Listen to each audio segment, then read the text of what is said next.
starting to bleed over the airwaves. It is.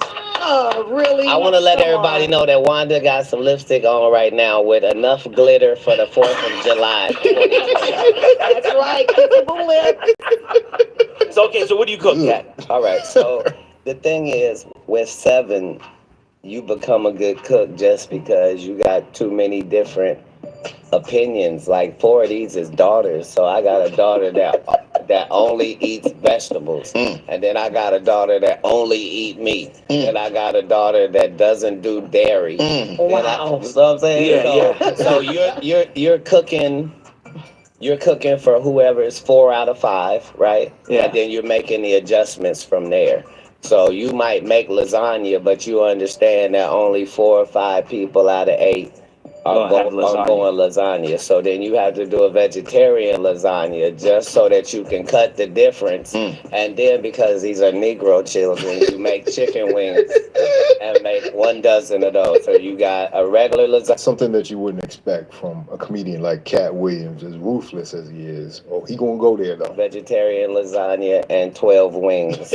And then you fill it out with salad and bread. And then adult here gets that glass of Port Reserve from Chateau Alon. Chateau Alon, and the young children get that sweet tea from Publix. And there's a meal with a budget of about $64 that'll feed 7 people. All right. I love it. The hood education. Okay. All right. Red Grant. How many kids you got, one?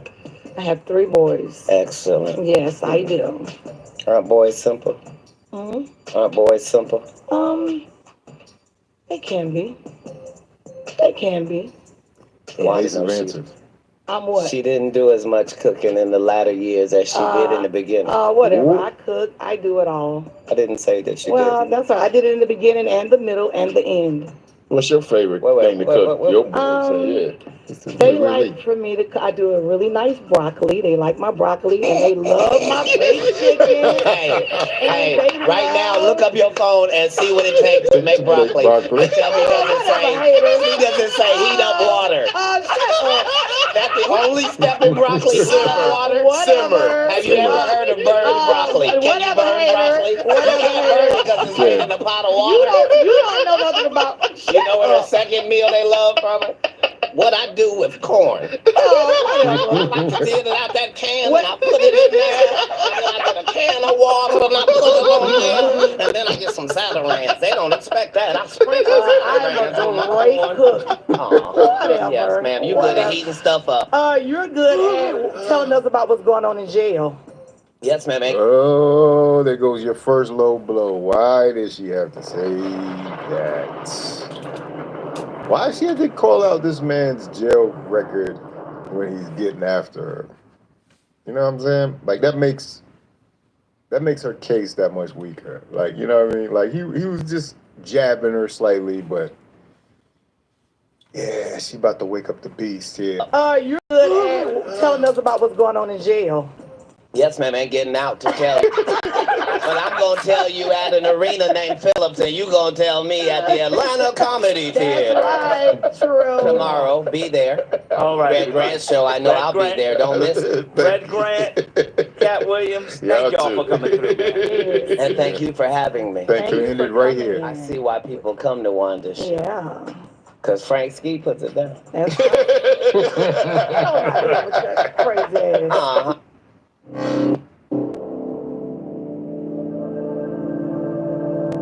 Backbone was originally founded based on how we thought the future of gaming would unfold.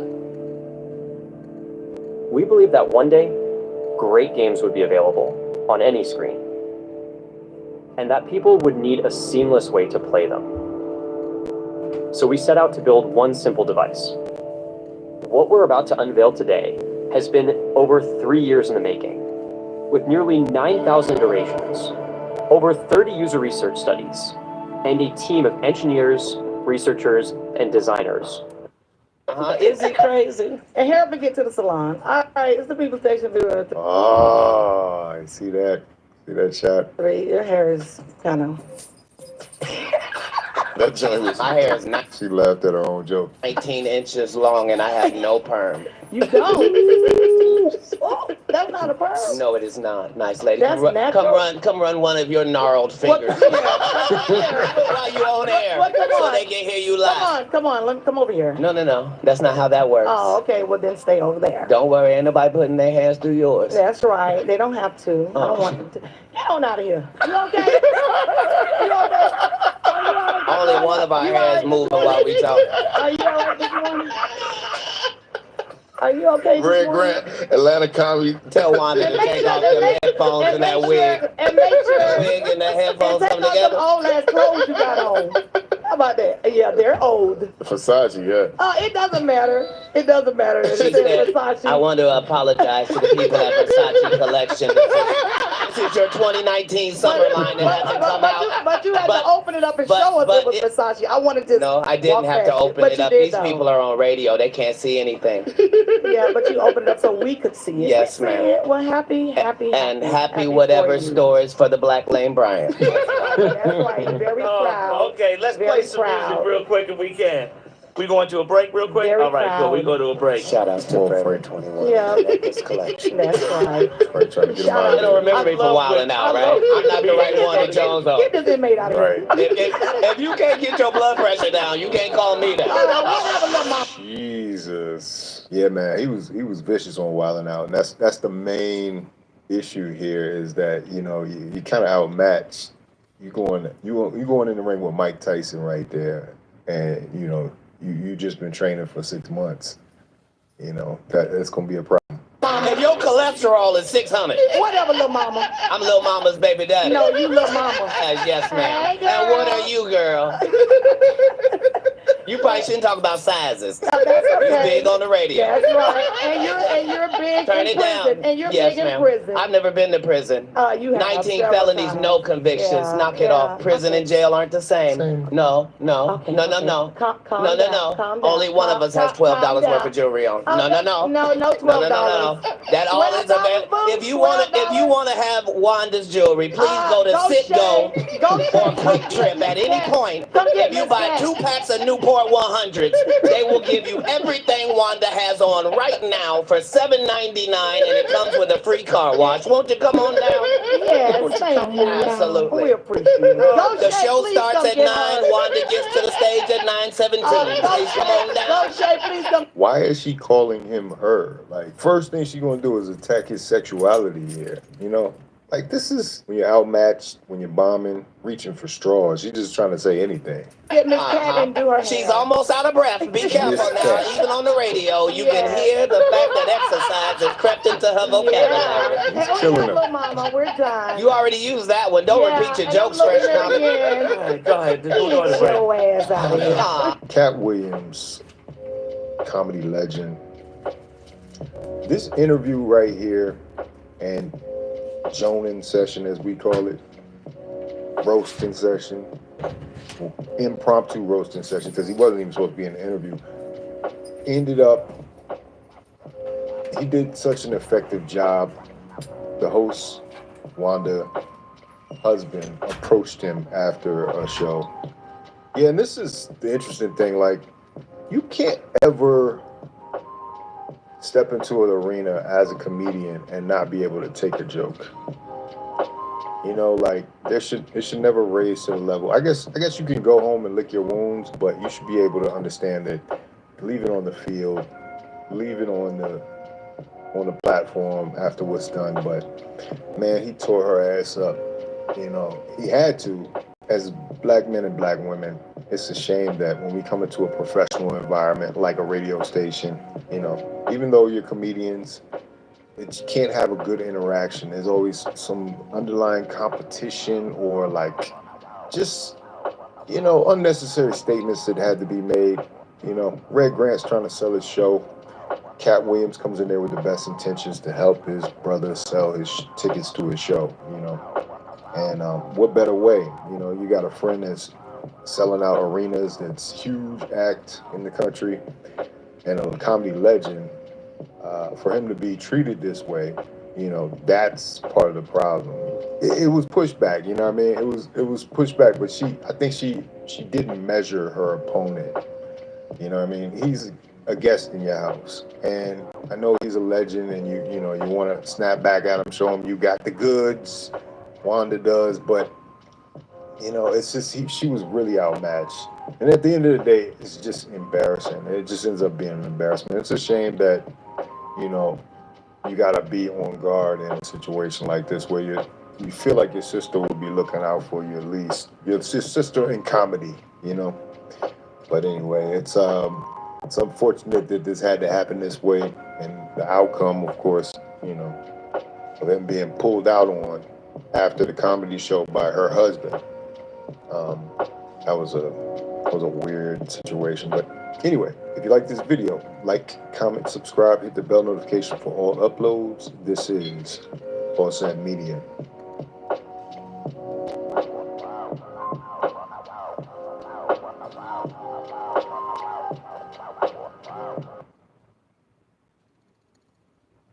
You can sell this $5 spatula on Amazon and compete with hundreds of other spatula sellers, or you can sell digital products on Amazon and compete with almost no one. You see, I use a brand new Amazon platform that's banned the sale of physical products. Yet without me buying or shipping inventory or storing anything, Amazon's still paying me over $40K a month. You see, everything I sell is 100% digital, so the products live on my computer or laptop. And the crazy part is, I didn't create this system. Carla taught me this. Carla, why don't you tell them more about it? I'm going to show you a way to potentially make money by pairing Amazon with the power of AI without ever selling physical products. And I promise you've never heard about this before. I just created some simple digital products, then I put them up on Amazon, and it was so exciting. The first time I tried it, I made $14, and I was like, oh my goodness, this actually works. Hi, I'm Carla Marie, and the coolest part is Amazon puts over 300 million customers just a click away. So age, experience, qualifications, none of it matters. I want to share my full system with you, but obviously this is an ad, so I'm hosting a free workshop where I walk you through my system step by step. This system has transformed my life, and it's sprinkled a little magic in the lives of hundreds of other people. Now, I hate workshops that are so slow and boring that they send you to sleep, so I made sure that this workshop moves fast and that it's fun, exciting, and informative. That said, if you love face-to-face selling, don't click on this ad. You see, with this, you never need to talk to anyone or push products on people. So this definitely isn't a good fit for someone with a salesy personality type. However, if you want to learn a low-key way to potentially make some extra money working from home that can cover some important bills and help you enjoy more fun trips, don't wait. Click anywhere around this video and watch the free workshop now. Discover how we create reliable streams of semi-passive income without complex websites, unneeded stress, or huge startup costs. You'll even get 3 valuable bonuses just for watching. We've designed these bonuses to help you succeed with this as fast as possible. I can't promise this training will be free forever, so watch it now. Could this be the stepping stone you need to start living the kind of life you've only dreamed of? There's only one way to find out. So click now, watch the training, claim your bonuses. You'll be glad you did. I'll see you on the other side.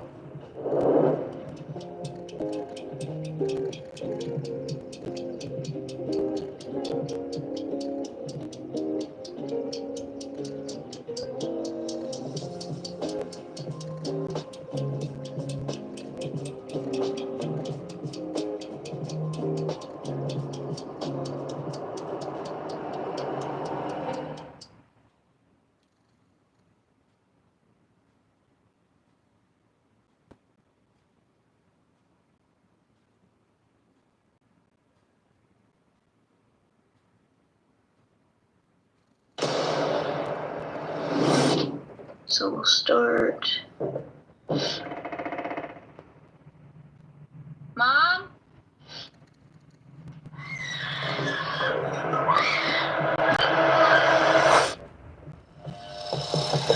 Please don't do anything, please. My parents can pay you anything, please.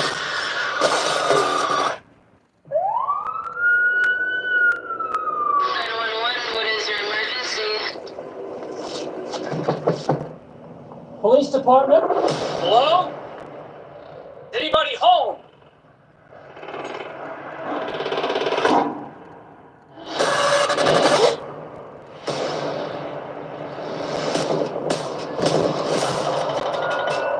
Authorities continue to urge the public to keep a watchful lookout for a serial killer who remains at large and is extremely dangerous. You seen this? Now, San Bernardino Police Department should be held accountable for letting it get out of hand like this. We are begging for you to help us.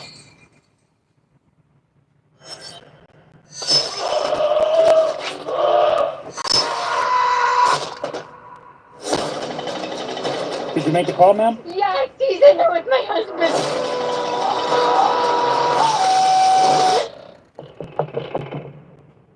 He was right there. Oh my God.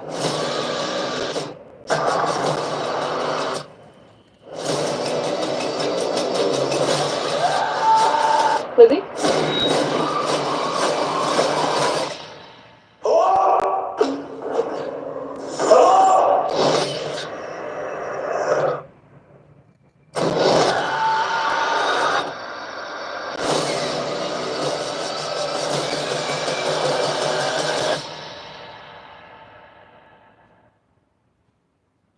Jada Pinkett is a Z-list actress. Let's be clear, without Will Smith, that would be for the streets. Oh, I just don't really feel like.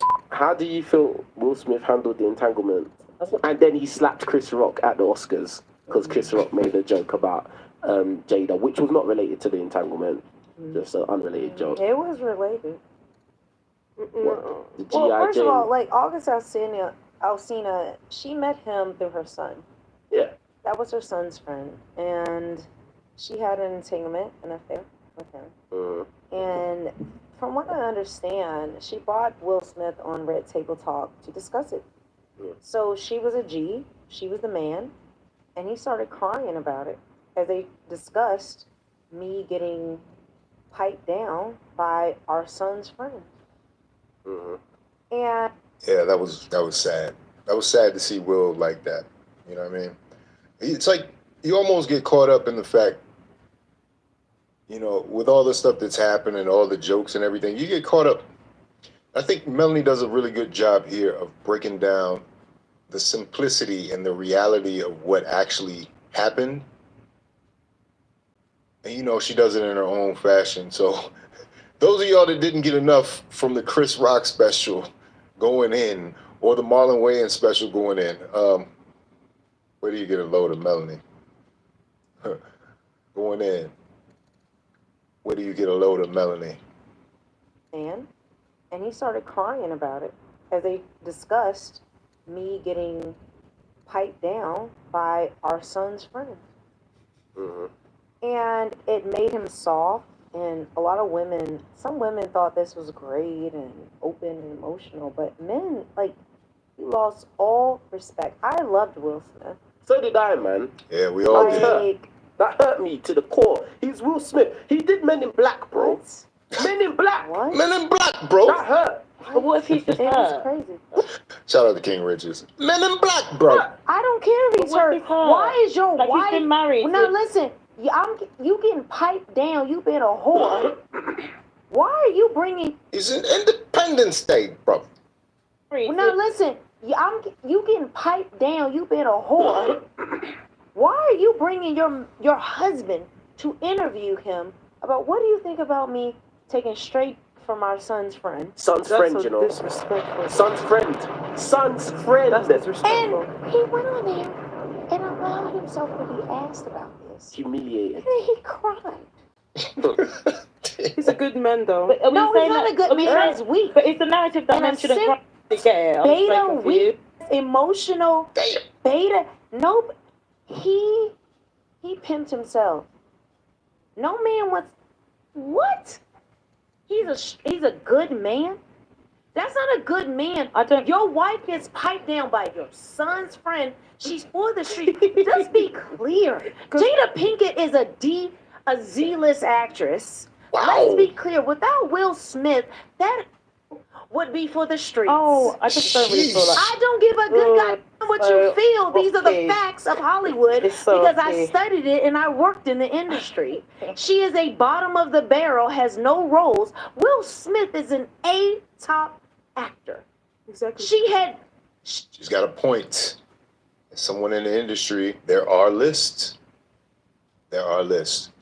And Jada Pinkett, you know, she's had a good career being the wife of Will Smith.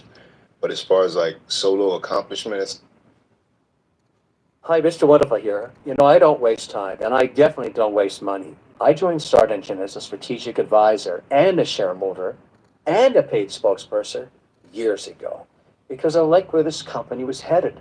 And now, the numbers speak for themselves. Start Engine just posted a $30 million Q1 revenue. That's not a typo. That's 3x growth year over year. That's an incredible number. Here's the part you need to hear, though. They're still raising money, but this round only lasts until June. Now you can join the future of startup investing. Of course, it's up to you, but just remember, this round closes next month. Take care, my friends.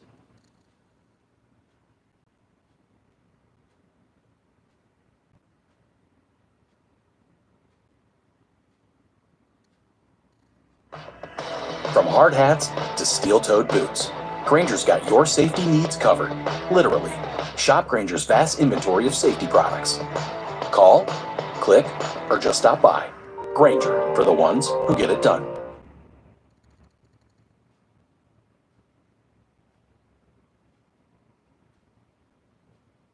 it's like, you know, the fact that Chris Rock brought up her playing G.I. Jane, that actually would have been a great idea. It would have been a challenge. It would have been something for her to do. It would have been something more fulfilling, something to sink her teeth into. As of now, she really hasn't had that. But I mean, let Melanie cook. Will Smith is an A-top actor. Exactly. She was so thirsty in her narcissistic rage. I must humiliate my husband publicly. Which she did. Yeah. Has Will Smith done that about women he's been with? No. No, she's a straight up whore. I just feel like And this. she gonna, oh, this is public. Ew. Everybody agrees with me. Just- Oh no, I put this out so y'all ain't But gotta it's say true, nothing. though. I don't give a good goddamn what you feel. I'm telling you, she's a whore. Melanie wants the smoke, bruv. She ain't playing with y'all out here, man. I don't know. I don't think y'all know. She going hard. And she has no respect. She deserves no respect, and she's for the streets. Not only that, Oh. how many examples do we have a black man and a black woman as a married couple that we can look up to? But would you say the same thing about Will if he cheated on her? No. We're not doing hypothetical. No, but We're would you- doing but no. would you though? We're dealing with No, reality. but I don't you do know what it hypothetical. actually is though. She's a fucking whore. Okay. Can I say something? Don't Because play with me. and even if we do The play, entire and listen, world hold agrees. on, Melanie. Even if we did play your game, think about that. If Will done what? Disrespect. Hold on. Oh, you wouldn't be hold nothing without him. on. If Will done what Jada done, imagine that. Will slept Y'all with were crucified. Willow's friend. He was cancelled. Yeah, okay, that was wild. There would be Right. there would be no red table That would talk. be- There would be no talk. Yeah. It wouldn't be a meme. It wouldn't be a joke. understand. He might even go jail. That's We'll it. find a way to put him in prison. Right. When you are a married woman, But they were also listen, in an one open thing, relationship. Let's I also don't give a remember that. good God. You didn't know the public didn't. We were informed though that they were in an open Because she's a relationship. whore and she decided she needed clout. Her acting skills are below subpar. But let's focus on And let's no. focus on the fact. If your acting skills are below subpar, get the Fawcett Media acting course, video course in the description. Back to the video. Why does she need red table talk to embarrass her husband? Totally You can embarrass interview him. people, you can do whatever you do. You have your husband crying about you taking straight from your son's friend. He was losing his He mind. was eating her. He was in her throat. Jeez. And she's advertising this for the. See, we talk about we slept For clout. together. It was an entanglement. No, let's talk about he came in your throat, baby. You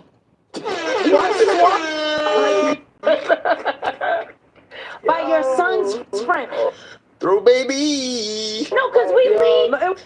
Trying to give it to you. was wild. It was No. wild. It Because was we wild. use It was this wild. clean up language. It was wild. But let's talk about how she knew she had a whole husband. This young man. she was letting him hit the back of her throat. Contradicting. And she was taking that D from behind. She was letting him violate her innards. But why are you so enraged? Yeah, like, why are you so pressed? Because Why? when you are a black couple that's been married a long time, we don't have many of y'all. But we can't be like... And we That's an important fact. We don't have many good examples of a healthy, strong relationship in the public eye. Those markers that we could have so people could attain, they could point towards. We don't have that. And so it becomes personal at that point. It becomes an issue for the community as a whole if you don't have that. And the society, you know what I mean? These strong relationships, especially seeing a black couple like that. They've been married for over 20 years and, you know, they were a fixture. That's gone now. That's done. respected Will Smith. She didn't care about you. Any woman Will Smith was with, we loved. It was about Will Smith, but she needed clout. And to talk about your whatever your arrangement is. Keep it between yourselves. It's true. And then he's so emotional. He slapped. But he was very and that's not the only thing. That's not the only thing. Remember, she done the other Red Table talk where she was with Gwyneth Paltrow and the daughter and the grandmother talking about Will wasn't pleasing her in the bed. Oh my God! No, just so you know, about that. I did a reaction video to that before. I done a reaction video to that before. That was crazy. Oh my God! Just so you know, after all this has happened, guess what Jada Pinkett Smith is doing? Well, she's writing a tell-all memoir about about her marriage to Will Smith and her relationship with Tupac. Of course, she's got to talk about. Who she's in love with. She's gonna. Of course. Gotta talk about Pac. No. When she's your friend, she's my enemy. You're my enemy. She's not my friend. No, if you ride for her, You know what I'm saying? No, she messed up. What she did was wrong. Wrong. On so many levels. No, she's a Jezebel of the highest order, and if a man did this with his son's, with his daughter's friend, none of y'all would be like, oh well, how was he feeling, and how was it, and what happened? We wouldn't give him any passes. Ladies, let's reverse it. If this was Willow's friend, I took control, went solo, and built my own online knife empire. I loved being a chef, but working in someone else's kitchen just wasn't cutting it for me. So I ordered 200 hand-forged knives to my dorm room and built a Wix website to sell them. Just like crafting the perfect knife, creating a polished website takes real precision. When you own the details, you own the results. Wix gave me that control. And the impact? Forbes 30 under 30, $1 million in revenue, and I'm just getting started. I don't just make knives, I forge my own path.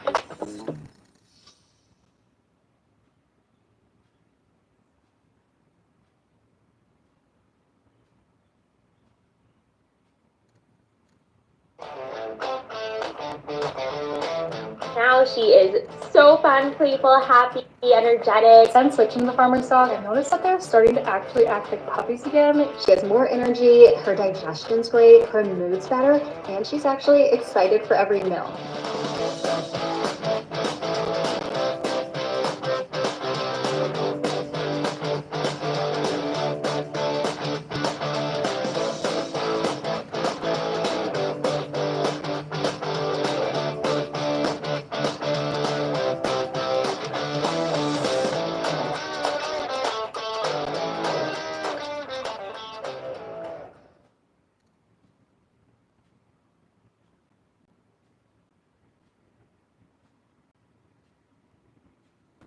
that Will Smith decided to interview Jada Pinkett on his show he had, and he's the bottom actor, and she's like a superstar, right? She wouldn't have done this. No, it doesn't matter. We're giving the exact same example, regardless of what you think. Okay. Let's take it as raw, like equal. Let's give it equal, all right? You interview, he interviews his wife about how did you feel about my entanglement with our daughter Willow's best friend, and I'm giving details how I piped her down and how all of this. Every woman, Double and then standard. I'm gonna write a tell-all about you and Melanie, pull Aaliyah, the mic who I down. was in love with back in the day. Melanie, pull your mic Oh, down. sorry. And Aaliyah, who I was in love with back in the day, because that's what I'm comparing. I like adding that Aaliyah fact. That Aaliyah Tupac thing. You're like, yeah, of course. That would be so awkward. Will Smith would be run out of the Hollywood industry. Like, he'd be looked at as a predator, really.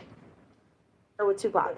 So Aaliyah, right? In the U.S., I don't know in the U.K. if she was as big as she was in the okay. Yeah, she's huge. So Aaliyah, because she died like Tupac. R.I.P. So now he's going to write a memoir and speak his truth, live his truth.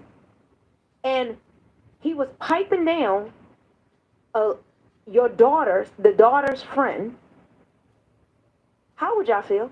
He'd be cancelled immediately.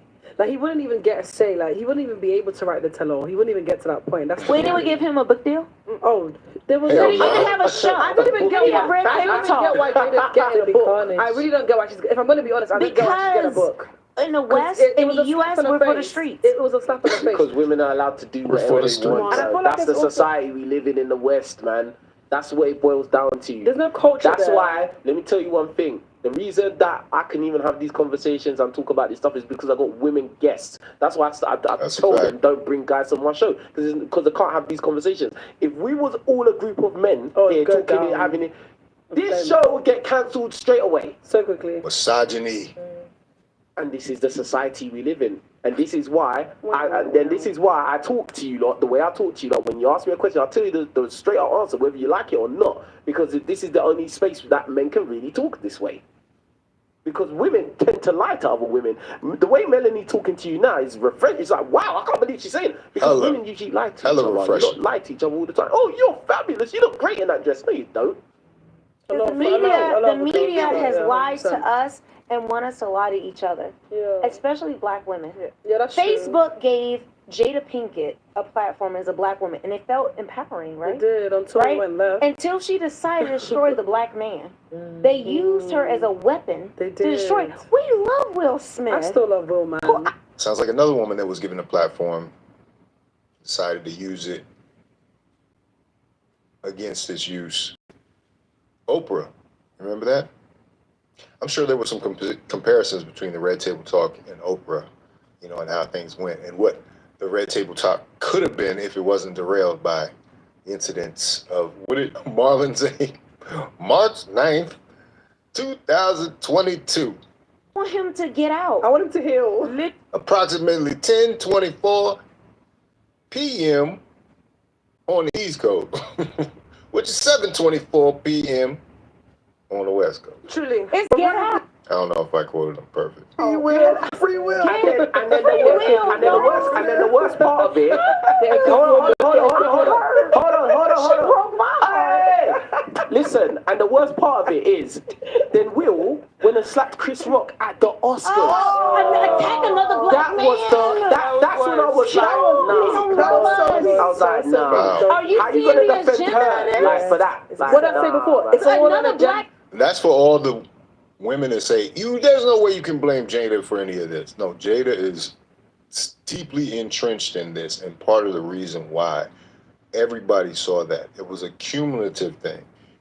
There's no reason for Will to just jump up and slap somebody if he doesn't have the backstory of not defending his family and not, and trying to please Jada.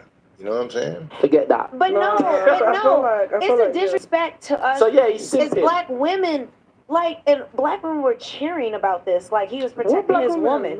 Oh, in the U.S., they say he is protecting black women by going up and slapping another black man in front of the world. Do you know what scares me the most about the situation? I'm so ashamed. I was Secondhand cringe is so strong. I just hate it. What scares me the most about the situation is Jada's okay with bringing Will down and all of this. Yes, because she's a narcissist. Will in my Smith's opinion, career, image, she don't care. Down. Not that. She was in love with Tupac, and she's still in love with Tupac. And Tupac was engaged to another Kadada Jones, Quincy Jones' daughter. He said, "I don't want you. We grew up together, but you was always in the friend Jada? zone. Yes. Oh. He was engaged to another woman. She had her daughter by Will Smith writing letters to Tupac. That was dead. That was dead, He's been dead for like 20 years. How I miss you. I love Why you. was Willow doing this? You could have been my father. Oh. Nah, that's mad. Cringe. Listen, No. But there are black women who will still say, why don't black men protect us? Why don't black men do this? Are you and you support Jada Pinkett? I don't support. And let your daughter let. Whether you're tinkering in your garage or tackling big projects, if you know the value of working with your hands, you know Harbor Freight. And you can be confident knowing that at Harbor Freight, you can get quality tools at prices that work just as hard as you do. Because the only thing more satisfying than a job well done is a job well done, well under budget. Whatever you do it for less at Harbor Freight. Letters to I a didn't dead have all man of this, so who I'm gonna be never honest. loved you. I never knew this, but this is crazy. No, do the research. this and is- I this feel is like out people, there. yeah, This is this out is there. common knowledge. This is out there. I never knew about this. No, she's for. She's not even for the streets. She's for the cemetery. She's oh. And you got your daughter from another man who was a great black man in our eyes. And you destroyed. Will Smith was a king. The Fresh Prince. He was a Prince of Bel-Air. Think about the psychological damage He's that going she's through a done lot to of him mental by battles. doing all of that to him. But I don't when he blame felt him like for he it, though. had It's to. not his She fault. looked the Wicked Witch of the West with her bald head and that green dress. why She you looked call her head? evil. She looks like a Oh. demon. Look up the pictures. She looks like a demon. There was an episode Let's not come from for the her Oscars. looks, Let's not come for No, her it's not about that. But the fact is, it was even the dress, like the look. But let's not focus. I'm sorry. It's a spirit reading. I hear you. The spirit. I felt like it was Spirit a spirit reading, what upon do you her. mean? Not a spirit reading, but like you know how energy. You just read energy. Energy, let's go! We talk about Let's energy. go! Energy. Look at her at the Oscars that year. The dress, even the color. It was this high collar, like almost Wicked Witch of the West dress. I know what it you're wasn't talking about. feminine I and know what you're soft talking and about cute. still. Like you got no hair, you can work it. My can't friends are remember the dress, actresses but- who ain't got they bald headed. And they look like a bomb feminine woman. She came in with this look at the dress, it's hideous. It looks like something grandmother of the bride who is a demon decided to wear. Yeah, like you gotta make know sure how you many say it women properly. want a man who makes nearly $100 million a year? Good. And he's Will Smith and he's tall. Fire. One thing you should say about Melanie, she's passionate and she's good for TV. She's definitely going to give you her perspective. She's going to give you some common sense that we don't hear from women often. Like King Richard said, it's refreshing. It's something that's needed. Because how many times are we going to have the lockdown support, a woman coalition? Now, we need to start calling some things out because it's going too far in the opposite direction. Things have gone the pendulum has swung too far in the wrong direction. We've got women out here that think they can do no wrong whatsoever. So it's going to come a time where we have women like Melanie stepping forward to shine a light. And boy, did she ever break it down. She broke it down more raw and clearly than either of the comedians that did jokes about it. Because she could actually say something about Jada. She could actually criticize Jada's part in this and not be called a misogynist or not be called critical of women or not be called misogynoir. She's been armed and soaking up so much knowledge that she can go out there and advocate for men in ways that men can't advocate for themselves. That's what we're seeing here.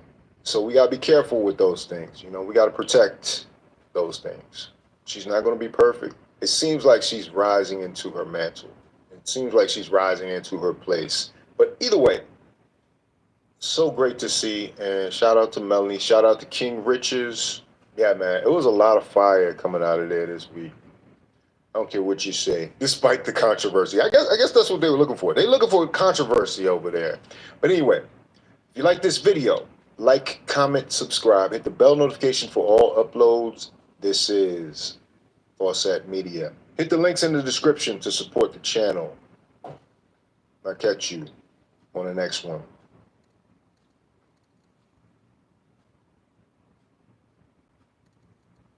Hi, Mr. Wonderful here. When I choose to invest in a company, it's because I see the potential for growth and real numbers. Start Engine just reported their Q1 2025 financials, and the numbers, they blew me away. 30 million in revenue. That's 3 times what they did in the same quarter last year. Now here's the kicker. They're still letting investors into this round, but not for long. Start Engine's equity raise is closing this June. I'm a Start Engine shareholder and a paid spokesperson, and have been for years because I'm a believer in the company's mission. Now, this is your opportunity to own a piece of the company that's working to change how startups raise capital. Take care, my friends.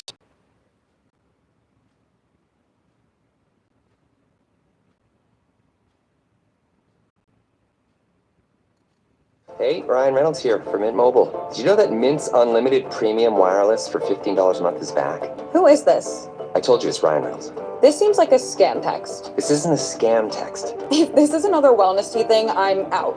Seriously, Mint's offering unlimited premium wireless for $15 a month right now. This isn't some pyramid scheme. There's no catch. It's just a great deal. That's what someone who runs a pyramid scheme would say. I don't even know how I got into this group chat.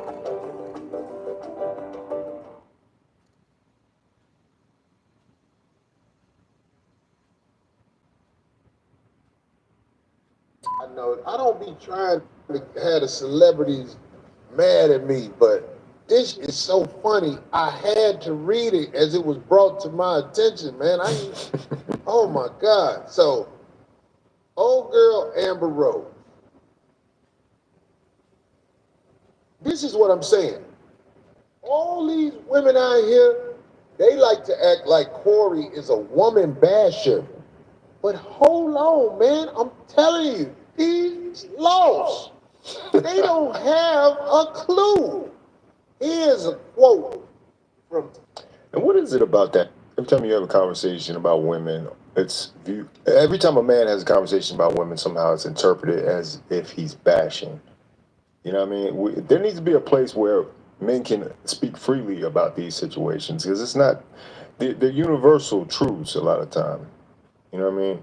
And they're not meant in a spirit of maliciousness. Trust and believe. I feel the exact same way. Amber Rose. Y'all ain't gonna believe this. Wait till you hear this. You know who Amber Rose is? I know who it is. We all know. You must hear this. Amber Rose said, it's a little quick, like 2-3 sentences. Amber Rose says, don't laugh at the first part, because it's just so funny. Like, it's ridiculous. Setting it up. Why is it, this is what Amber Rose said, listen to this. Why is it so hard to find an intelligent, sexy, rich, successful, tatted gentleman that also has kids, but is not an abusive narcissist, and he's definitely an atheist, but also a feminist? I'm not asking for much. Maybe. That's just ridiculous. You know she was joking, but at the same time she was telling the truth, because that's exactly who she goes for most of the time. That is, she just described Wiz Khalifa and the last dude she was with, basically. What is that? Well, maybe not the last dude. I don't know how successful he was, but yeah, you see what I'm saying? And now she's really feeling it because she can't get the top pick anymore. Yeah, that was specific. Maybe she did it in being fun, because that sounds too much. You see how D give her the benefit of the doubt because you think like her? No, I do not. I'm saying because it's so outrageous. I knew it before I read this, D. You was going to give her the benefit of the doubt. I got to scream just like you. No, I said that because it sounds so outrageous. That sounds ridiculous. No, D, listen. Come on. She's got to be being, that's got to be a joke. Darlene. That's too funny. There are too many women in this America who keep going through the same cycle with a man and think that everybody else does. He's telling the truth.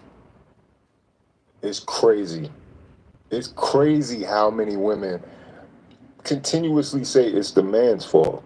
Or like they'll build a narrative in their mind where they can blame the man for everything that went wrong in the past relationship. But it happened successively, time after time. The only constant is them. That just sounds that's too much, girl. I know you're not serious. It's not a joke. The woman, as so many of them, are insane. It's live with their mama in their 40s on Instagram, asking for people just like this. Some imaginary dude they made up in their mind. See, they said that she's being sarcastic. She's not being sarcastic. Y'all give it a benefit of the doubt as being We're sarcastic. actually hoping she. I bet there's so many dudes in our inbox saying they fit that description. I mean, and that's funny. You see, this is probably from the slut walk, I remember. And she got a tattoo of Wiz's face right there on her arm. So imagine you the next dude and you really want to take her seriously and have a relationship. Do you have her remove a whole nother man's face from the back of her arm that happens to be your baby dad? You know what I'm saying? Like, it's problematic, you know, and that ain't gonna look good in the next 20 years. I'm just gonna tell you. All these women with all these extra tattoos, all these sleeves, you think it's sexy now. Boy, let them things start sagging a little bit. have you seen her life? What was that thing they was on? Was it the slut walk or something like that? Something like that, Yeah, she was just joking with that too, right? Just joking. She used to strip. Am I right? Yeah. Kanye cuffed her. All right. At some point. He couldn't control her, so just like most of the girls he get done with, he bashed her. Am I right? Right. He did, pretty bad, yeah. Yeah, Kanye didn't have a lot of. He had a couple songs about Amber Rose and his tumultuous relationship with Amber Rose. Yeah, he definitely had some issues wrangling that one, but he knew he was out of his league, you know. But she was looking to come up. You remember she was all at the Grammys when he was getting drunk off of Hennessy? She was sitting up there like, you know, encouraging him to get drunker. Yeah. After she left Kanye, she got with the one. That's a woman that doesn't support your mission. If she just, drink some more. Yeah, you don't need to be around that type of chick. Come on, brother, and let him skeet up into the keeper where they had a child. Talking about Wiz? They had a child. Right. Right. She was like, I'm gonna keep this one, let loose. Wiz up in there. He blamed him or he's blaming the fact that. Got safety protocols? Grainger has the safety pros to call. Shop our vast inventory of safety products at Grainger.com. Call, click, or just stop by. Grainger, for the ones who get it done.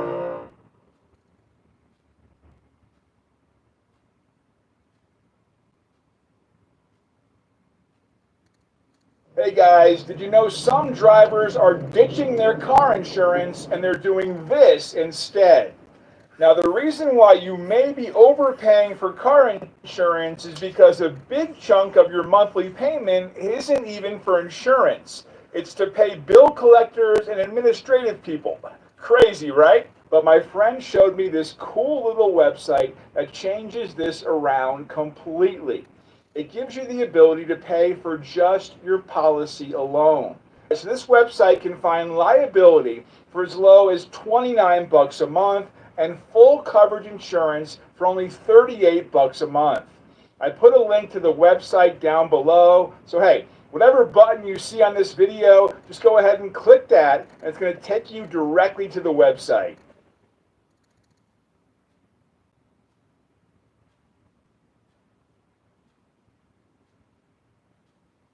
That he did that walk and that something happened. Like I ain't heard Wiz Khalifa cheese whiz. Has anybody else? No. I heard. I mean, I'm I pretty had like a fallout. Yeah, they had a fallout, whatever. But this is the point I'm trying to make. You can follow this woman's life and see how unstable she is at this stage of life. And if you want to say she was joking, okay. I'm hoping it was. I'm just saying, it just sounds so ridiculous. It do sound like sarcasm. It making me laugh because all that, I was like, wait, more? She was asking that then The way she when put said it sounded like that sarcasm. made me laugh. So I mean, that's the only thing I would give her. I got to push back on Corey because, you know, she's on the internet. She's saying it on the internet. And if she was saying this face to face or in a, you know, a more formal setting, I would say she was probably being honest. Because, like I said, within, and Amber Rose isn't a comedian, but within every joke, there's a bit of truth. And I think she does have those requirements, and she's being honest.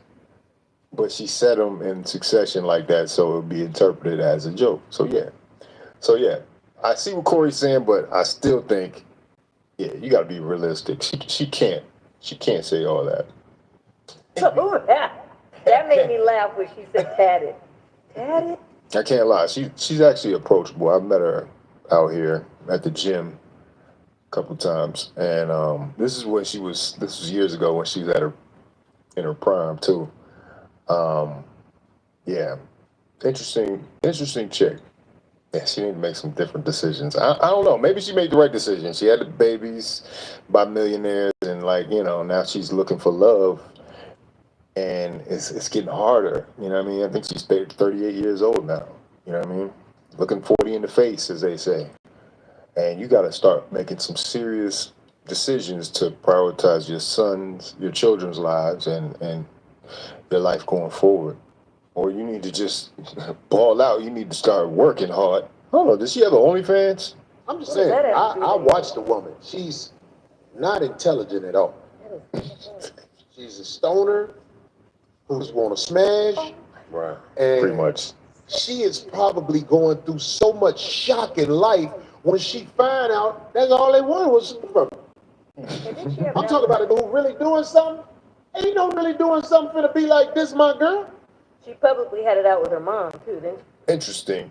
But he's got tattoos. He's a certain height, I guess. He's probably not 6 foot, actually. Yeah, I don't know. She's definitely got a type. It's obvious. Yeah, do tattoo women date men without tattoos? That's a question I have. You know what I'm saying? Like, is there a world where non-tatted dudes get love from tatted women? Or that non-tatted dudes would select a woman that had all those tattoos? That's a question we need to ask as more and more women get these tattoos. Ridiculous. Remember when she was yeah. Wait a minute, he was wild too? Yeah, that was his Right bro. before. I ain't even brought up all these people, but it don't matter. Marcus What I'm is shocked. saying is, Amber Rose reflects most of the women I know out here in the game. Right. They really think they finna land somebody that's gonna take care of them forever. Yeah, if she was smart, she would have stayed with Kanye, because Kanye literally, like, he basically put her under his wing and was like, come on, I'm going to usher you into a whole nother level than you would ever have access to. Because, yeah, it was, he plucked her from obscurity, really. Put her in that video. Rest is history. We wouldn't even know her name, really. That's the goal of the average Instagram. Right. To land a fool that would hold them up. And when you don't hold them up, they pile cases on you. Amber Rose was a high-level video vixen, Kanye West ex. Now, the harsh fate of what happens to all top-level video vixens as the wall approaches. Anyway.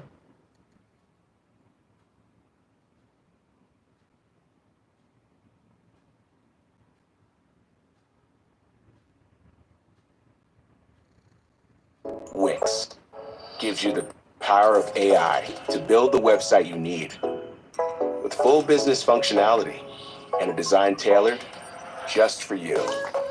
Customize every element of your website and watch your vision come to life in minutes.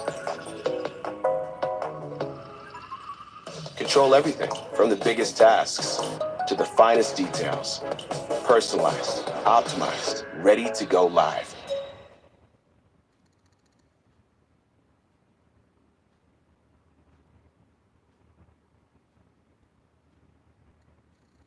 Coffee, $2. Lottery ticket, $2. Slice of pizza, $2. Gum, also $2. Fresh real dog food, starting at as low as $2 a day, you get fresh, human-grade food that's pre-portioned, developed by on-staff, board-certified veterinary nutritionists, delivered right to your door, and comes with 24/7 customer support, all for your dog. What's the best thing you've spent $2 on?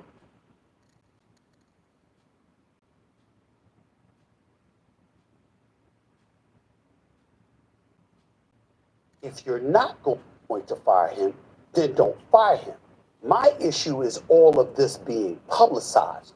The point that I'm trying to make is just You like don't you're think someone not would mentioning. notice if Ime Udoka was not at- Excuse me. I listened to you.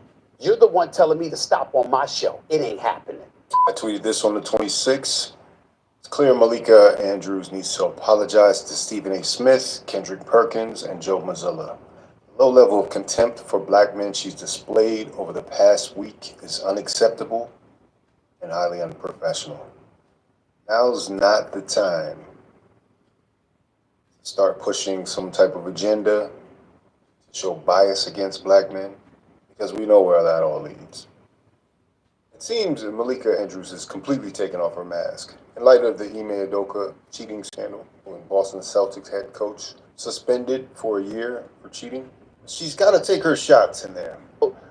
People saying we don't know if he did it intentionally. He fouled him on purpose, and he did it with intentions. Okay, let's get that out the way. Here's the thing that we have to. Looking at the play, You can't look at a person. Yeah, but you're making an assumption. Yes, you can. You can't look at a person and know what their intent was. It was a dangerous play, regardless. But you can't. Okay, I didn't realize you had a bunch of angry comments. Please continue.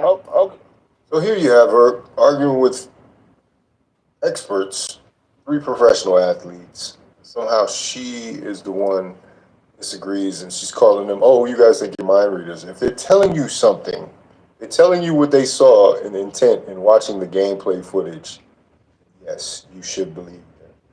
This is what I'm saying. It's a hubris. I don't want any 27-year-old talking to me like that. I don't care what you think you are, especially if I'm a pro athlete. You don't tell me nothing about this game that I've put my blood, sweat, and tears into. But anyway, we had an interesting interaction with Stephen A. Smith, which I'm telling you, wouldn't have gone this way if it was me. Stephen A. is a better man than me, and I've had my issues with Stephen A. Smith's takes in the past. But on this was righteous. This was what he was supposed to do. If I could first start with this, Stephen A., with all due respect, this is not about pointing the finger. Stop. What became apparent to me in this press conference is that we do not have all of the information here. And it was frustrating to me that the Celtics declined to elaborate or to give more specifics about what exactly the rule breaking was that led us to this point.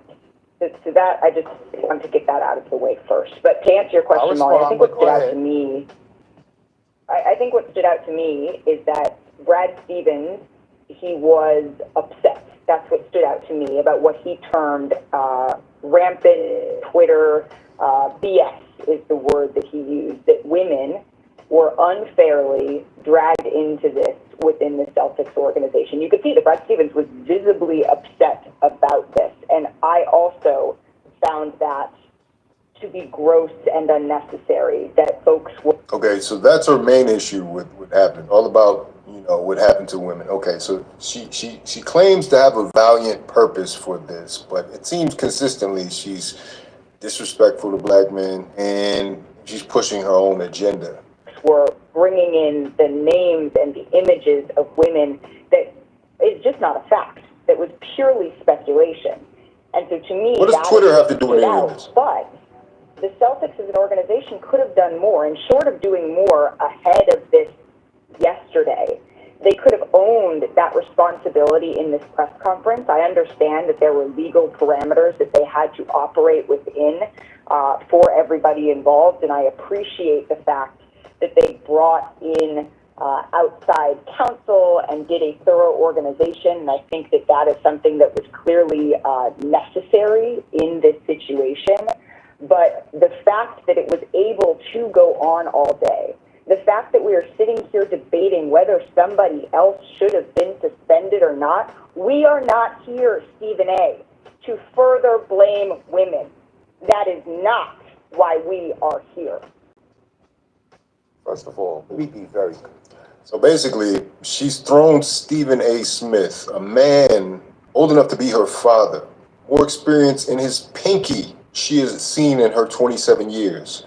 She's ready to throw him under the bus and claim that he's actually promoting women being harmed or women being suspects in the Ime Udoka scandal. That is unheard of. Like, what happened to seniority? You know, I think what gets lost on these younger generations is that they don't understand that there was a time where you were supposed to respect your elders. Now, I know you all are peers and you all work together, but that still remains true. I mean, I don't know what their personal relationship is, but obviously it's not on the best terms, because I wouldn't expect this from my worst enemy. In great Stephen A. fashion, he makes some corrections. Very clear. I don't appreciate where you're going with that. I'm not blaming anybody but Ime Udoka. He deserves, the fact of the matter is, I've said he deserved to be fired if they were going to fire him. If you're not going to fire him, then don't fire him.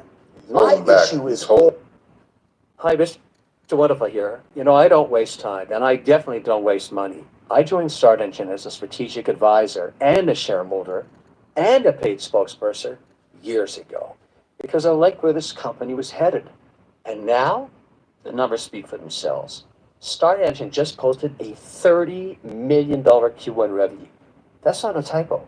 That's 3x growth year over year. That's an incredible number. Here's the part you need to hear, though. They're still raising money, but this round only lasts until June. Now you can join the future of startup investing. Of course, it's up to you. But just remember, this round closes next month. Take care, my friends.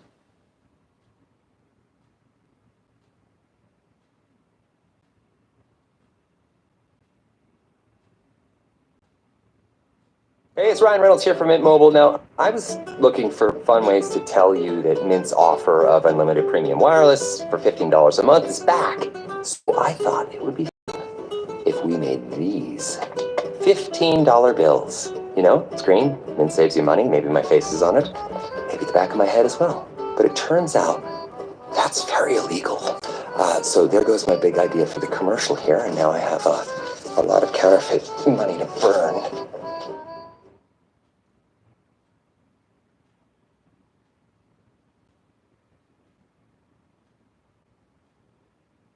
all of this being publicized. The point that I'm trying to make is just like you're not mentioning. Excuse me. I listened to you. You're the one telling me to stop on my show. It ain't happening. Okay, that's number one. Number two, I've already said he deserves to be fired, or he deserves to be there and handle it internally and privately. If you're not going to handle it privately, if you're going to publicize it in that fashion, then obviously it provokes everybody wanting to know, okay, well, who are the parties involved? When you have Amina Smith in Boston and other women pointing out the fact that there were women who were wrongly implicated in all of this, it's a disservice to them. I didn't come out with the report about a consensual relationship. I didn't come out with the report ahead of time leaking that they were going to suspend him for the year. They did that. And my point is, considering how pervasive this kind of stuff has existed in professional sports for many years, my whole point is that, excuse me, make sure that you handle it in the same fashion it has always been handled. You could have fired him, and then we could have speculated till the cows come home, but he's gone. But to keep him there, keep him employed, but in the same breath, suspend him for a year, then also that year is indefinite. That is the issue that I have. Nobody's trying to protect Ime Udoka, and certainly nobody is trying to protect, is to excoriate the women involved or anything like that. I'm talking about how things of this matter. That's a very important point. She was trying to imply that he was trying to, in his words, excoriate the women. Stephen A. Smith has already had issues with women in the past, so he's sensitive about this because what she's implying actually threatens his job. This matter are usually handled from an HR perspective, from an organizational perspective. That is not consistent with what we have seen throughout the years. That is the only point that I was trying to make. I'm not trying to attack anybody, and if anybody deserves to be attacked, it's Ime Udoka for putting himself in this position. I've made that very clear. I'm just talking about you got owners and everybody else. They know the kind of stuff that's going on. You didn't say anything about anybody else. I'm not talking about you. I'm talking about them. They didn't say anything about everybody else all the other times this stuff has happened. But now when it comes to him, it's all over the place. That is my issue. That is my only issue. She had no problem putting Stephen A. Smith's job on the line. He made his words very carefully measured. But I think he got his point across. He had to check her. But at the same time, stay on the side of, so he doesn't get canceled for talking harshly to a woman. This is a pattern. This is a pattern we're seeing from Malika. You got a lot to learn, Malika. You got a lot to learn. Because continuing in this rate, I mean, you're not going to last long. You're literally covering the men that you are showing so much disdain for.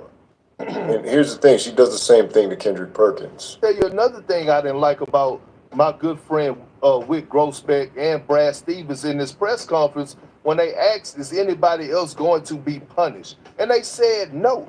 And my whole thing is this, right? These are some of the facts that have been out. These are some facts that I know that, you know, this relationship, one of these relationships that was had with Ime Udoka and one of these women, it was consensual, meaning that this woman actually played a part in it too. So my thing is, yes, Ime Udoka was wrong. We get that. His punishment, he deserved that, and whatever else follows, I hate it for him, but he put himself in this position.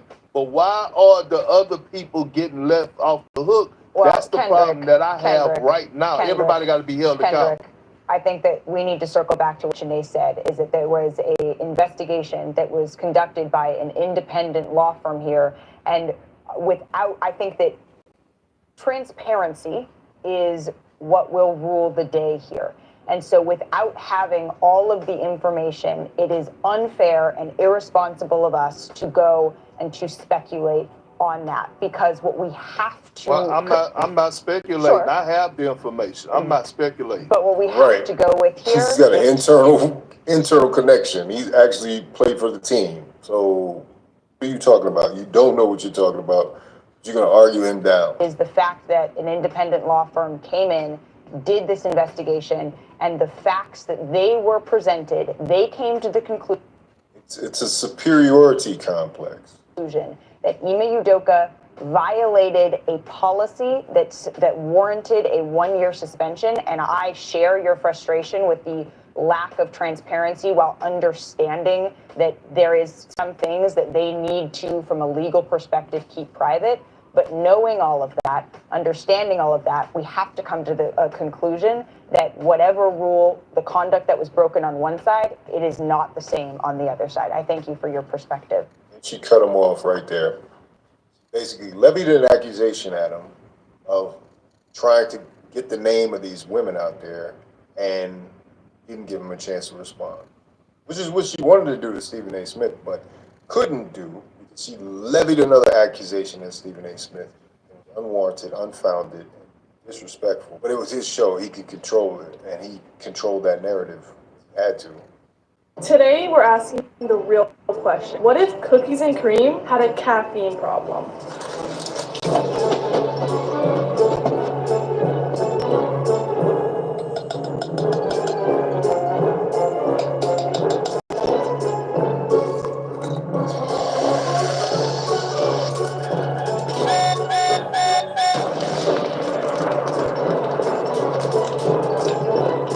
Yep, this cookie's wide awake. 1 teaspoon of Javi's cookies and cream, no sugar, just dangerously delicious. Drop your favorite flavor below and we'll make it next.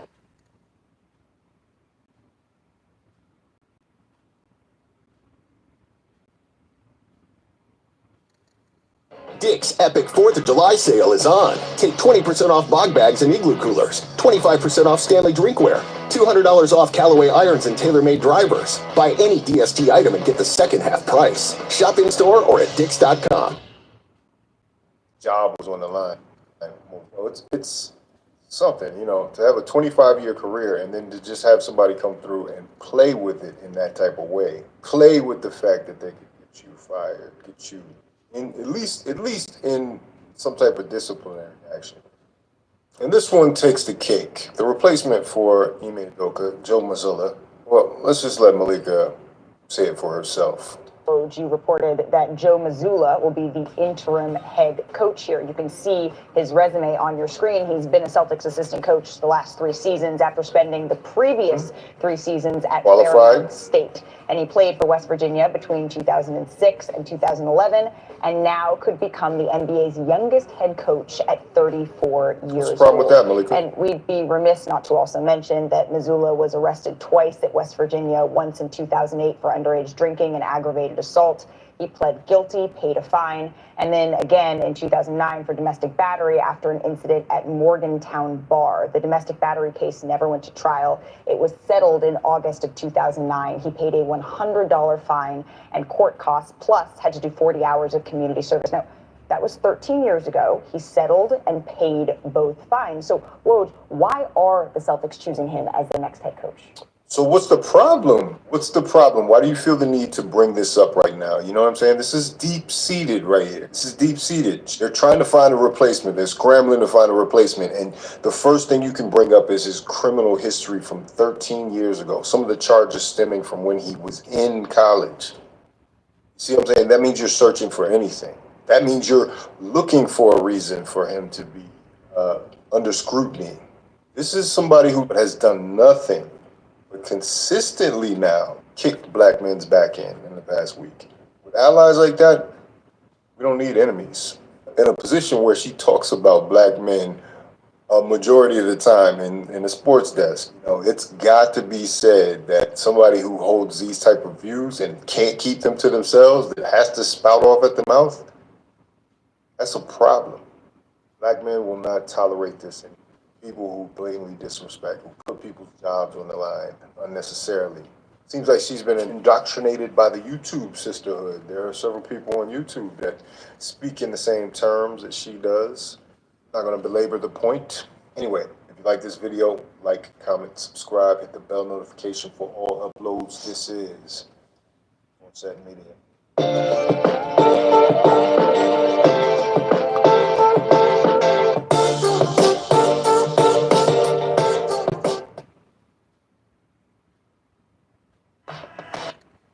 From hard hats to steel-toed boots, Grainger's got your safety needs covered, literally. Shop Grainger's vast inventory of safety products. Call, click, or just stop by. Grainger, for the ones who get it done.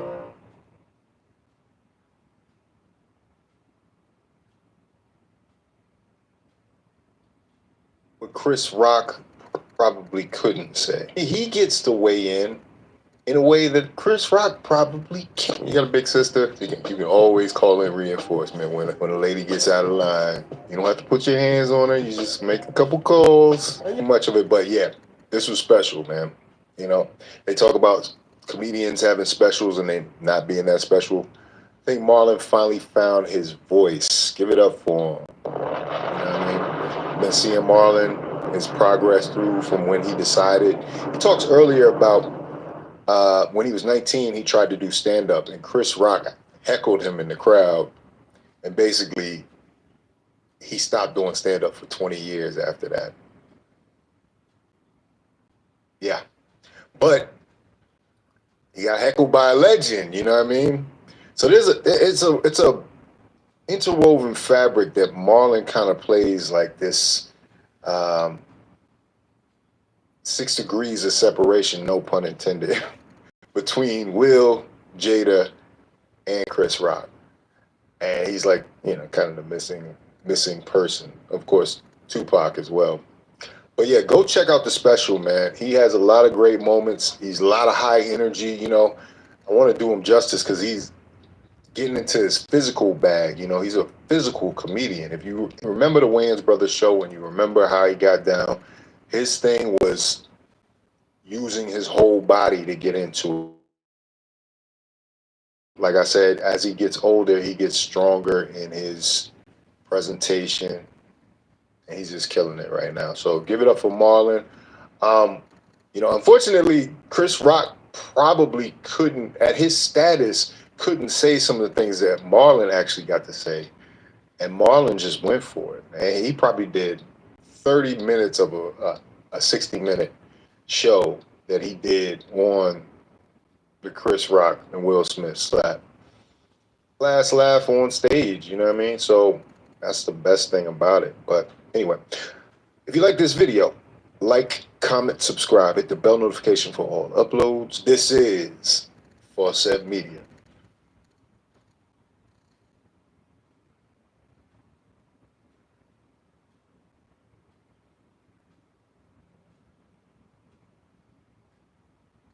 No. I know the football players and people that know her, and they will say it's they don't care. catfish. And listen, and they appropriate. Come to me and talk to me about it, and just like Brittany Renner, she's a 6. That's why we don't want her. She tried to get with us after the podcast, and we were just like, But I don't blame young women. I think it's a failure of older women who we have indoctrinated our younger women. Okay, do you respect a cartel boss? He makes billions of dollars. Do you respect a scammer? But like just because they make a lot of money, does money equal respect? No, absolutely not. Money, the love of money is the root of all evil. And so a lot of women are selling their bodies and their souls. You have to go to sleep at night. And I'm sorry, you're busting it open, and at some point, like, if money equaled self-respect and respect, there's people who are billionaires that delete themselves. Like, these women have to go to sleep at night. How many women have we seen, Instagram models right now? I want any woman to think, who are the Instagram models busting it open that are getting married, that are men respecting and wifing up? Hi, Mr. Wonderful here. When I choose to invest in the company, it's because I see the potential for growth and real numbers. Start Engine just reported their Q1 2025 financials, and the numbers, they blew me away. $30 million in revenue. That's 3 times what they did in the same quarter last year. Now here's the kicker. They're still letting investors into this round, but not for long. Start Engine's equity raise is closing this June. I'm a Start Engine shareholder and a paid spokesperson, and have been for years because I'm a believer in the company's mission. Now, this is your opportunity to own a piece of the company that's working to change how startups raise capital. Take care, my friends.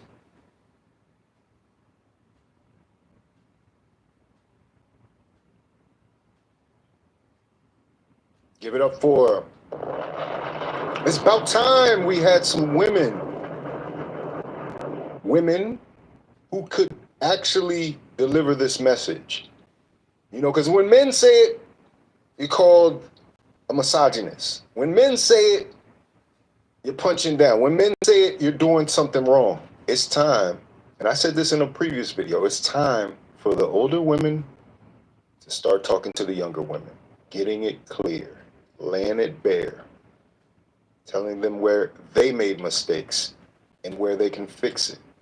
Don't worry about men over here. Because as a matter of fact, I think men are probably tired of talking about some of these issues with women. But Melanie's cooking over here. She's about to go in. Who are the Instagram models busting it open that are getting married? That are men respecting and wifing up? No, they're getting flown to Dubai to get busted down for a camel and to get defecated in the mouth. Oh, wow. Okay? So let's no. I mean, we're speaking scientific language here, okay? So this is Tell the truth and shame the devil. It's back. There's documentaries. These women are doing this. And like, I don't care how much. I would rather be homeless and destitute than not to be able to sleep at night, knowing the things that I've had to do. Now, there's one thing, if you've been violating this against your will, okay? That's one thing. And there's a lot of women whose minds been warped because things have been done against them against their will. But that's not the majority. A lot of these women have a love of money, and they don't give a damn what it means to anybody, because money is the only thing. They want to buy bags. Are they getting this money because they want to build wells in Africa, schools, and then they want to? No, they're. And the point is, there is no respect, because you know what you're doing. My daughter see this, that you are against wives. You're against the women who have put in the work to earn a family. You have to earn a family. And so if you are a whore in the street and you're busting it down open on OnlyFans, you are the enemy of women who are traditional. And I'm sorry, there is no love in you. Just like you have no love for me because you're going to bust it open for my man. And if a dollar is going to pull you in, that's all you're worth is money. You have no intrinsic value. You have no morality. You don't believe in anything but what you can buy Gucci and whatever. Like, I'm sorry, there is no respect for that. And I don't mean it in a way to understand women make decisions where they are, but at the same time, somebody has to stand up for Savannah James, LeBron James' wife. Yeah. When she was on that run on the Oscars, you know. Shout out to Savannah James, looking gorgeous, beautiful, a perfect example for young ladies to model themselves after. Beautiful, represents her husband well. Same event, Sierra was there, butt naked. How is that a representation of her husband? You know, she had 2 children out of wedlock with LeBron James as a teenager, her sons, but she made a different decision not to go. You know, she stuck with the man, and she made a different decision. Like, there are, like, who stands up for women who are trying to do it right? And right now, I feel like the dominant voice in culture right now is women who are whores. You know, don't judge me. Yes, ho, I'm judging you. So, and I don't care. Like, if you're opening your box for the street, like, take everything that comes with it. Don't demand respect. When you don't respect women, you will entice that woman's husband, and you don't give a good goddamn what happens to that family and what happens to them. But then you demand women to say, respect all this and other. Do you respect the wives that have to deal with the BS that you're doing? And then, like, just accept being bottom of the barrel. Not only do they not respect the wives, but then they call the wives pick-me. Right, exactly. They don't respect the wives, but they want all this respect. But a woman who wants to be a wife, a housewife, that wants to be submissive, they want to holler. They talk about Kevin Samuels. They shame those women. They're excited Kevin Samuels when he died. So now they're excited because they discovered the stuff he talked about with men and how he could try to get men together. And I spoke about it because he was a personal friend of mine. But you don't respect us, but then you want all this respect, but your is open for consumption. Like, no, you don't respect a wife. You be ready to be a side chick. You will take that man's money. You will steal him from his wife. You will do whatever it takes to get a dollar. And because your mind is degraded and your mind is gone and your mind has been snatched into hell, you're Middle Earth. And what's so crazy is that we have a culture today that supports that. Like, I was just down in Atlanta not too long ago, and there's a restaurant down there. I'm not going to name it because they don't sponsor me. But they got this new sandwich called the Side Chick. Oh, no. And they got Brittany Renner that will come in. She'll come through, and she advertises because she's a side chick. I know the football players and people that know her, and they will say, and they don't care. Catfish. Hey, like, listen, and they appropriate. Come to me and talk to me about it. And just like Brittany Renner, she's a 6. That's why we don't want her. She tried to get with us after the podcast, and we were just like, shots fired. Yes, you know who I'm talking about, too. You know. If I mention it, I will never. But you know who I'm talking about. And all these women, I do actually. They would go ham if they knew who it was. And he was like, nah, you a 6 chick. I'm like, you got a mouth and you for the streets, I'm done. Listen, but the culture it supports it, right? So like mainstream media is giving her money to promote her being a side chick. Crystals in the U.S. No, we don't talk about them. Food restaurant. No advertising. It's crazy though. If a girl gets married at 19, they'll say she's making a terrible decision and she's too young. But she's a whore at 45, like Bernice Burgos is a grandmother and still out there like, look at my booty. Oh, I'm that like, are you that fine? Why don't you have a husband yet? Like, why? Wow. If you're that fine, why don't you have a husband yet? It's a good question. We could ask a lot of these older Instagram influencers that aren't married, that are leading women down a certain path. How many women have gone to get a BBL because they saw how maybe Bernice looked or how Brittany looked and decided that that was the beauty standard? that social pressure that was put on them. Where are the positive examples to counterbalance this? These are the leaders of the culture. In fact, you got other celebrities, shout out to Chloe Bailey, feeling like she's got to catch up with the Instagram chicks. She's got to do things more provocatively to be relevant. We're in the wrong place right now. You this fine, you're She's so unwipeable. special. You're so special. But look at these old hoes. They're sitting up and they're still trying to get money. Like they are grandmothers now, busting it open for a check. You have to understand, you men, it's not that you And that's right, Bernice does have a grandchild. are less valuable as a human being. But if you are putting yourself in a position, men do not respect you as a wife. No man of value wants to bring a known hoe, and this is my wife, and you're around his boys, and he's proud of you and presenting you. No, you in the back room, he'll date you. You know what I'm saying? Because you're a known hoe, and it's like, okay, we all skeeted and skirted in this, so it's my turn. You know, so she's My never turn. yours. It was just your turn. And so a lot of women, I say this not to degrade a woman, but to understand, women do not understand how men think. They At do all. not respect you, and you are doing this, and you think you're earning something, and you're a bad bee because you make all this money. You're going to die on that hill with all your money by yourself.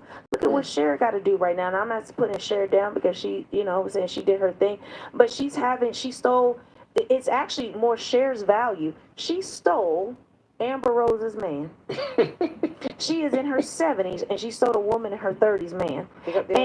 And do you know the and she got a forehead tattoo for that man, and Cher, a woman 40-something years older than her, snatched her man. Oh shit. Wow. Yeah. Girl, bye. like if Amber, if it's that much. Yeah, I think Cher is 76 right now. Still out here. I mentioned that in the Amber Rose video that I covered before. But she got a point. She got a point. This man was, you know, of course, his motives could be what they are. But he was willing to deal with a woman from another era and is happy, it seems. Things are working out way better than with Amber. Interesting. Much. Why is Brittany Renner not wifed up? Why is Amber Rose not wifed up? Look at it, the old Hollywood stars who are not wifed up. They're beautiful women. So many bad ones. You like, what's going on here, man? Like, what's wrong? What's really wrong? In the media running their mouth. Yeah. Not only that, but they're hoes. And that's the number Look one. at Christina Milian. She's they a wife could've been- now. they All could've these been- other they women, could've they're been a hoe and been examples. married, though. Right. Like there's women who But if had you being things a hoe and and made you running your different mouth, that's But to your point, right, where are the wives in media? That's not what's highlighted. What's highlighted is the Brittany Reners, are the people who are selling this lifestyle, and these Gen Z babies are eating it up. They think that that's what They're men fooling want. you. That's They what fooling it's a you. it's They an don't love illusion y'all. They for don't love sure. y'all. But that's why, because we aren't being taught. Sorry, we have no representatives in media to help pass it down. I'm curious. We I'm loved curious. Jada Pinkett for a while. Did any of you ever, as a Oh, kid, Lord. did any of you ever, as a kid, want to grow up? You didn't say that. Wait. Did any of you ever, as a kid, grow up and want to be a housewife? No. Yes. Really, you did. Yes. Like, even till now, I'd want to do like be a housewife, but like maybe work like 2 days from home or something like that. I was gonna say yes, and then she added an extra. Just say yes. There's housewife. She didn't say housewife. But how many were raised? You ain't want to be a wanted to be a housewife. Were you housewife. raised to be a housewife? Like I grew up I in was. Southern Baptist, and submission. Like a lot of women think it's dirty. I'm like, this is standard model. That's like asking for doors and windows on a car. Do you feel like you were raised to be a housewife? Not like with my dad and things like that, as in I saw that growing up, but my mum like taught me how to cook, to clean and things like that, so that's what I'm comfortable doing. And then as you get older and you realise you do have to work and you're used to it, you think, I would want to bring something to the table as well, like working and intelligence and things like that, but also still want to But you're maintain housewives for the CEO of your corporation and the company. A lot of women say, I don't want to be a domestic slave. I want to have my own money. That CEO, that's your daddy. That's your sugar daddy. That's who you shaking it for.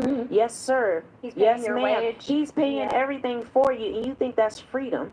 When this man don't like if they have to make cuts in the company, you're out. They don't care about you. There's nothing about you You're not valuable, and you have to compete, and it is tiresome, and you're exhausted. Your kids suffer. Your kids are buck wild. Like I don't think people see the consequences, but I don't blame young women. I think it's a failure of older women who we have indoctrinated our younger women. You know, Maggie and I, like I'm 41 and Maggie's an older woman. And really? I blame us. I blame older women too, though. We're the one we didn't set I personally did, my mother did, and the women in my family have. But I know in large, we have failed these younger women, and we've let them just run the streets, and we have not checked our daughters. Let me catch my daughter. My mother today, if I post a picture at my age, my mother is 74. I am 41. Let me post a picture where the dress is a little too much short. My mother would text me and say, "You look slutty." And I feel shame and embarrassment, and I feel like I failed my family. I think Yeah, what happened to shame? Like, we haven't had a culture that acknowledges shame in years. It's like Shameless, like that show, you know, like it's just no repercussions, you know. People are just wilding out and don't have a barometer for what is right and what is wrong. There's no gray area. There's no judgment anymore. There needs to bring back some form of judgment, because things are out of whack. it's a failure of the family structure. My father, he doesn't even have to say anything. Him and I won't talk for days. He's my best friend. And I said, Dad, like, he says, like, Mel, like your mother told you what, like, you, like, and I Notice she's got a relationship with her father. Important fact. think a lot of women have not had the love of a family of men to tell them the truth. And that's why they hated Kevin Samuels. Because he was a fatherly figure that told them the truth, and they didn't want to hear it. Like, you're average hoe. Like, and you have hoe activity. And if you want to get better, you have to do better. But the rebellion, no one's ever been in your life to discipline you. So it's like, who are you to tell me what to do? Because you never had to discipline. You can't even believe someone would tell you the truth about you. But there was a love for you, and he wanted you to grow. But that's why they celebrate his death, because now we're free to be hoeing, and nobody's going to hold us accountable. Wow. She told you the truth right there. That's what Kevin was trying to do, was tell you the truth. Women are not used to hearing what Kevin Samuels had to say. That's why they were fighting so hard against him. They were fighting so hard against him because they had never seen a positive, strong, fatherly black man presence in their lives. And so they fought against it tooth and nail. They celebrated his death. Yeah, all these things that we've been seeing, and since he's passing, you know, people tried to relax and go back to the way. Nah. The cat's out of the bag now. The cat's out of the bag. We got Melanie here. Melanie, I think it's perfect timing for her, because there needs to be women stepping up in her age category. Not out here to compete with the younger women, but out here to instruct them. Out here to tell them the way to go. Tell them where they messed up in life. Men have that. We have mentors. We have OGs. But for too long, there hasn't been a female equivalent, and we've seen things go completely out of whack. Give it up for Melanie King. Yeah, it's about time, man. It's about time somebody said these things. They needed to be said for a long time, and you didn't want to hear them from Kevin Samuels, so now you got to hear them from the people that Kevin influenced, because that's what's happening here. There's been an effect, a ripple effect, if you will. I like the point she said about you'll do everything for your boss, but what will you do for your man? Your boss, if he has a cutback, he's not going to have any sympathy for you. You got to reach the bottom line. It's not about you. So all these people focus on career, all these women focus on career and not wanting to shake the boat at work, but then come home and take it out on your husband and your children, screaming at them all the time. Yeah.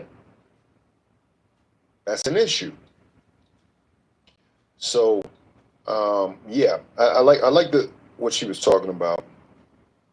Can't even wash themselves properly, but busting it open on OnlyFans. Embarrassing. Highly embarrassing. But I think it's time to really have these discussions. And like I said, you know, you didn't want to hear it from a man for whatever reason. But now it's time for the women to step up. Where are the women 40 and above who are going to tell these young women what the truth is? Who are going to tell these women, the bumpy road that I went down, you do not have to go down that road. I was at Freaknik freaking off. You don't have to go to 2023 Freaknik. I was out here busting it open as a stripper. You know what? That wasn't a good life plan. Because what is your exit? Flying all around the world, going to Dubai to be a human porta potty, huh? For money. It's degrading. We shouldn't have common knowledge of it. It shouldn't be that common that we all know that that's what happens when some of these OF chicks go to Dubai. That is the service that, and it's insulting in a way. It's insulting. If my daughter was to go and take this up as a craft and come back with a whole bunch of money, the shame that she had still cannot be washed off. It can't. It's too dark of a place. It's too far gone. And you know, there's assortments of other things. That's just one of the most extreme and in our face examples, but this is happening every day. What are these women doing when they're flying out with these basketball players all over the place? These actors. Oh, I know, because I'm an actor. I've heard the stories. These comedians, these news personalities, because look at what's his name at the Today Show. That one guy, he was wilding. Boy was wilding. Instead of being angry at the men on YouTube or the men with podcasts who are bringing these topics up, we would benefit so much if mature women that have been through some things spoke freely on these topics and gave guidance to these young women. You know, because I talked about it in the other video. We see the reason for that. Because why are you going to tell somebody what to do to correct their actions if you're competing with them? If they're if they're the opposition? And that's what it's come down to.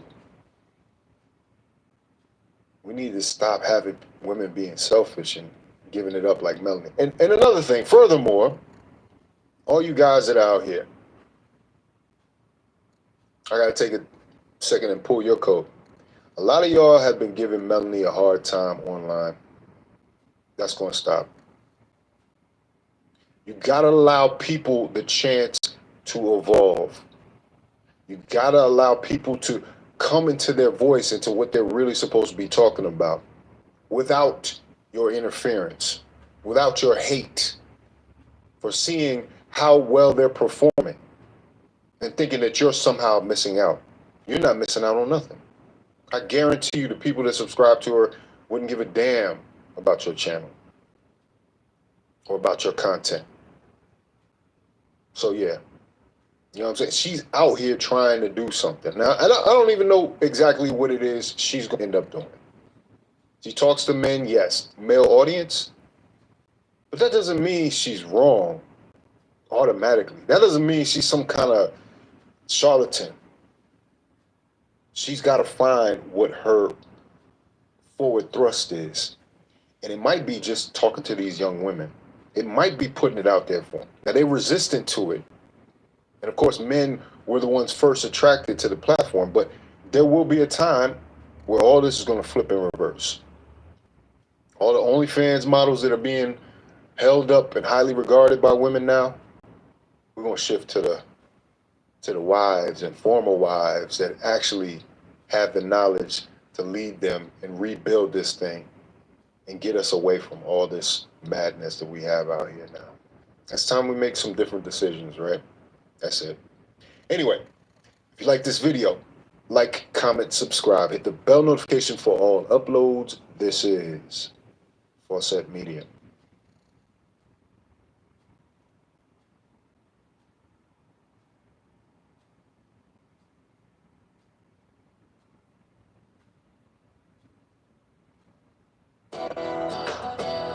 Whether you're tinkering in your garage or tackling big projects, if you know the value of working with your hands, you know Harbor Freight. And you can be confident knowing that at Harbor Freight, you can get quality tools at prices that work just as hard as you do. Because the only thing more satisfying than a job well done is a job well done, well under budget. Whatever you do, do it for less at Harbor Freight. Comedian Corey Holcomb schools Kendra G. Let's get into it. Well, And to the security guard girl who I just got down with, listen, I'm getting my room key changed. I couldn't believe you thought I was going to leave. we done. You know what I'm saying? What do you mean you're done? Speaking of which, let's just get into the conversation we had off the air. Whenever Corey gets here, we always get into these conversations, relationship-wise. I want to bring up the last time he was here. Let's just talk about this time. Corey just said that a woman has to have sex with at least 10 men before she can make wise decisions in her dating atmosphere. Is that what you said? What did you say? When you have been destroyed due to rejection because you thought you were special, it makes you a better woman. But why does it take 10 men to sleep with to It get takes that? about, after that 10th guy, I think intelligent women are like, you know what? I'm not who I thought I was. But wait, Corey, no, so this analogy can go both ways because a lot of times it's not always the guy rejecting the woman. The woman can be rejecting the guy, and the guy might want to be with her, and she's keeping it moving. But women don't want those guys that try to be with them. Women want the guys that they can't get. They feel good walking in the club with the guy that's all that, one way or another. You know what I'm saying? That's a fact. If we know anything, we know that. So women will never settle for that good dude that want to do right by them. We got that part of the conversation. Yeah, I don't think women are used to rejection. Men are used to rejection. We can take a no. We get it all the time. Right. And it doesn't matter if we get rejected, we still gonna get with somebody. There's so many daughters growing up that are born to be dropped off. What do you mean? Born to be dropped off? What does that mean? Drop them up in front of their house and be like, well, I had a good time. See your kids looking at me. Hey, she coming up now. You know, there's too many girls like that. So even if we don't get the one we want, we gonna get one because you outnumber us, ladies. Okay, there's truth to that. And the number aspect, but I feel like you might not get the girl you want. Like, yes, you'll get a girl, but how many good women have you lost that you regret? I have never lost a good woman. I disagree with I that. have never lost a good woman. All of the women that I was able to be with, I knew I was going to get them. As soon as I saw them, I was like, this is alley-oop right now. I see the struggle in them. That's why I chase strugglers. All right, Corey Holcomb is hanging out with us. I chase strugglers. Why would I chase a girl? Look, you got a job. You see how hard it is for me to get with you? You got a job. I've been trying to smash since I saw it, but it's just... All them radio girls, when they lose their radio job, I get them. 10 years from now, no, 10 years you from now, belong to me. Corey Holcomb in the studio, Chicago. We are coming right back. Don't go nowhere. Got her in 10 years. In 10 years, he going down. Hey, ain't that the truth? They always come calling back 10 years later like, hey, you still cool? What? You still like me? Yeah, exactly. Kendra can't handle Corey. That's the thing. She can't handle him at all. All her callers, I know she thought she was about to tell him something, but he came in there, so it's a different level. Hey, what's up? take them and buy them stuff. Where was you at when they were 5 and 6? Oh, that's when you're supposed to be with your mama and who she with at that time. What you a sperm donor then, Corey? No, look, it's very rare that brothers grow up with their kids in America. And when you say that, it shouldn't be shocking. Well, these two men right here grow up visiting their dad. Yeah, but black men are some of the most involved fathers. Let's make that clear, even if they're outside of the household. But that's why I know I could never do that. It is common. I'm not arguing that. Of course. Your kids grew up with you? My kids are in my house every day. I'm taking them to practice. That is so beautiful. That is so beautiful. But you know what? I totally get what Corey was saying. Violin and come up here. I was in the barber shop talking to some homies, and the first thing they said was, "Man, you had both of your parents growing up." And that, like, we laugh, right? But a lot of dudes didn't grow up with both parents and all. So that's they rare. Yeah, that's rare. I'm from Chicago, man. It's a whole bunch of single moms who got opinions and lonely. That's really what the world is about. All you women who have something to say, you saying it to people who not with you.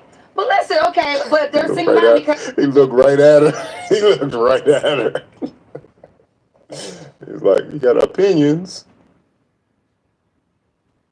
the guy's not with them. So is there any accountability to the They're a man single that mom left because that their family? opinion is more important than being with the person that they had kids with. What do you mean by that? Just think about how many women grow up raising, the kids grow up just with their mom. Like if you really think about the statistics with that, something is really wrong. And when you think about what's wrong, why isn't the man in the house? The government is part of it because they give the women tools against the man, but don't give the man tools against the women. So it's like we're being assisted by the government to split the families. Well, here's the deal, though. That's COINTELPRO right there. I agree with that. The only thing I don't agree with is you're giving a lot of the accountability to the woman of the family. It takes the man to be a part of the family too. So if he's helping her create the child and he doesn't stick around to raise the child, that's his fault. It's not her fault. No, if you're a woman and you want to keep the man that you had a baby with, you have to bow down. You have to bow down. You are not in charge here. What are you talking about, Corey? You have You're to trying bow to make me down. upset. Bow down. She's trying to make me upset. I'm not going to. You have kids? I don't have any kids. Obviously. You gotta bow down to somebody. You ain't got no kid. That's what I'm saying. It's like you're not gonna bow down. No, I'm not. But I don't have enough money to raise my child with or without the guy. Right. So money, you'll have kids raised with money. Okay. But the guy, but I will say this though, the guy loses out though. You make it seem like the Well, woman. the guy can always make kids. I start over tomorrow with it. Oh my God. Damn. That is the X factor right there. A lot of women don't put that into account when they weigh in the scale. But yeah, a man can start over a family like that. And it can include you or it cannot include you. It can be the next woman or it can be you. Women know that. I mean, I think women know that inherently, but they kind of block it out. You know what I mean? That's a trump card right there. Let me ask this though, because Kendra did ask you, does the guy have any accountability in that situation?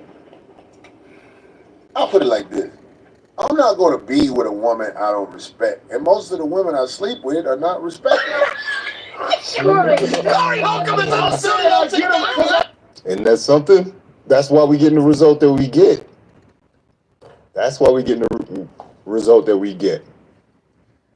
You got a small percentage of men that sleep with women that they don't respect, and they're not going to be in a relationship with them. You know what I'm saying? Like, if you want to get women that were on your level, a lot of times you have to put in a lot of work. But a lot of the women that are giving it up on a regular basis, it's just casual. Yet they expect some type of relationship. They expect Corey to come home with them, the security guard from the hotel. I got money. That means you respect I got money. And because he has money. Yeah, one more break. I'm going to come back, That man. means you don't respect yourself, then, Corey, for some people that you don't No, respect. it's not about me not respecting myself, because when I wash up and get my car, I feel great. But I'm saying, like, it's the money. I have money, so I'm going to smash today after the show. Ruffle some feathers. Listen, man, I'm an avid viewer of the 5150 show. I love you, Darlene. my man, you know, Marcus, Craig, come on. 5150. But you are a lightning rod. You're a lightning rod.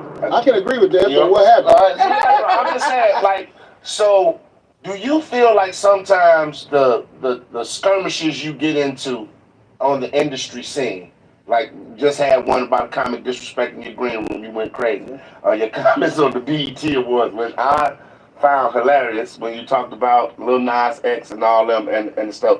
Do you find, like, do you ever sit back and say sometimes, like, I could be further in Hollywood if I wasn't this guy? Leon, when I moved to Los Angeles, leaving here, I was out there about a year, and I realized I don't fit in. Okay. I don't fit in. So what I've done is created my own Hollywood with the 5150 show. Yes. Because, listen, I tell people, Bill Maher, who I'm a fan of, I like his show, he's at the Chicago Theater the next day. I'm at the Chicago Theater, and I'm basically off my path I took to create my own Hollywood.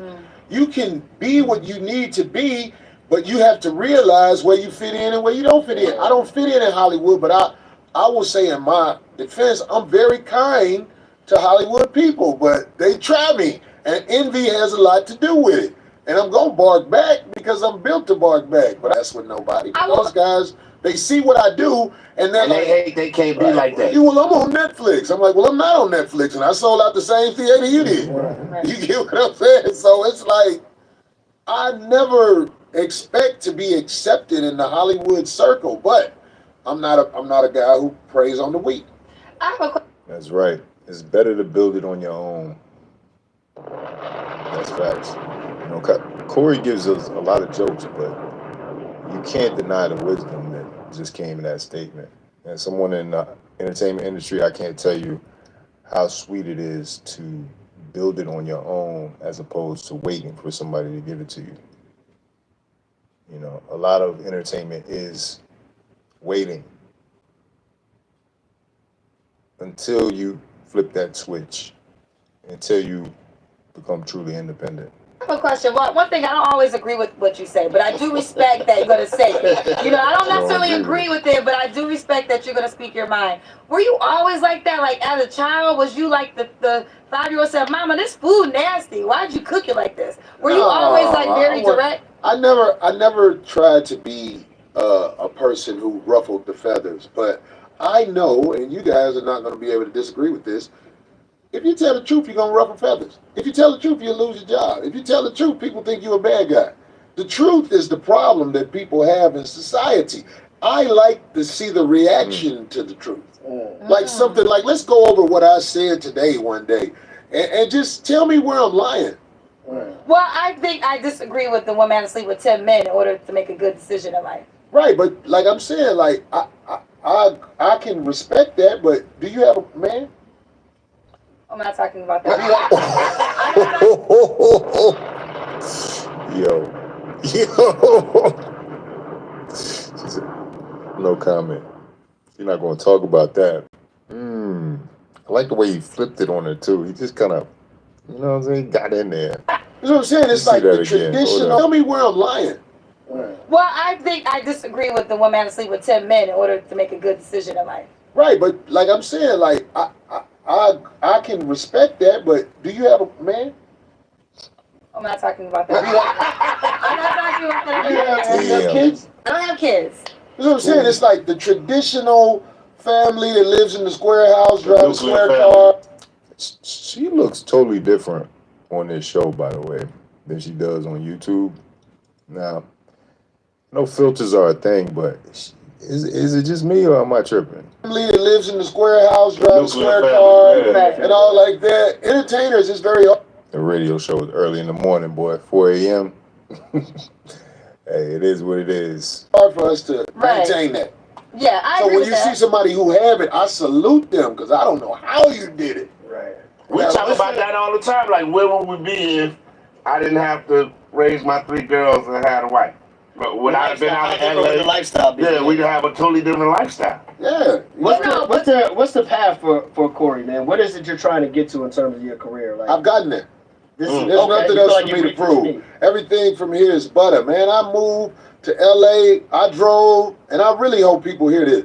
I left Chicago with Tags was revolt messed up and license. everything. I left Chicago. I was bogus on the freeway. I didn't know how I would do it, but every time I've taken a chance on myself, it always turned out all right. Yeah. Every time. So people out there, if Bet you're on you. serious, bet on yourself. Because sometimes when you in the position where you have to do good, you either gonna be out there in one of them tents sleeping under the freeway, or you gonna rise up and do what you gotta do. That's what's up. Congratulations on everything.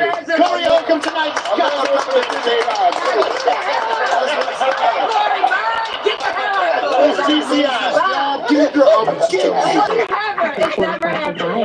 There you have it, Corey Holcomb.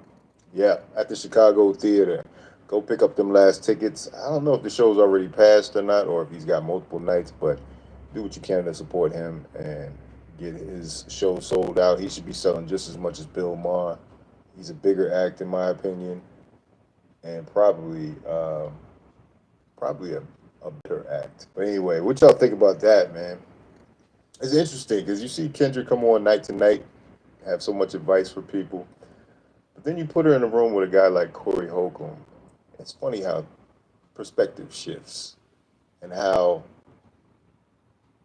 the real rises to the top. You know, she couldn't sit back. She couldn't do nothing but sit back and take it at this point. It wasn't like no pushback. This wasn't the place for it. This is her job, you know, and I understand she has to be a certain way at her job, but it's just funny to see how wise Corey is, and he slips the wisdom in a joke, so it's easier to digest. I thought it was just interesting to see the juxtaposition of the two of them, their YouTube platforms, in a different arena. Anyway, if you like this video, like, comment, subscribe, hit the bell notification for all uploads, join the membership. The membership is now active. You can join it by clicking the join button next to subscribe. This is Fawcett Media.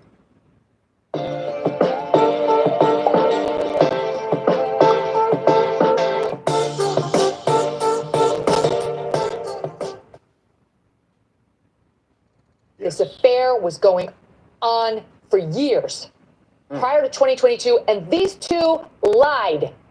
They took the stand, and in my very well-educated opinion, told lies under oath to this judge, to these lawyers, to Fulton County, to all of us. It's a wrap. It's a wrap. Ahead of Friday's hearing to determine whether or not Fonnie Willis and the Fulton County DA's office will be taken off of the Donald Trump election interference trial, the text messages from yesterday's witness, Terrence Bradley, have been released. Now, if you thought he was evasive, it's a whole nother Terrence in these text messages. Let me just say, it's been the strangest thing. I don't know what's going on here, but a couple weeks ago I had Candace Owens on the channel. Candace Owens is about to be on the Joe Budden podcast. And now, Megyn Kelly. I don't know what's going on here. I know what's going on. They're telling the truth. You know, you can't get around the truth. I have here in front of me the texts. Wow. I've got 31 pages of the text messages sent between Ashley Merchant and Terrence Bradley. We've got them. Uh-oh. We've got them right here. We're going to go through them together.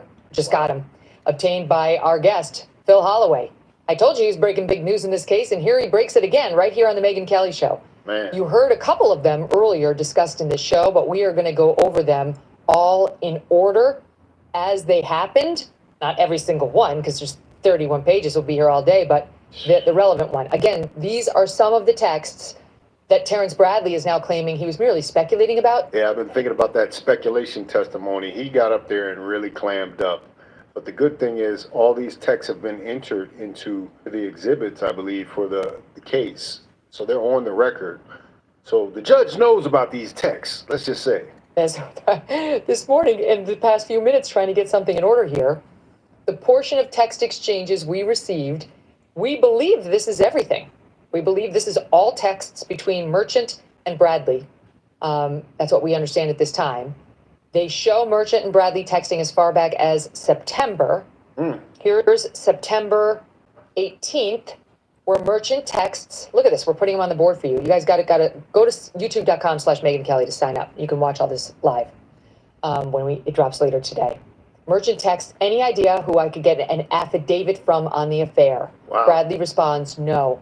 No one would freely burn that bridge. We had heard her make reference to this back on February 15th at the hearing. We've never seen it. Merchant responds, okay. If Chris was asked under oath, would he know? Don't know who Chris is. Merchant is likely, though, talking about Wade's law partner, Chris Campbell. Bradley responds, no. Okay, so the question was, if Chris is asked, would he know? Bradley says, no. Merchant says, wow, I figured he would. I didn't expect them to be so careful. Bradley responds, he knows, but he won't admit it. I'm sorry, but this is not how someone who knows nothing about an affair sounds. Right. It's like, the guy, he's caught. Sorry. Like, Nathan's caught, Fanny's caught, Terrence is caught giving it up. Ashley Merchant has been an honest broker from the beginning and was wrongfully smeared by Willis. Let's keep going, all right? Yeah, she's right about that. When Fonnie Willis came up there, Ashley Merchant was the first thing on her mind. Like, she wanted to get that clear that she had an issue with Mrs. Merchant and how she was talking about her in the prior days of testimony. You know, she got mischaracterized as stretching the truth. All right? January 5th, 2024. That's before Ashley Merchant filed her motion requesting that Wade and Willis and the entire DA's office be disqualified from further prosecuting this case. She texts, I assume you knew about the trips. Wow, oh wow. Insane. I'm shocked. And then she goes on, well, not really, but somewhat. And he writes, no, I didn't. When did it happen? She says, last trip was this summer, May or June. He says, no, I didn't know I was gone by then. Doesn't surprise me. This is the part we were just talking about. Doesn't surprise me. They took many trips to Florida, Texas. Again, that's new. We didn't know about that. And then she responds, and Napa. And he writes, California. And she writes, yep. And then he says when she moved her daughter there.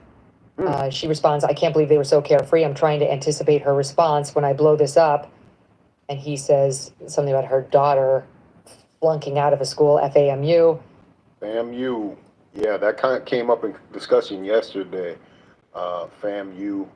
And I think it's come up one time before where they're talking about whether or not they were dating at the time or they had taken. That's what it was. It was in Fonnie Willis's or Nathan Wade's testimony where they were talking about you all took trips to California, right? That'll be another point that you might have to, to see if they actually perjured themselves. And moving to California in defense of the daughter. No idea whether that's true. Let's see that she goes on to say, dang, they had a full-on relationship. Insane, just insane. And he responds, he went to help her move her, meaning the daughter. She responds, why she would hire him is insane. He writes, yes. He's admitting, I agree, it's insane she hired him. Right. Why would it be insane to hire him if they weren't having an affair? He's saying right here they were having an affair when she hired him. Right. Which we knew. It was obvious. That's what the evidence has shown. And this is where the text we went over earlier comes in, which we'd only seen a portion of earlier. He sure didn't say that on the stand yesterday. He got real shook. Something's got him sweating bullets over there. Where she responds, like, just date him. Don't hire him. Right. And she says, do you think it started before she hired him? He responds, absolutely. And then added, it started when she left the DA's office and was a judge in South Fulton, which we pointed out to you before was in 2019. That's it. That's it right there. That's the text. It started when she left the DA's office and was a judge in South Fulton. This is all speculation, remember. Judge of the South Fulton, Georgia Municipal Court in office 2019 to 2020. Yeah, it was going on then. According to Terrence Bradley, And then he said they met at the municipal court CLE conference. She responded, that's what I figured when he was married. Then right after that comes the next text we went over. Is this accurate? It's literally 13 minutes later. She texts, is this accurate? Upon information and belief, Willis and Wade met while both were serving as magistrate judges and began a romantic relationship at that time. He responds, no, municipal court. Yeah. She says, thank you. Because Nathan Wade was a municipal judge as well. He says, listen to this. He says, but you can't put where they met. Not many people know that. I might be one of the only. Not even Chris Campbell. Okay, I'm sorry. Again, Sheesh. he doesn't want it to be obvious that he's the source. He's worried. He knows it doesn't look good for him to be sharing this information Right. about Nathan Wade, with whom he has clearly had a falling out because he left the law firm. And we saw in the cross-examination that was done of him on Feb 15 or 16, they accused him of sexually assaulting either one person twice or two people. He denied it. Right. And so since they accused him of that sexual assault and blasted it on national television, basically, worldwide television, why does he still feel the need to be loyal to Nathan Wade and Fonnie Willis? Like I said before, it's already been entered into the record, so the text messages are there. The judge has seen the text messages. The judge knows exactly what's going on, but he still didn't want to just out and out say what he said in these text messages, which is crazy, you know, which makes it all more, you know, I don't know, like mysterious and kind of shady, you know what I mean? Like what's going to happen to him if he tells the truth? Okay, we're going to get to that. But he's clearly helping counsel for the defense in this massive case against Trump and Michael Roman and the others, and he doesn't want to be outed. You can't put that in there where they met. Not many people know it. I might be one of the only ones, not even Chris Campbell. Okay, let's keep going. She says, I'm not. She also got stuff from the divorce lawyer. I got a ton of stuff. He says, like, what else? Then he says, when will it drop? He's anticipating it, guys. He's anticipating it. When will it drop? He is screwed. He is so screwed. It's so obvious. The judge has access to all of this. Yes, he does. He knows what we know. She says, Monday's my filing deadline. You won't be involved at all. Well, that turned out not to be true. He finally turned over his financial documents, which show he paid for Fanny's Delta flight. It has her name on it to California Napa vacation, and he paid for a Royal Caribbean cruise for them. Okay. This is Ashley Merchant finally realizing about all the trips. Blah, blah, blah, blah, blah. Then she asks him, this is January 5th, do you even talk to him anymore? And then she said, let's see, Fanny is the one in most trouble. She didn't get county approval to hire him. She's required by statute to do so. And he seems to be responding to, do you even talk to him anymore? No, I don't. That's also kind of interesting. Okay, then she says, I can send you a draft. I'm almost done with my motion. I can send you a draft. Can't wait to hear about your trip. And he says, okay, happy hunting, LOL. Happy I'm sorry, there's like 180 between this person in these texts and the man we saw on the stand. Happy hunting. Don't identify me. Wow. Like offering ideas, volunteering information. It continues. Let's see. To your knowledge, has Nathan ever prosecuted a felony? I can't find a single one. Never in his life has he ever prosecuted a felony. She writes, that's what I found too. It's bad.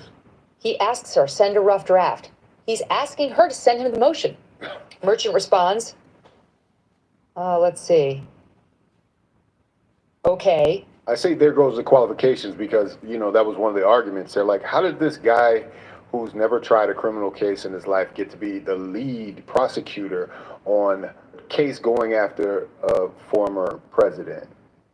Like a very important case. And get paid the tune of, you know, $650,000 and counting. This is bad. This is so awful, yo. Like, this is really like, I don't know if they didn't try to cover their tracks or what, but it just really just blew up all in their face, man. This is crazy. Promise not to share it. I don't want it leaked before I file it. I protected you completely, by the way.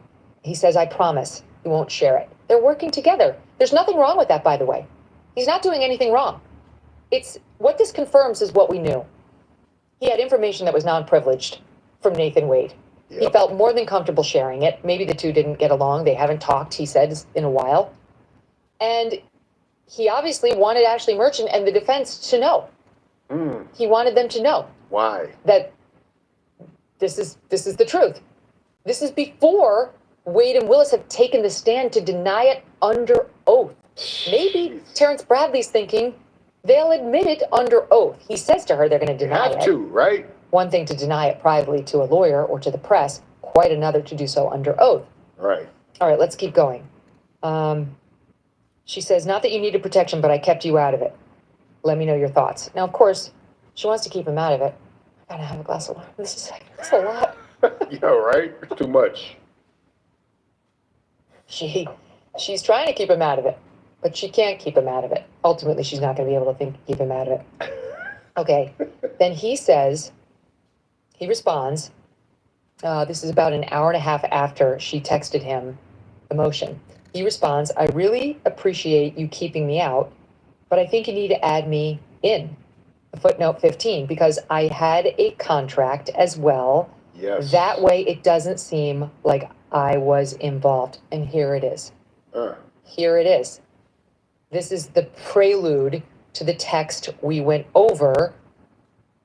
That's a little something called CYA, cover your ass. So if Terrence Bradley got a contract and the other law partner got a contract from the county because of Nathan Wade's relationship with Fonnie Willis, you see where I'm going here? This is really, really bad. So he's even trying to, like, you know, patch it up a little bit because he's kind of implicated in a way. He's gotten this money that maybe he shouldn't have gotten for a contract with the county. This is unprecedented, and it's so unnecessary. It's so unnecessary, but hey, it is what it is. Good point.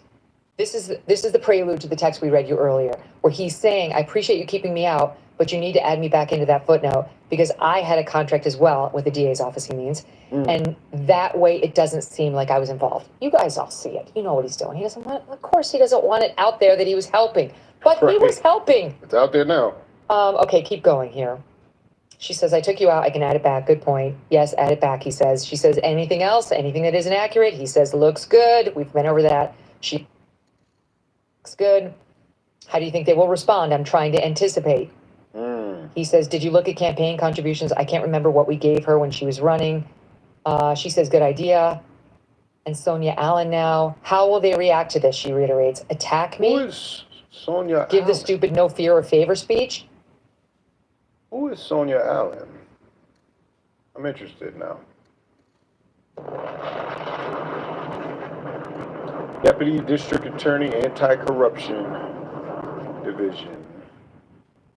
So, okay, so how does this work then? Sonia Allen's going to potentially have to put her boss on trial? Is that possible? Or is she implicated? You know, the whole office, I mean, you know, allegedly. Trying to implicate anybody who isn't implicated. But it was just interesting to know that, you know, now he's talking about the Anti-Corruption Division. They won't attack you. They're going to deny it. And she says if they deny it, they'll become public liars. Okay, let's see. Happening. I'm just reading here. 1/6/24. This is a lot of back and forth around 1/6/24. I am shocked she paid him so much. Right. How did they think they wouldn't get caught? So careless. This is Ashley Merchant. Man. Why not just not pay Nathan? Lord. Terrence Bradley. Arrogance. This is so telling. This is fascinating. I am shocked she paid him so much. How did they think they wouldn't get caught? So careless. Why not just not pay Nathan? Arrogance. Okay, moving on. Okay, she says, I may subpoena the detail. She seems to mean security detail, but wasn't sure if it would help much. Those guys know it all. Here's his response. This is 1/7/24, 12:12 p.m. So this is actually all happening in January, 1/7/24. So it just happened? You mean Terrence Bradley just recently brought this up before this hearing happened? Wow, this is really shady. Here's his response. This is 1/7/24, 12:12 p.m. Yes, but they changed. You need to subpoena their original detail and current detail. You really want the guys when she was initially elected. And you tell me, audience, was she initially elected prior 2020 to hiring Nathan Wade? Yeah, she was. She was elected in 2020. Yeah. Why would Terrence Bradley be saying you've got to get her original security detail she had back in 2020? They got You everything. really want those guys. They know everything. Why would he be saying that when she's saying I've got to get the detail? Those guys know it all. If the affair wasn't going on in 2020 when she was initially elected. Right. It's right here. Jeez. The judge has this. He knows what we know. Terrence Bradley saw what Robin Yurti saw. This affair was going on for years prior to 2022, and these two lied. They took the stand, and in my very well-educated opinion, told lies under oath to this judge, to these lawyers, to Fulton County, to all of us. To all of us. He's divulging this with zero questioning by Ashley Merchant. She's not prompting him which detail? Tell me when. That's not what's happening here. All right, keeping going.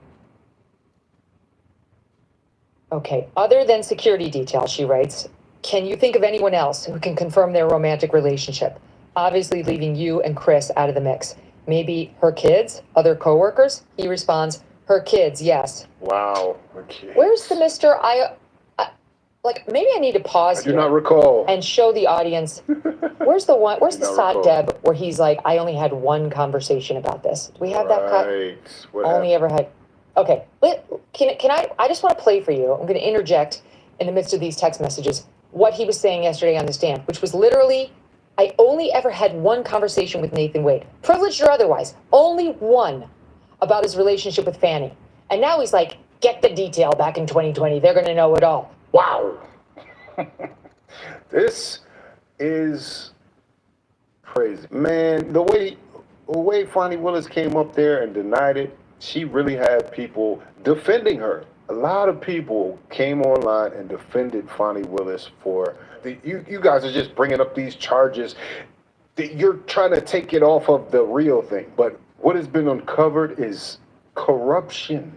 This is not the end of this. Oh, and I don't see any way that the judge tomorrow, when he makes his ruling, which I assume he's going to make his ruling after, arguments tomorrow, I don't see any way he can allow them to continue on this case. It's just too many conflicts of interest. It's the worst. It's the worst handling of a case of this magnitude that I can imagine. Just dumb mistakes. If you're gonna date them, don't hire them for the lead prosecutor job. But it remains to be seen. All this is speculation, as Terrence Bradley said yesterday. But let me know what you think about it in the comments. If you like this video, like, comment, subscribe, hit the bell notification for all uploads. If you want to watch more, please watch one of these videos down below.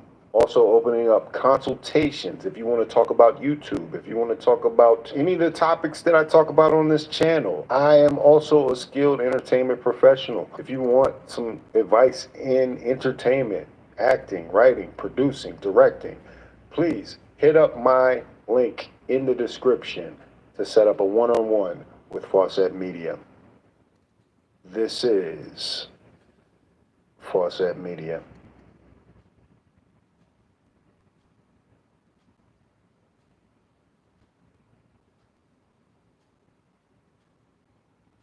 This year, you've been been on our show several times, and I gotta say, now you always look nice, but this is the best outfit by far. Really? Yeah, we got the same sneakers on. That's what's up. And then your coat, but your coat is shutting down everything. Am I making progress with you? You are making progress. I'm trying to make Corey been trying to hit that since day one. progress with you. You got a boyfriend? Yeah, I do. Oh, I gotta wait this out again. One of these years, I'm gonna get you. I was single for a very long time. I'll be tricking too. I'll be tricking. You do? I'm a trick. What's the Okay, fee? yeah. Now, what do you? Depends on who you are. Okay, so what do you? Changed now. I thought it was a flat fee. I'm different now. So what do you buy? Like, what do you trick It on? depends on who you are. You'll What pay you like do. you'll pay rent and stuff. That, a lot of times it'd be so funny to me. A lot of these girls get. She sounds like she's seriously considering it too. Take them up on the offer, man. Every time they have an interaction, Corey seems to get closer and closer with Kendra G. Like she's really considering it. He said, "I'll give you about 10 years." They'll go after 10 years. That, a lot of times it'd be so funny to me. A lot of these girls get Section 8 and be behind on their rent. I always help them get out of the little triangle they in. They be like, it'll take them like 3 years to get out of a triangle for just about $400-500. But the level that you a trick at is dependent on the quality of the woman. Yes. That's right. Yeah, I mean, like, that's real. It's like, ladies, who you are is normally the answer to all of your problems. What do you mean? Stop acting like you don't know. I hate when girls who like weigh 300 pounds are talking like men be this. I'm like, girl, have you seen you? Men don't always do you like that because you ain't on your game. If you get on your game, you might be able to be. Really, an attractive woman ain't got to work. Listen, you can be big and attractive. Look at Lizzo, who might wear. You think Lizzo attractive? Yeah, she's really pretty in the face. She's a pretty woman, though. Seriously. No, She- Lizzo coming out the bathroom in the morning coughing is gonna run anybody away. Just see her come out going. Corey, I'm not stop. No, Corey, stop Big it. girls cough, they run men away. No, Corey, It ain't their fault. It's just if you big and you cough. Coronavirus. Right. No. It gotta be the coronavirus. No, we can all agree. Don't cough. No, there are a lot of beautiful, bigger women in the world. If that make them feel better, let's go with that. That's the thing. If there's an honesty thing about, I think this culture we lost, like in the 90s when I was coming up and the 2000s when I was coming up, like the big girls kind of knew their place. They was a good time, not a long time. But now you got things like plus size models. You got women out here that are, making careers out of being Instagram influencers for being a certain weight. And I think the game has gotten thrown off. I've noticed a lot of big women with attitudes they never would have had in generations past. It's true. How about every woman that's skinny ain't beautiful? That's true, but if you have a shape, it helps you in the get chose game. Get chose game. Get chose game. If you are Lizzo's size, you will always settle. You will always settle. You think a boss player finna be like, oh, I got that. It's not so happen. If somebody coming to her, I call Lizzo them bottom of the knife chicks. No! Corey, what is wrong with you? Everybody that left, she's still standing around with the homies because Corey! she hoping. Corey, you cannot walk this way in real life. Are you serious? You wait for the lights to come on, Corey. You wait for the lights to come on. She can bump the club. Ain't nobody waiting on her. And I'm not just saying this because I'm a female. I just know so many beautiful, bigger women that You have. say that because you're a nice person. But you're a nice person too, Corey. Okay, and look, I'm gonna tell you something about me. I'm not all in shape and everything, but I understand my limitations. But for most of the girls in poverty situations, I'm God. I hate you. You're like Xerxes on that movie. Leonidas.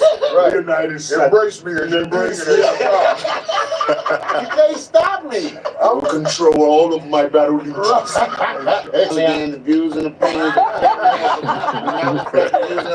of the morning show as a whole, but two of us agree. I was thinking about some of the famous jokes that you've done in the past, and I always wondered if you ever feel bad about them. You have a very famous abortion joke. Talk about going to the Six Flags. I don't want to say your stuff wrong, but just take her on a roller coaster. Yeah. You had T-shirts after that. What did the T-shirts say again? Like that? I got so many T-shirts. I make fun of life. Okay. Like a lot of times in the barbershop, we sit around, we crack jokes, we signify. I learned how to turn that into material I could take on stage, Okay. pay the bills with. That's what I do. But with you being so raw with your material, do you feel like there's any misconceptions about who you are as a person? I can't worry about that. It's working.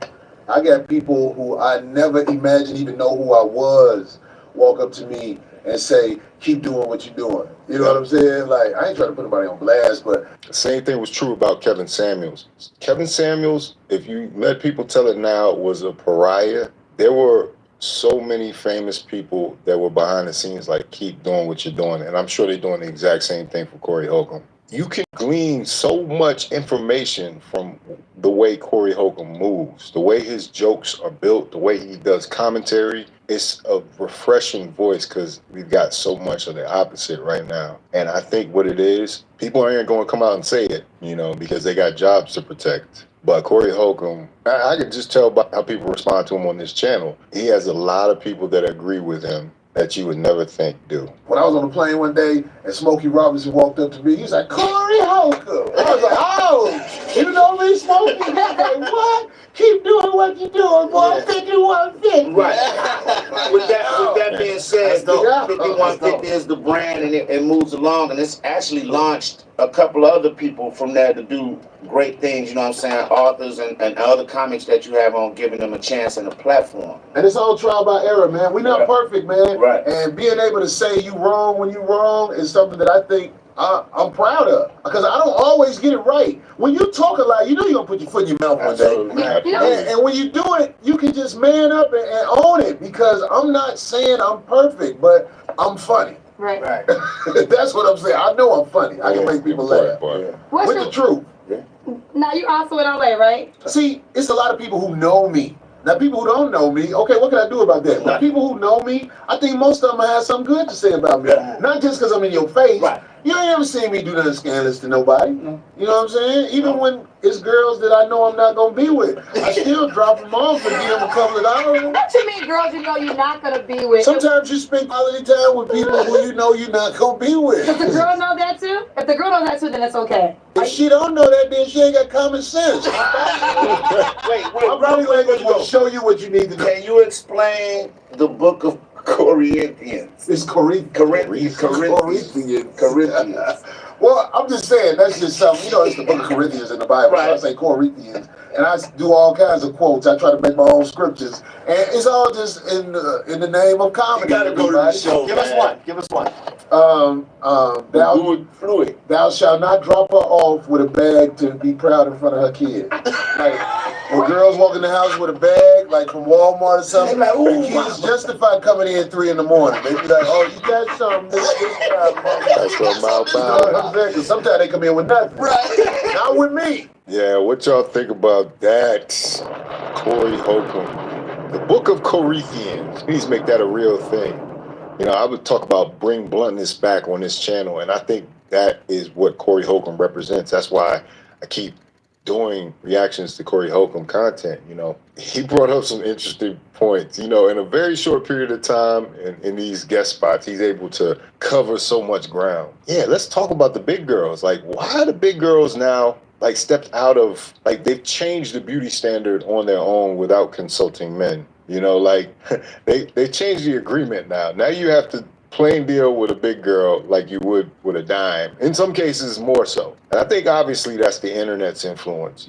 There's more attention to be had, so status is elevated. Like, I saw an argument on Instagram in the comments of this video where this chick was totally delusional about where she stood in the dating market. She was telling people, I think the quote was simply, "Kings, there's nearly 4 billion females in the world, meaning there's no shortage of bad ones. But remember, intangibles matter. Beauty fades, character stays. Stay focused." Right? A good sentiment.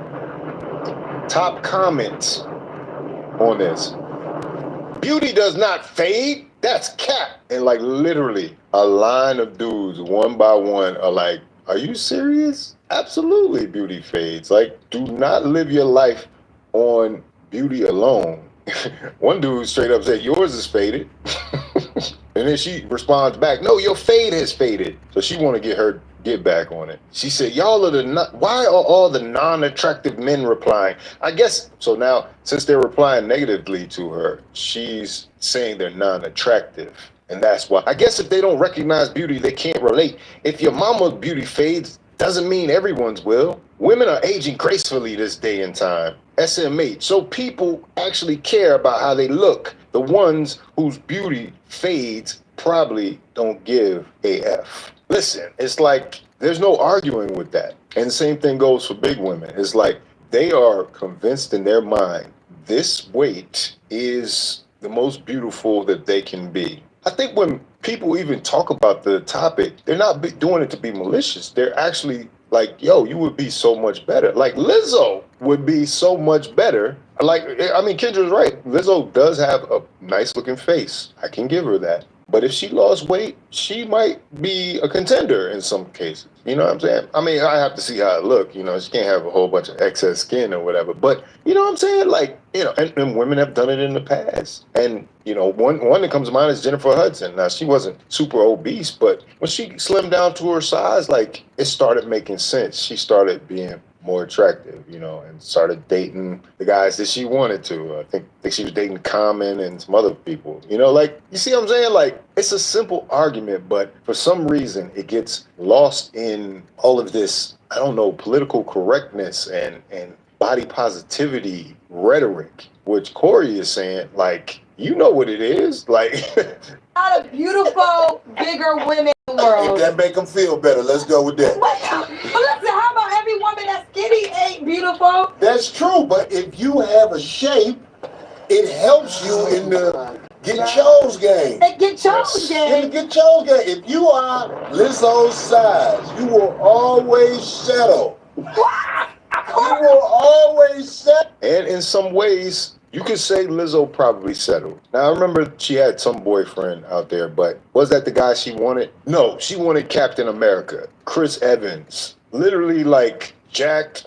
white guy, movie star. Like, that's where her level is in some ways. That's what she seeks to attain. The guy she's with, you don't hear her, like, singing the praises of him. I haven't even seen her post him. Like, she really don't give a damn about this dude for real. Like, honestly, I don't know the nature of their relationship, but I would venture to say if she's attracted to Chris Evans to publicly proclaim that and almost try to talk him into taking her seriously, I'm sure this black guy that she has necessarily probably not on her level. She probably has no respect for that guy. I don't know. I think there needs to be some level setting. We need to come back to some realistic standards. We need to come back to some realistic agreement. I think it's gotten too far out of hand. Change the dating market. And you know what they'll say is, the chick on Instagram, she was saying, is that guys actually choosing her. But what exactly are they choosing her for? And is it what she wants ultimately? Is it a long-term relationship? Is it marriage? No, it's usually for a one-night stand. Now, if you are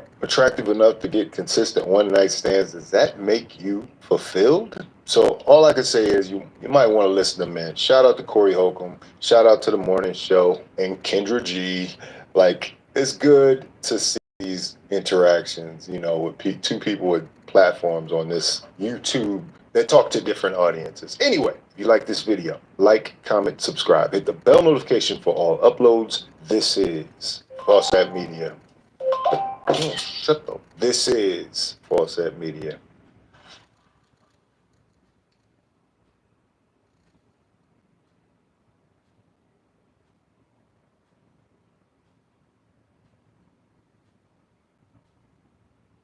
What's my man name who was holding Remy Ma all up in the air? Papoose. Papoose. Oh, no. I don't want to say it wrong. Papoose. Papoose. What's Papoose. But you saying it, you're saying it kind of like Smart brother. Good dude. Great rapper. Good dude. She held him down. Somebody else? Oh, I cannot. How Wow. do you know Is there a way I could just show this picture? Hey, what's my man name? Great. Listen, I need some help, man. I got this lady. Can you show this picture? I think everybody needs to see this picture because my brother is highly intelligent. I've heard him rap. That what he does ain't easy. I mean, Papoose, it's like he's a standout rapper, not just another guy out there, in my opinion. Yeah. Especially that one where he went through the alphabet. But the lessons we are taught in America that are not taught in school is how to deal with the ladies. I think they do it on purpose, not to help us with the guidance needed in school about dealing with the ladies. I mean, like, why ain't no classes about the ladies, Darlene? It's a whole nother art. It's a whole nother art dealing with these ladies, especially as adults trying to have good relationships, especially, you know, after marriage. A lot of even people that are trying to help you with the relationships are only helping you up to a certain point. They're not helping you after you get into that long-term relationship. And I think what we're seeing with Papoose and Remy is that after a certain amount of time, things are different. I'm gonna get into that a little later. Why is there any kind of stuff like that? Yeah, there's plenty of counseling on bad men. I don't know what to say about that, but I hear you. I wish there were classes. But that's why you have, people that you admire and you look up to. Man, if they rap, you really can't trust them. They be around to me. We be cracking jokes on this show, but actually we be dropping bombs. Can you please say that? Dropping them bombs. Specifically female rappers, because they be around a lot of things in their mind. Did you say they in their mind? Straight up. Wow. A woman being a rapper is an identity crisis. That's like a woman being a stud. You basically a soft stud. That's like a referee in a basketball game. I'll be just looking at this shit. Like, how far are they gonna let this go? Foul! Shut up and show your monkey. You doing out here running around with hands and titties jiggling around men. I brought this picture up for a reason. If your woman is out in public with you like this, that's not your woman. That's our woman. Look at his face. Oh, man. I hope my brother don't think I'm dissing him. Yeah, that's on the Keke Palmer side of the game out here. You saw what it did to their relationship. Although it seems like they've gotten things back together as of late, seen together. But yeah, it's rough when you got your lady in the all sheer, you know what I mean?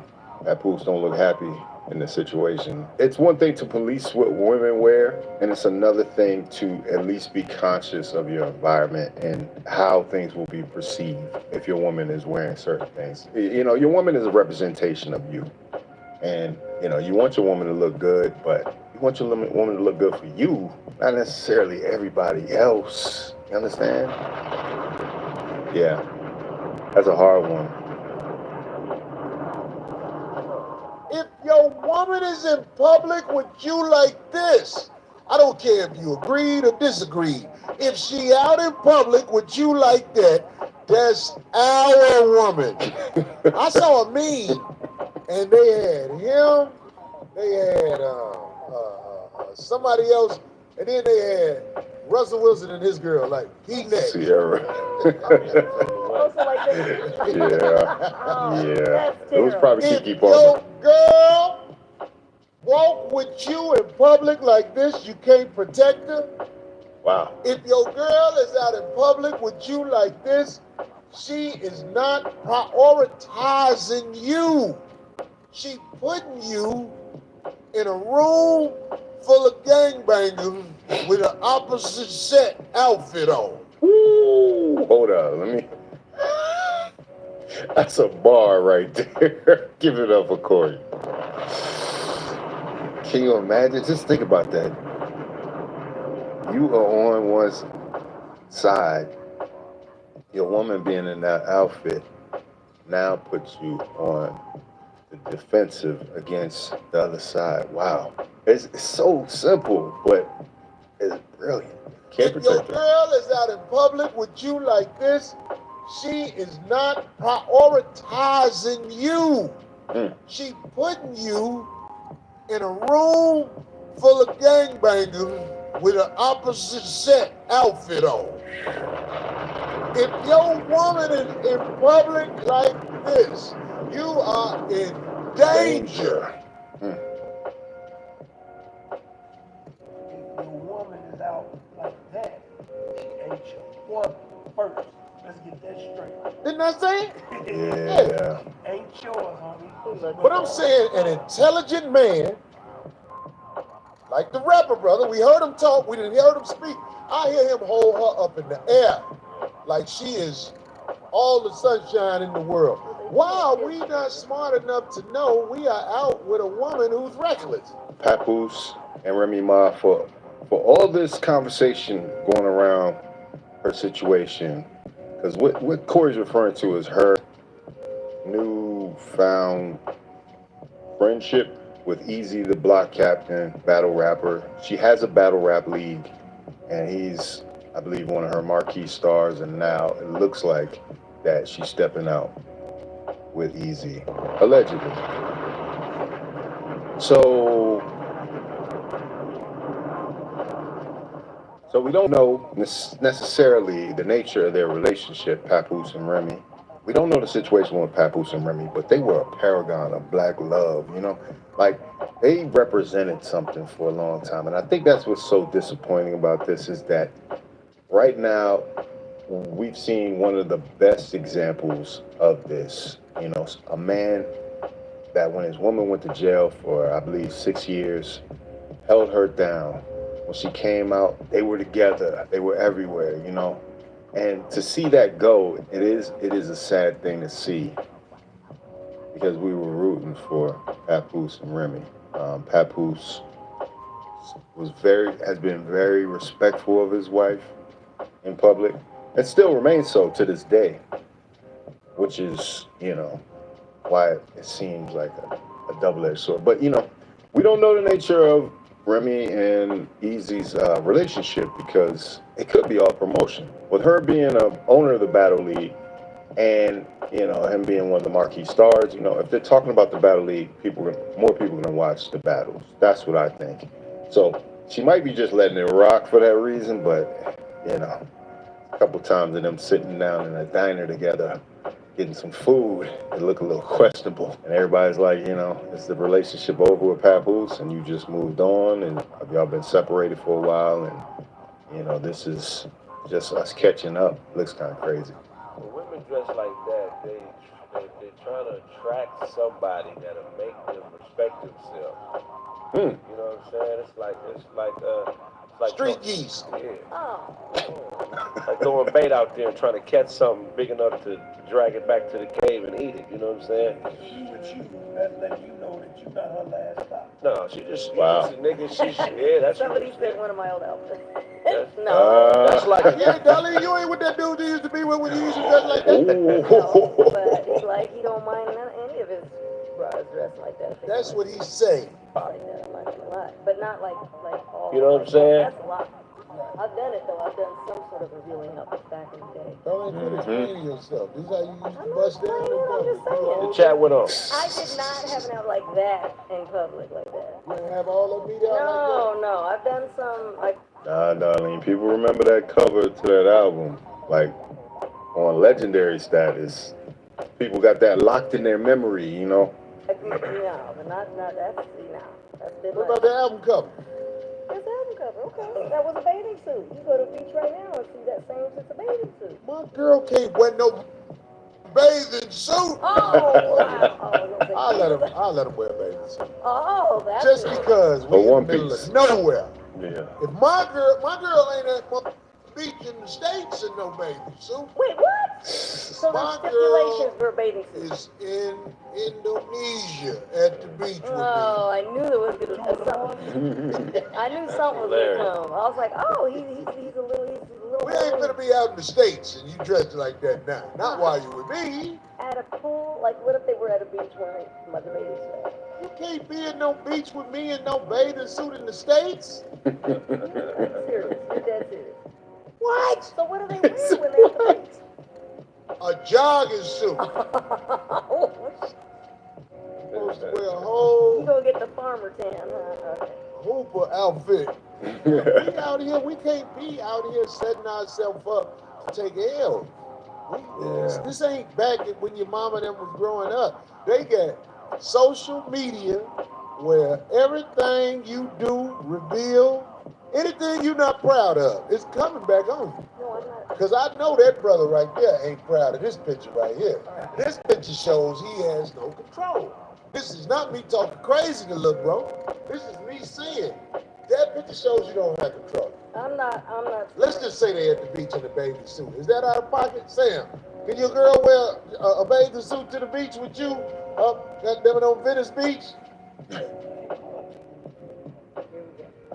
Stupid, nigga. Yeah, don't bring sand to the beach. Especially Venice Beach. They be out there. Oh, yeah. Where you going with your girl? Oh, man. Leave Olive Garden to go to the crib, right? My girl be at the beach in a tall tee, nigga. That ain't no. Oh, you stupid. That nigga say a tall tee. All you seeing is a lower leg and forearms with my go swimming. Craig's girl gonna be, yup, in my white tee, yup. No, but what I was saying, Olive no, oil. but in all fairness, I only brought that up. Can we bring back the olive oil suit? Yeah, maybe we can. I don't know. Fashion, people look back for inspiration. No, but in all fairness, I only brought that up because somebody said, that I wore that when I was. But no, I wore the bathing suit on an album cover. I didn't walk around in it. Darlene, are you aware I didn't walk that? around in it. I just want you to know, if you had on a bathing suit at the beach, I'm serious, Darlene. Yeah. There are pervs that might pull it. With my man? Like Even if you with your man, you might have to Anybody. pop it. I get it. There have been situations, sure. Because when a I'm man not saying it. who already admires looking at you, like, you see what you got on right now?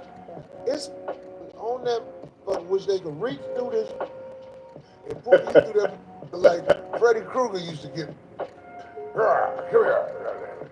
Because this is what I'm saying. When you show meat to men, ladies, and I know y'all gonna say, Corey, but listen, when you show meat to men, we have to really try and control ourselves.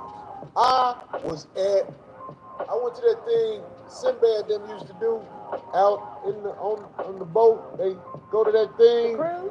The cruise. Yeah. It was some they used to do. And when the sisters was out there in bathing suits, I did not even go out there. You know why I didn't go out there? Because I would have lost my mind. Because the girls who was with us on the trip, Big. these are people that we work with. Yeah. They said, we finna go put on our bathing suits and go out there. I couldn't go out there. Because I'm a animal in my mind. Yeah, and they look a lot different than they do in them work clothes. You ever had that chick, she kind of, you see her in her clothes, she's average, but she take her clothes off or she put on a bathing suit, you're like, oh, I didn't know you was carrying all that. It's always more impressive when it comes out to rap. But yeah, man, what y'all think about that, man? Yeah, women, they err on the side that most men are in control. It's hard to fight those urges as men, you know what I mean? And that's for us normal men, us sane men. Can you imagine a man that isn't sane, that doesn't really have it all together? Got a couple screws loose, But then you expect your man to come defend you. Sometimes it's not even your man because you dating multiple guys out here nowadays. He's not even your full-time man. And you expect him to turn into Batman, You expect him to save the day, to be a Cape Crusader in the event that somebody looks at your ass wrong. Because trust and believe, when you walk by, we all looking. We all going to try to look. Try to get a nice glance, Save that for the memory bank, like people do with Darlene's album cover. People still remember that album cover and it was 1986 or 87. Can you imagine? I think a lot of women don't realize how carefree they move around the world. They move without consequences. They just dress like they want to because they feel like they want to be beautiful or they want to express themselves. Yet and still, if this wasn't a civilized society with certain controls, and as we see, a lot of these controls are eroding. The police don't even go out to solve crimes; they respond to crimes now. So now you already become a victim of something, and then they're trying to figure out what happened, right? So they can hopefully catch somebody. But yeah, you're moving out there, and it's like, why tempt the situation? You got all types of weirdos that just got out of jail, insane asylum. It's a lot to think about to have a lot of these women out here like this. And I get it. It's women's liberation. It's all those things. I'm going to do what I want when I want to do it. But traditionally, that hasn't been the way. That has not been the way because the animalistic nature of men has been the way of the world. And for you to try to turn it on its head right now is kind of insane. It's kind of like you're really just pushing the issue now. There's a lot of women out here that are like, well, I don't care. I'll protect myself, or we'll because there's been a lot of conversation about that particular topic in recent weeks because of the BRICS situation. But you hate to see this relationship break up. If that is the case, if they've got some kind of arrangement, hey, have at it. But I want to know what you think about it in the comments. If you like this video, like, comment, subscribe, hit the bell notification for all uploads. Go into the settings of your YouTube app and turn your notifications to all so that you are notified every time that I upload a new video. This is Fawcett Media.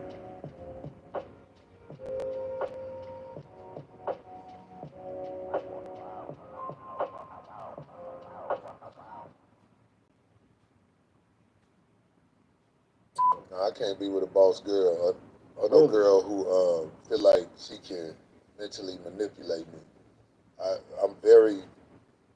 I'm quick at picking up on a girl who thinks that she can manipulate me mentally, and I don't even try to coach her no more. I just get ghosted.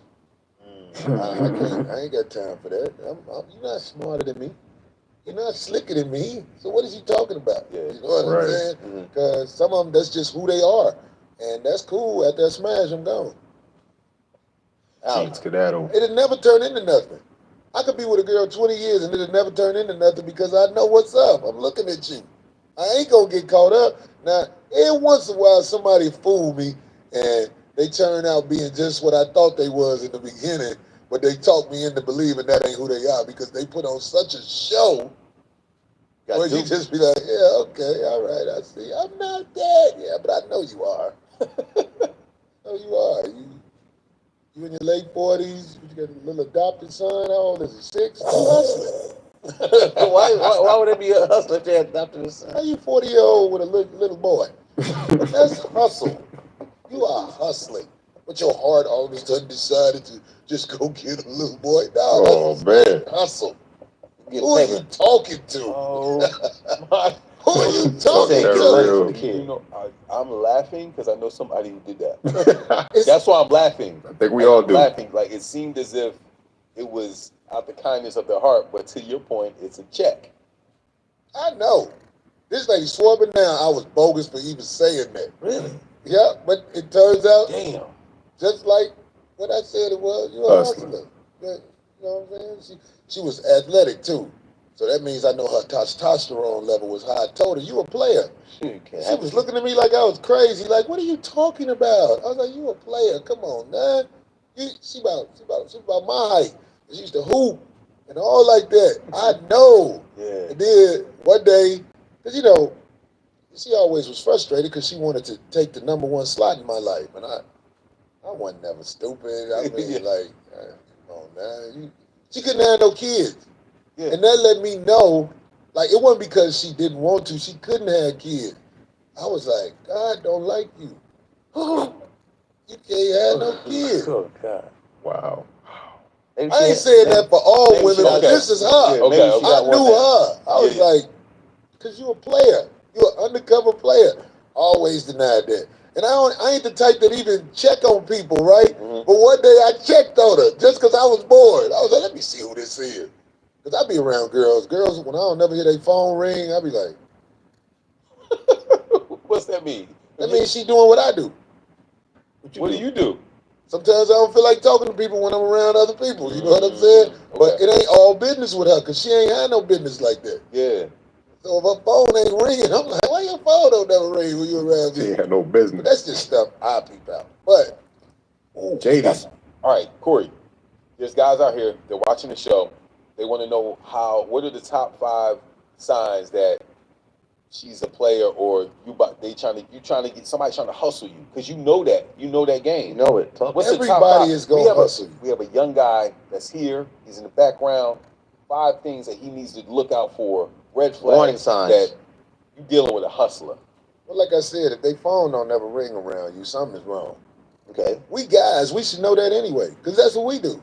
We cut our phone off when we're around girls because we don't want somebody else to call us. Trying to ring her down. Girl. That's one thing I can definitely tell you. Okay. You know what I'm saying? But see, it's harder for the young guys because see, I feel like when you're young, a lot of times if you're not brought up the right way, you only know mischief and slick stuff. But I'm talking about as you get older, you know what I'm saying? These women, their history is right in front of you. Like, look at their house and their mama and everything. You know everything you need to know about that person. If you're around a woman who ain't got no kid, but then adopted a little boy late in life, you know what I'm saying? Like, you watch them how they treat animals. Whoa. She keep the dog outside all day. I'm like, why do you keep this dog? The dog used to be so happy to see me. He like, hey man, I've been out here. It's hot out here. You know what I'm saying? You know, like, why you got this dog? You don't even want this dog. Dog was for the little boy, but the little boy, you know how they get tired of the dog and everything. I can't give you like 5 straight up ones in a row, but when I'm around you as a woman, I am watching you. It's like I'm literally scared and everything. You and everything around you. But I'm gonna know. Do you think you overanalyze it though? Never. Really? Well, that's not. Okay, I was wrong. Every once in a while, I'm wrong. Every once in a while, I'm wrong about somebody. But man, God gives you the information you need most of the time if you have common sense. Almost all the stuff you be jammed up in, you saw it coming. You just kept doing it. Yeah. So I rely on my instincts because that's what fed me. He comes from the top rope every time. You know why? And you know why he's so consistent? It's because he speaks from his truth, no matter what that is.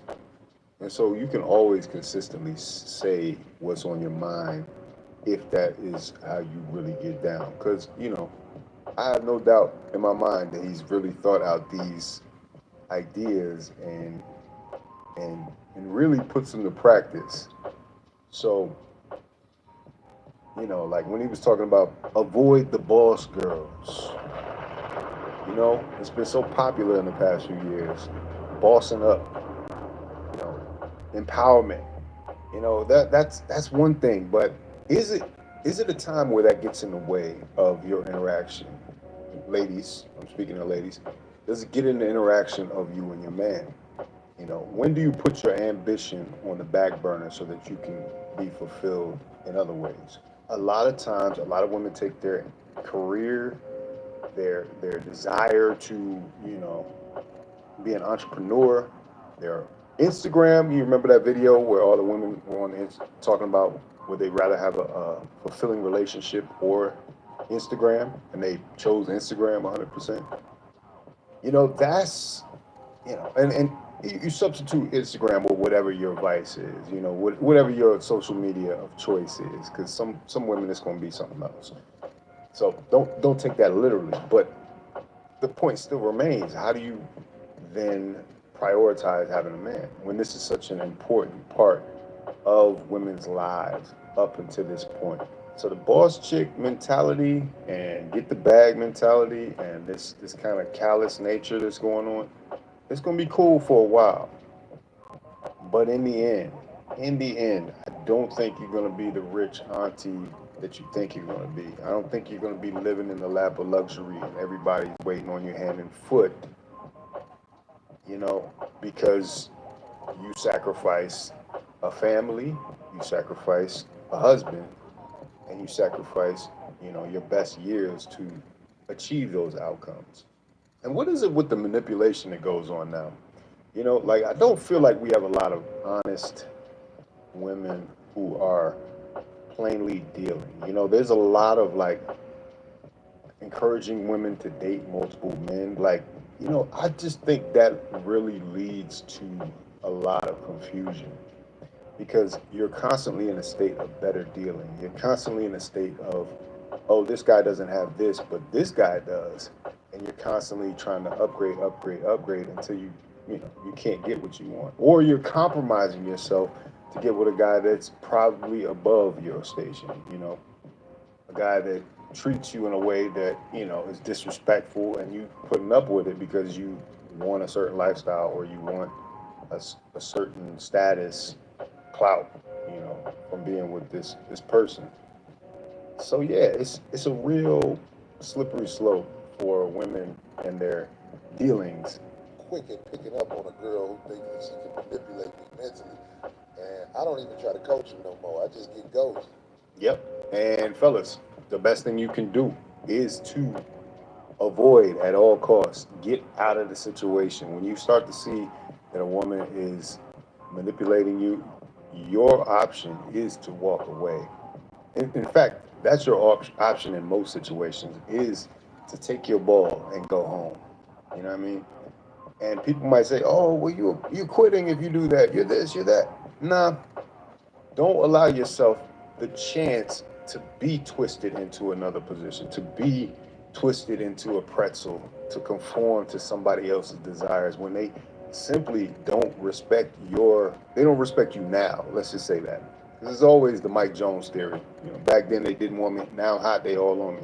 So back then they didn't want him. So they treated him any kind of way.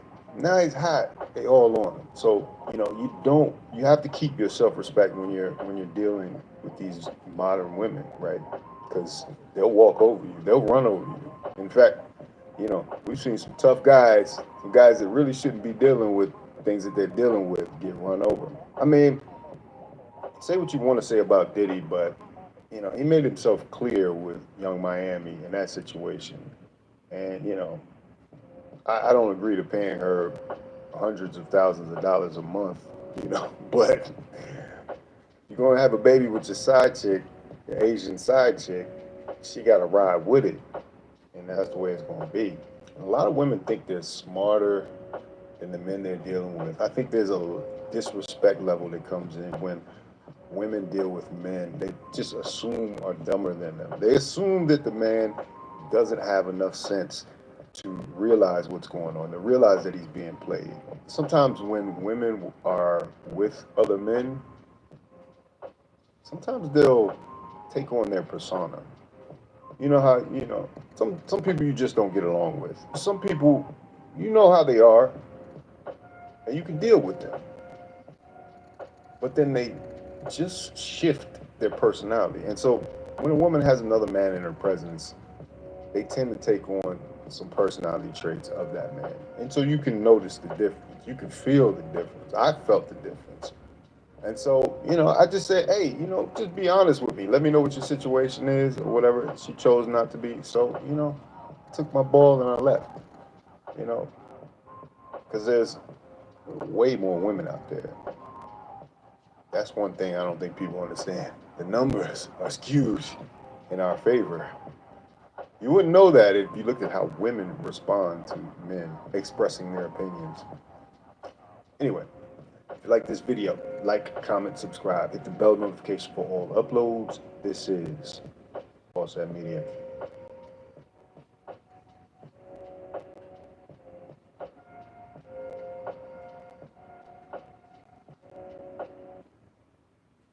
All right, so to the obvious, let's get on it. Culture vulture extremist, DJ Vlad, calling me a liar all on the internet. Wait, what? Wow. By the way, Corey Holcomb is a liar. Just so you know, because he's been running with this whole thing about how when me and him first talked, when I reached out to him to do an interview, and he was like, "Okay, can you do my show too?" And I'm like, "Yeah, no problem." But then he was like, he tried to switch the story up about how I wouldn't do his show and some other bullshit. Corey just like makes it and just runs with it. It's crazy, man. DJ Vlad, why you want some smoke with me, man? Y'all need some boost for y'all show, man. That's what I think be happening, man. That's what it is. People want that, yeah. They like, Corey will go for the bait. I'll go for this bait though. Uh-oh, why? What? No, he on there calling me a liar, acting like I'm thirsty, and I want to make sure he had the Gooey Raccoon on the show. Oh, well. And he tried to set him up. Vlad tried to set up Aries Spears talking about what would have did if Will Smith would have slapped you, and that's obvious. We know he wouldn't have did. I mean, I'm just saying that was like a dirty trick, because you know that's what dude do.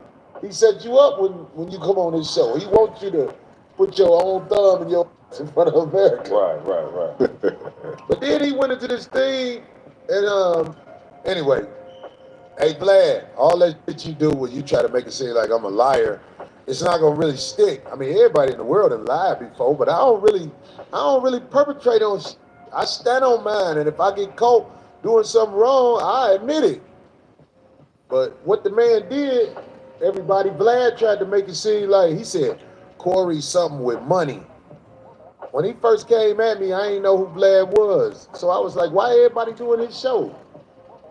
If this just doing a podcast, just like us. So I was like, I tell you what, you come on my podcast and you do something, I'll come on your podcast. Then he said, I don't really go on people's podcasts and shit like that. So I was like, well, I'm gonna come on your podcast for?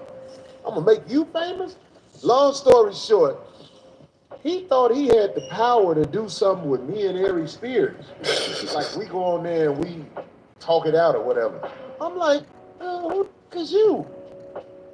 Aries Spears, I can't let him back on my podcast. Aries Spears got drunk up here amongst whatever else he got going on in his life and he came up here and acted a fool. And we found out he was a straight peon. Straight peon. Not just because he got beat up. Zoe beat him up. He went and gave them lawyers some money so they can investigate what's going on with us. Then the lawyers let it go because they realized, ain't no money in that. We ain't got no money for them. I don't monetize this show or hustle like this. I do this for God. I swear to God, I don't do the thing. Marcus, Craig, all kinds of people, Country Wayne, have tried to show me ways to get more money with 5150. I haven't done it because this is my gift to the world. I feel like I'm talented enough where you can see me every week and want to feel what I'm doing. Some people, when you see too much of them, it hurts what they're doing. But I feel like I'm going to get the people this, and then you come see me later on in the game, in the streets, when I come to your town and everything. You know what I'm saying? This is my gift to y'all from God. But Vlad tried to make it seem like I'm thirsty for some money or something like that. What I told Vlad and what everybody who I think who goes on Vlad's show, I said, Vlad, I'm not coming on your show. If you want to produce a video together, we could chop up the money. I would do that. I think everybody who go on Vlad needs to tell Vlad, listen, if you want to produce a video, we could chop it up. Because this ain't the old days. This how you get your money on these videos. You get what I'm saying? I'm not gonna go on Vlad's show and he collect the money for it. That's crazy. I mean, if somebody wants to say something, I ain't trying to overtalk the whole thing. What happened? So he just came out of the blue and said that? No, they looking for likes. They need somebody on their channel, so they using me for bait, and it's working with Vlad. Remember that something else happened a while ago, but then So Vlad mad because he ain't never had a chance to have no video on me for real. And on top of that, he was disrespectful to the minister with his little slick words and. But Vlad, let me tell you something. I done found a picture that I'm just gonna tease you a little bit right now with this picture, because I ain't ready to go at you. I'm not even mad at you, Vlad. I know you want some attention, but that's Vlad girl, from what I heard. You out here eating worms in the ground. You cannot talk about Vlad. He hasn't been very open with his lady in the past, or his wife. So yeah, it's kind of interesting that Corey found this picture. You better hope that's all Corey got. But Corey just said he got more ammunition. Where that came from? You are just a vulture. You out here eating worms in the ground. You cannot talk about Vlad no more being a culture vulture if he done smashed that right there. Vlad, I crack jokes for a living, man. Y'all not finna get me fired up, y'all. But Vlad, I know information. I done dug in there. I'm gonna start off with this picture. This week. You and Shrek. Shreka. If that's out there, I'm telling you, you don't want it with me, Black. I didn't think so. That must be something current. I know that's an old picture here. He said you won't come do a show because you money hungry. That's what he said. Well, no, he tried to make it seem like he tried to make it seem like I'm about money and all like that or whatever. The way he said it, basically like, if you give me some money, I'll do this. I'm like, no, I didn't say if you give me some money, I'm not finna give you no money. If I come on your show, I'm giving you money. That's a fact. So when you talking to somebody I'm else? hot right now, Vlad. You know what I'm saying? So I'm just saying, what you need to do is take that money you got out the community and take your girl to Brazil and y'all get down. That ain't nothing. I know why you hide her now. I know now. You don't want it. Somebody say she look like when he play Holiday Heart. That's Holiday Heart. Oh, that's cold. That's cold. Somebody say leave Kelly Price out of it. Put up a picture of Paul Robertson. Look, Corey, that's what she looked like. It's cold-blooded. Might be his How you granddaughter. find that? Might be his granddaughter. Steve H, thanks for the half a salt. Hey, Vlad, listen, man. You don't want it with me. I got more dirt. I'm just starting with that picture. I'm putting that out there. This seemed like a Boyce Watkins 2.0. You remember when he started with Boyce? He's like, I got one thing on you. Here come the next thing. And the next thing's gonna be worse. Whew, man. And this has been years in the making. Oh man, Coach. It's blurred, man. Yeah, what is that? I don't know. He gonna blame it on the blur. He gonna say it's blurred, man. No, you can't fix that. I'm looking at that face, and that's a makeup face. Like a Popeye Jones rookie card. He said a Popeye Jones rookie card. I don't care who it is he associated with her. That's after. Somebody said it's his wife. I don't know, but I'm saying you can't go back and forth with me, and you going back and forth in bed with the. As soon as he come in the room, she be like, "Get your ass on the bed." Right. Especially if she do this when she talk. Uh-oh. I met him at the football game. Hell no. This got an MMA fighter. It's an all ACC tournament picture. That's terrible. She going to play for Dion next year. Wow. Vlad, you don't want it with me, man. I know that you baiting me in and it's working, but dude, I will hurt your feelings.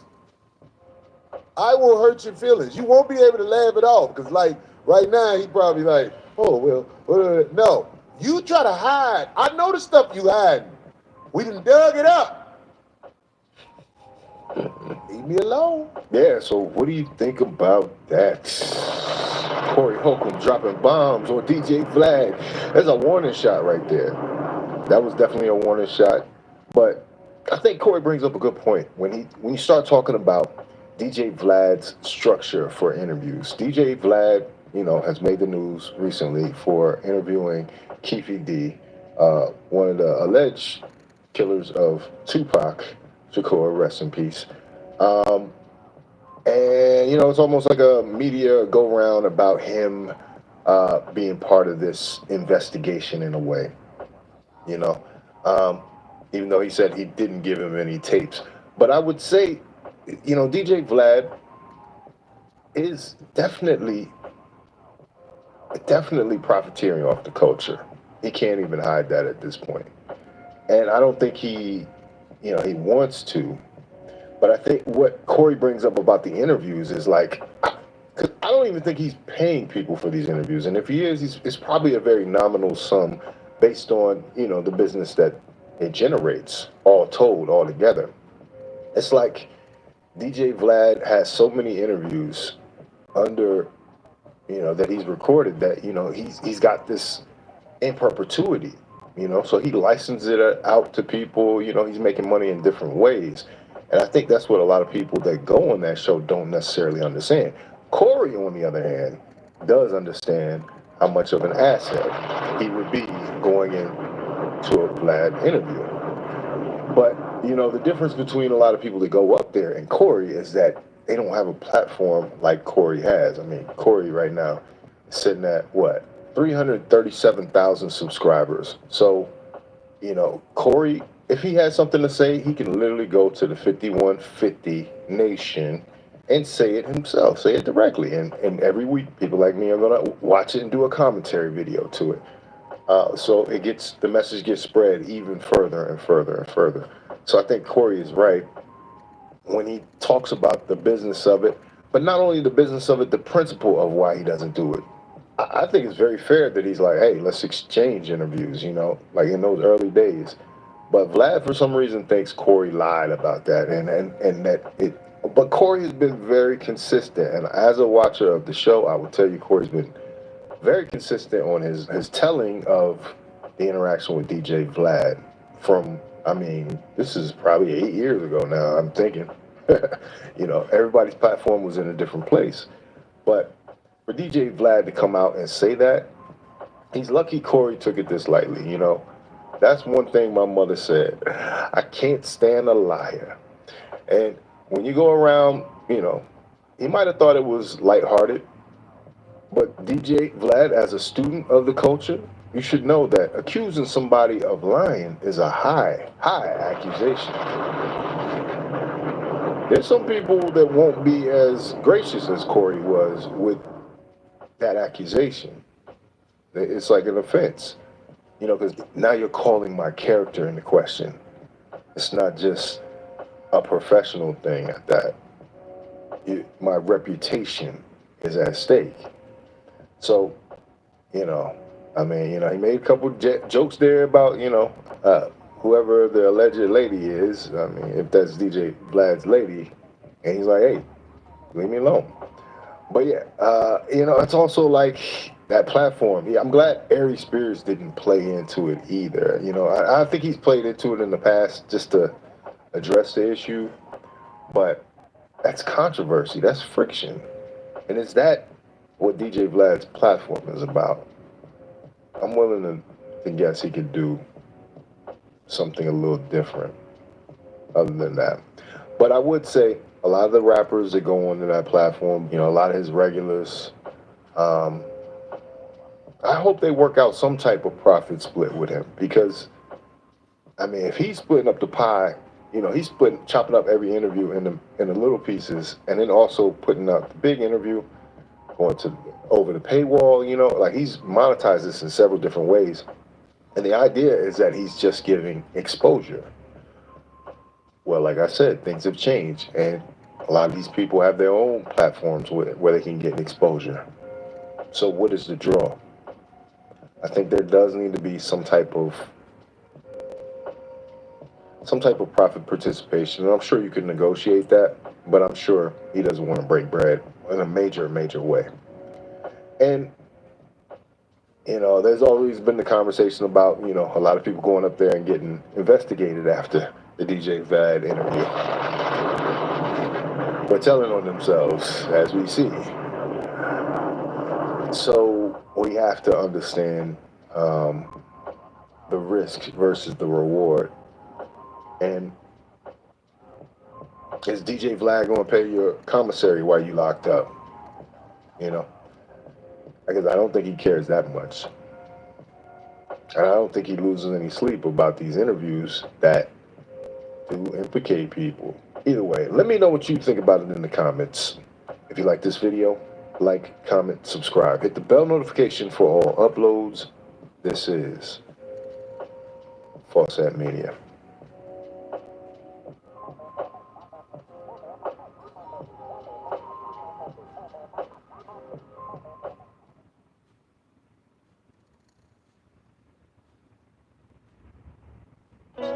Where's your playlist taking you?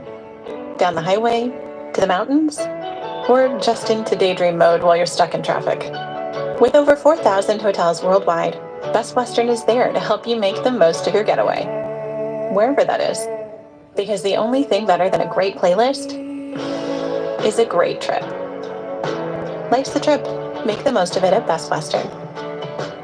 Book direct and save at bestwestern.com.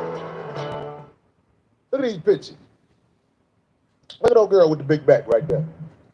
She looks like she'll be a lot of fun. I think you look at her, You're so stupid. look at her with her hair really down. Look worse than mine. Oh, Street urchins, I like that. Corey Holcomb goes in on the women at the Chris Brown meet and greet, boy. Chris Brown is out here ruining relationships, and these women are paying for the privilege. This is crazy. $1,000 to go up and basically do a prom picture with Chris Brown. Can't knock the hustle, but not on my watch. What do you do if your girl does that? Crazy. I think, personally, men all over the world need to send donations to the brother Chris Brown. Well, what happened to Chris? Did I miss it? I love Chris. I think men all over the world should send donations to Chris Brown because he has proof that most of these women ain't worth a goddamn. He has proof. I'm interested. Keep going. We talked about this a little bit before, but I've seen even more. He has women that ain't even got it. Definitely Paying not. a G-ball. Oh, he's still doing his fan thing. It's like, yeah, that's what you're talking about. I'm talking about busting. They come up with a G-ball out of they little kids' child support money, or wherever they getting it from. Lunch money. Dick the tonsil money. However they getting the money, they are giving it to somebody they don't know to groupie out in a picture. There are so many women who act like they get a bad rap from people like me. But my brother, Chris Brown. Groupied out is exactly what it is. You see how they laid up on Chris Brown? They got their legs cocked up, they bent over. You know what I'm saying? Like, and these women are paying for it, man. This is crazy. I'm sure there are other pressing things going on in the household that could use that money. Money, they are giving it to somebody they don't know to groupie out in a picture. There are so many women who act like they get a bad rap from people like me. But my brother, Chris Brown, is charging these hoes more than they can afford for a simple picture, about a minute of, come on, bitch, now get the phone. If they will pay that for a picture, are we under any type of misconception that these women are mentally gone? Are we, well, tell me where I'm wrong. Somebody say tax refund. I'm saying, we black people, we ain't rich. Some of us got a couple of dollars, but we ain't rich. Where these fans come up with? I really think it's $1,100. Well, listen. It says here, In 2023, Black Americans held $4.9 trillion in wealth, which is 4% of the country's total wealth, compared to 85% held by white Americans. That's quite a difference. And this is despite Black Americans making up 14% of the population, while white Americans make up 59%. You know, those numbers fluctuate, obviously. You know, those numbers are kind of questionable sometimes. I always wonder why the black population is always stuck at 13 to 14%. But that being said, the wealth gap is large. It says, according to CNN, although Black and Hispanic Americans have accumulated more wealth in recent years, and their median net worth still lags far behind that of white Americans. Net worth of the typical Black and Hispanic household is 2022 was $44,900 and about $61,600 respectively, according to the Federal Reserve's latest survey on consumer finances. When you break down that number of Black households at $44,900, right? The net worth of it. Most families' net worth is tied up into a house. That means, and if you know how much house prices are right now, you know there are no $44,000 houses out there. So, and that's not counting consumer durable goods, which include vehicles, books, household goods. Those usually get extracted out of that number, so you get a more realistic number. The median wealth of Black Americans will fall to zero by 2053, warns new report. And they've been saying this for quite a few years. So if you take all that into account and you think about giving $1,100 to Chris Brown to just take a picture, now I'm sure we waste money on a lot of different things, but that should seem pretty far down the priority list, I would guess. It says the Chris Brown meet and greet for the 11/11 tour tickets, meet and greet packages. Okay, $1,111. Looks like it's sold out too, all the way through August. Couldn't get them if you wanted to. Hey, that's good money, Chris. And for the meet and greet, you get a meet and greet with Chris Brown, early entry with raffles, games, and light refreshments, hand-signed personalized 8x10 photo booth, breezy 11/11 calendar, you get a calendar, a VIP laminate, 2 signed personal items during meet and greet, 11/11 tour gift, VIP exclusive gift. Oh, okay, early entry to show. Okay, so you do get a ticket with it. If they will pay that for a picture, are we under any type of misconception that these women are mentally gone? Are we, well, tell me where I'm wrong. Somebody say tax refund. Well, all the Chris Brown. We black people, we ain't rich. Some of us got a couple of dollars, but we ain't rich. Where these fans come up with? I really think it's $1,100. Well, listen, don't folks spend, and I'm talking about any color, spend on stuff where it's pretty frivolous to a lot of other people. But if they're getting some joy out of it and it's their money, When they pay to be a groupie, how can you hold her up in the air? for a moment, I mean, he's not covering these art, is he? And if he is, Darlene would pay $1,000 for a picture with a nigga that she don't even know. if I had it like that and it was equivalent to like Well, we know Darlene loves taking pictures with celebrities. She got a couple pictures with celebrities out there. A couple infamous ones, too. Shout out to D'Angelo. $100 to me in my world, I would pay it. But $1,000, oh no. So it's just the price too high for you. Yes. And I love me some Chris Brown. I'd rather Like the brother said, you can't make this shit up. I'd rather go to a concert. Shout I'll out. pay the $200 to go AS. see his concert, which I just did. I went last year. Listen, I root for my brother Chris Brown. And like I said, we as men owe him something for exposing who these women are. Tell me about I'm talking about insanity. You represent more than yourself. You represent your alleged man. You represent your family. You represent your children. And you don't see nothing wrong with this? That's the point I'm trying to make, that you don't see nothing wrong with grabbing a G-ball out the bank, even the bank, like, bitch, you sure you want to do it? They're not paying the prostitute. Guys can do go ahead and sleep with a. Now they talking about nigga. Spend your money. Nobody's saying that.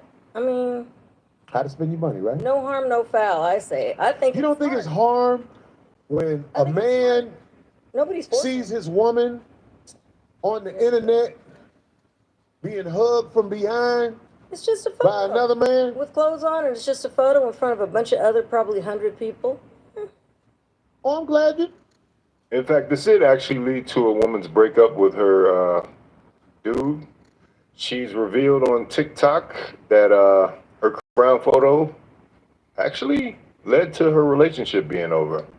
Which meet and greet did you have? This is from. This is from Columbus. Oh, Columbus. Yep, literally after my picture went viral, my boyfriend broke up with me about a week later after arguing because he felt like Chris was too close on me. I was like, It's a prom picture. pictures. It looked like I was better than ever grabbing my ankles. But I would trade my ex for meeting Chris Brown 100 more times. So Hold on, where is she at? Is she at another meet and greet for Chris Brown? Chris Brown is a genius. She already got the picture. She broke up with her boyfriend, lost her boyfriend, and now she back again. She's like, hey, Chris. Maybe Chris will be a boyfriend. like Chris was And fellas, that's what we need to be honest about. Celebrities can have your girl. 9 out of 10 times. There's gonna be that one where she's like, I like my dude now. I know you're only in town for a night, but it's that every woman's got their favorites already. And imagine that favorite comes to town. You her favorite everyday boyfriend or husband. There's always somebody.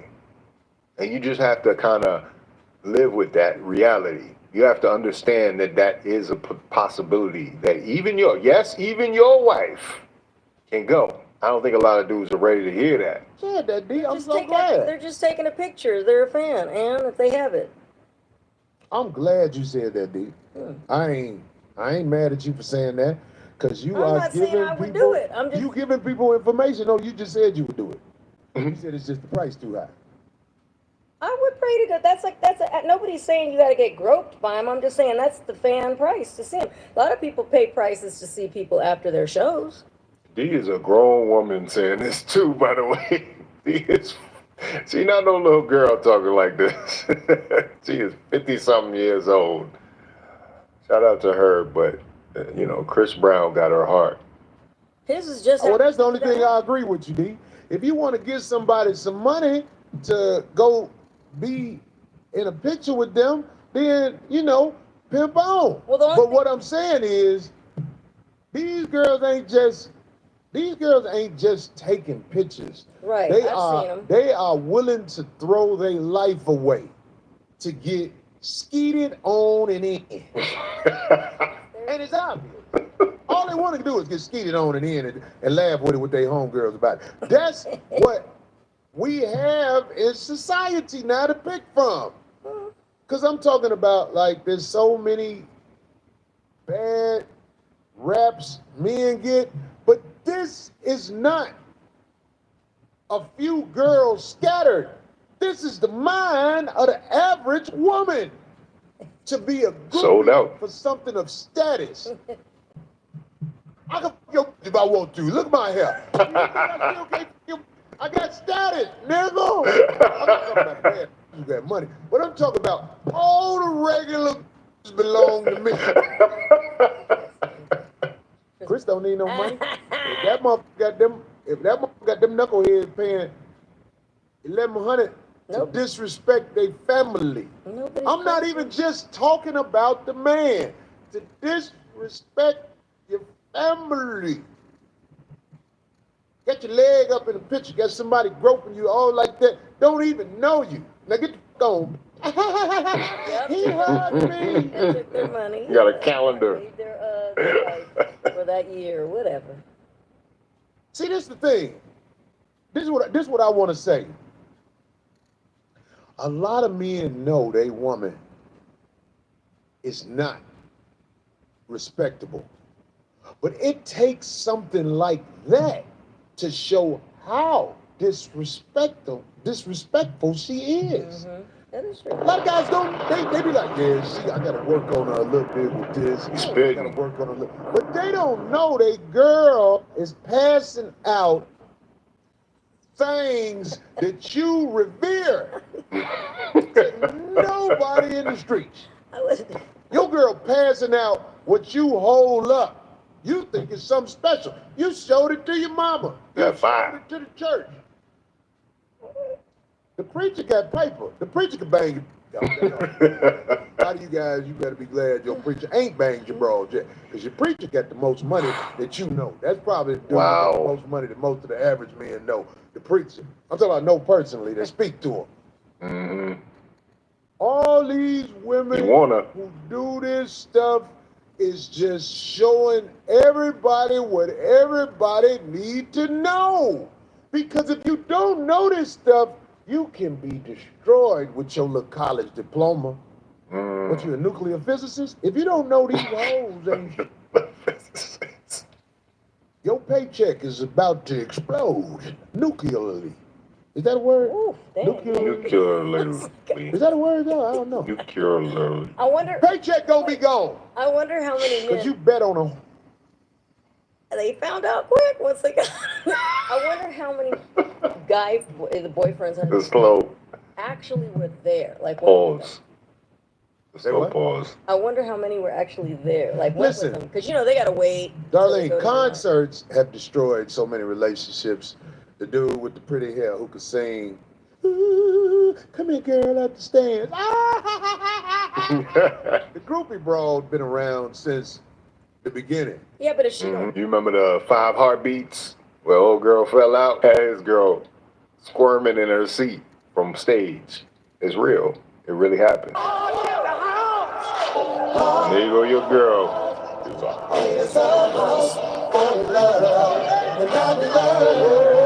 Passed out. Gone. Eddie Kane got your girl, dog. Eddie Kane came and got your girl. Now she gone. Better be glad they didn't have Instagram back then, boy. If she don't take off with the band. Caveman used to be hitting the rocks and making it cold. He's so good with that. I mean, it's like, this is how it go. You gotta understand, it's your job as a man to get something that's worth something to stand next to. And you need to really not ignore what you are shown. Because most of them can't conceal who they really are too long around you. It's just when you ignore it, then when you see Chris Brown groping a girl, that's when it's enough, huh? That made it where it's enough. She had already showed you the sign. She showed you long before the Chris Brown concert. Because most of them can't conceal who they really are too long around you. It's just when you ignore it, then when you see Chris Brown groping your girl, that's when it's enough, huh? That made it where it's enough. You might well keep it and try to get her to bring some hustle money to the crib, because that box might be worth something. I don't know why everybody's scared to let somebody. That's our bang girl, their Chris. Somebody probably banging her anyway. I done dropped plenty girls on 2 blocks from now. That's all I'm trying to say. And I know these guys would never think their girl is out there living like she living, but she living like she living. Because I got hope in my wallet for her. Anyway, that was fire. Corey was spitting on that. Like, yeah, man, go check out the full video, obviously. Is there a place where you can have a girl that isn't going to have a celebrity experience? We live in a celebrity culture right now, where everybody thinks they're celebrities. Let me just tell you, there used to be a separation, but now everybody that got an Instagram believes that they are also famous. So there's a certain level of peering. And then also, being on a platform like Instagram, now you have access to these people that you always wanted to get in contact with. You can't get them on Instagram. You go to the meet and greet, say what's up to Chris Brown. I'm sure Chris Brown had found a couple in a little small town that he wanted to knock down. that came from that meet and greet. At that point, is Chris Brown Chris Brown being paid to prospect through his fans? I don't know. I don't know if he does fans. Most artists probably do, you know. So I think it's interesting. Your wife say me and the girls going to the Chris Brown concert, just know she might come back with a picture like that with Chris Brown simulating some type of sexual situation. But anyway, let me know what you think about it in the comments. If you like this video, like, comment, subscribe. Hit the bell notification for all uploads. Make sure you turn your notifications to all so that you get all the updates. For some reason, YouTube has turned off the alerts on your YouTube app, and so you usually won't find out when Fawcett Media is uploading, but make sure you do that so that you can be aware of every time I upload. Make sure you sign up for the newsletter so I can stay in contact with you on this platform or any other platform that I might be on. The link is in the description. This is Fawcett Media.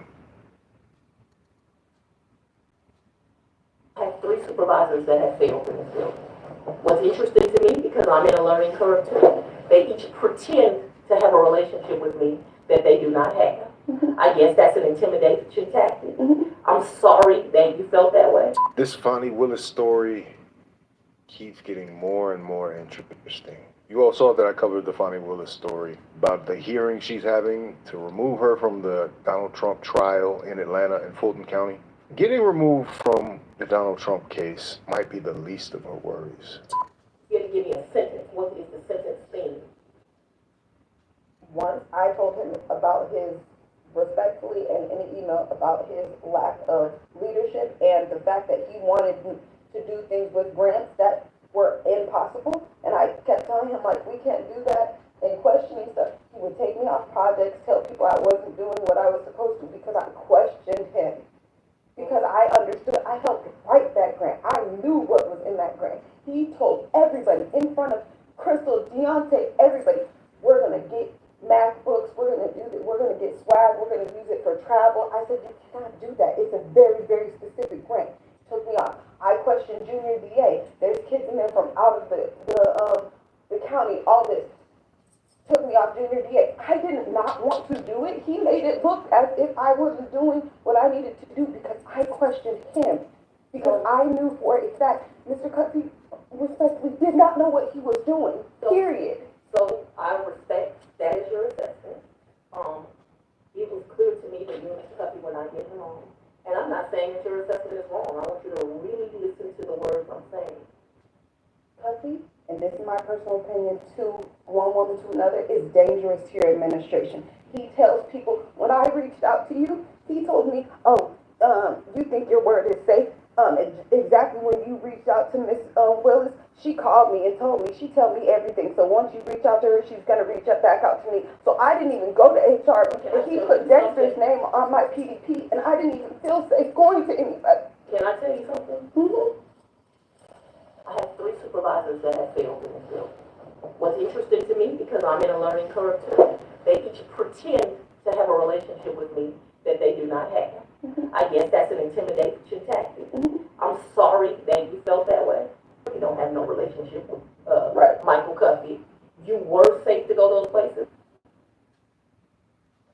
That young lady heard on the recording, Amanda Timpson, shortly thereafter was fired from that position after reaching out to Fonnie Willis to express some issues she was having with her top aide, Michael Cuffey. Now, this is all alleged, but it's funny. This stuff is rolling out slowly but surely. But I thought it was interesting because last week, I don't necessarily go looking for these things, but sometimes they just kind of become a big story and you're like, oh, you're just curious, you're like, whatever, without context.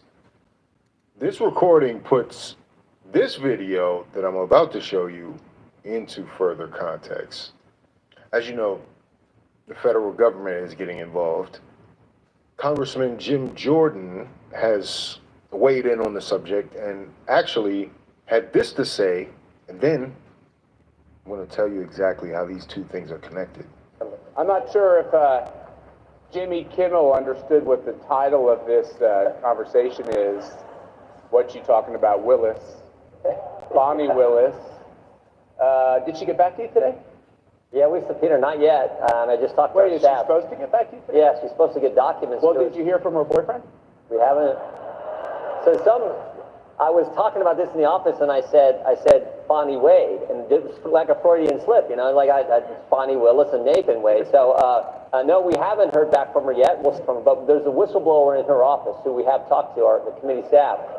Yeah, and she, the whistleblower, I think she's like 4'11", but Bonnie Willis had 7 police escort her out when she fired this lady, because this lady raised the concern that Miss Willis was not spending federal funds and not following the grant, the rules of the grant and the grant dollars in the appropriate manner. So she raised this concern, and then Bonnie Willis fired her. She's now talking with our office, and we'll see where that goes. And that's why we subpoenaed for records and documents related to this. We'll see what we get. There's still a few hours left in today. She also was interesting. She, instead of accepting service on the subpoena, she made us send the U.S. Marshals. Even though our office had talked with her office, we've had correspondence back and forth.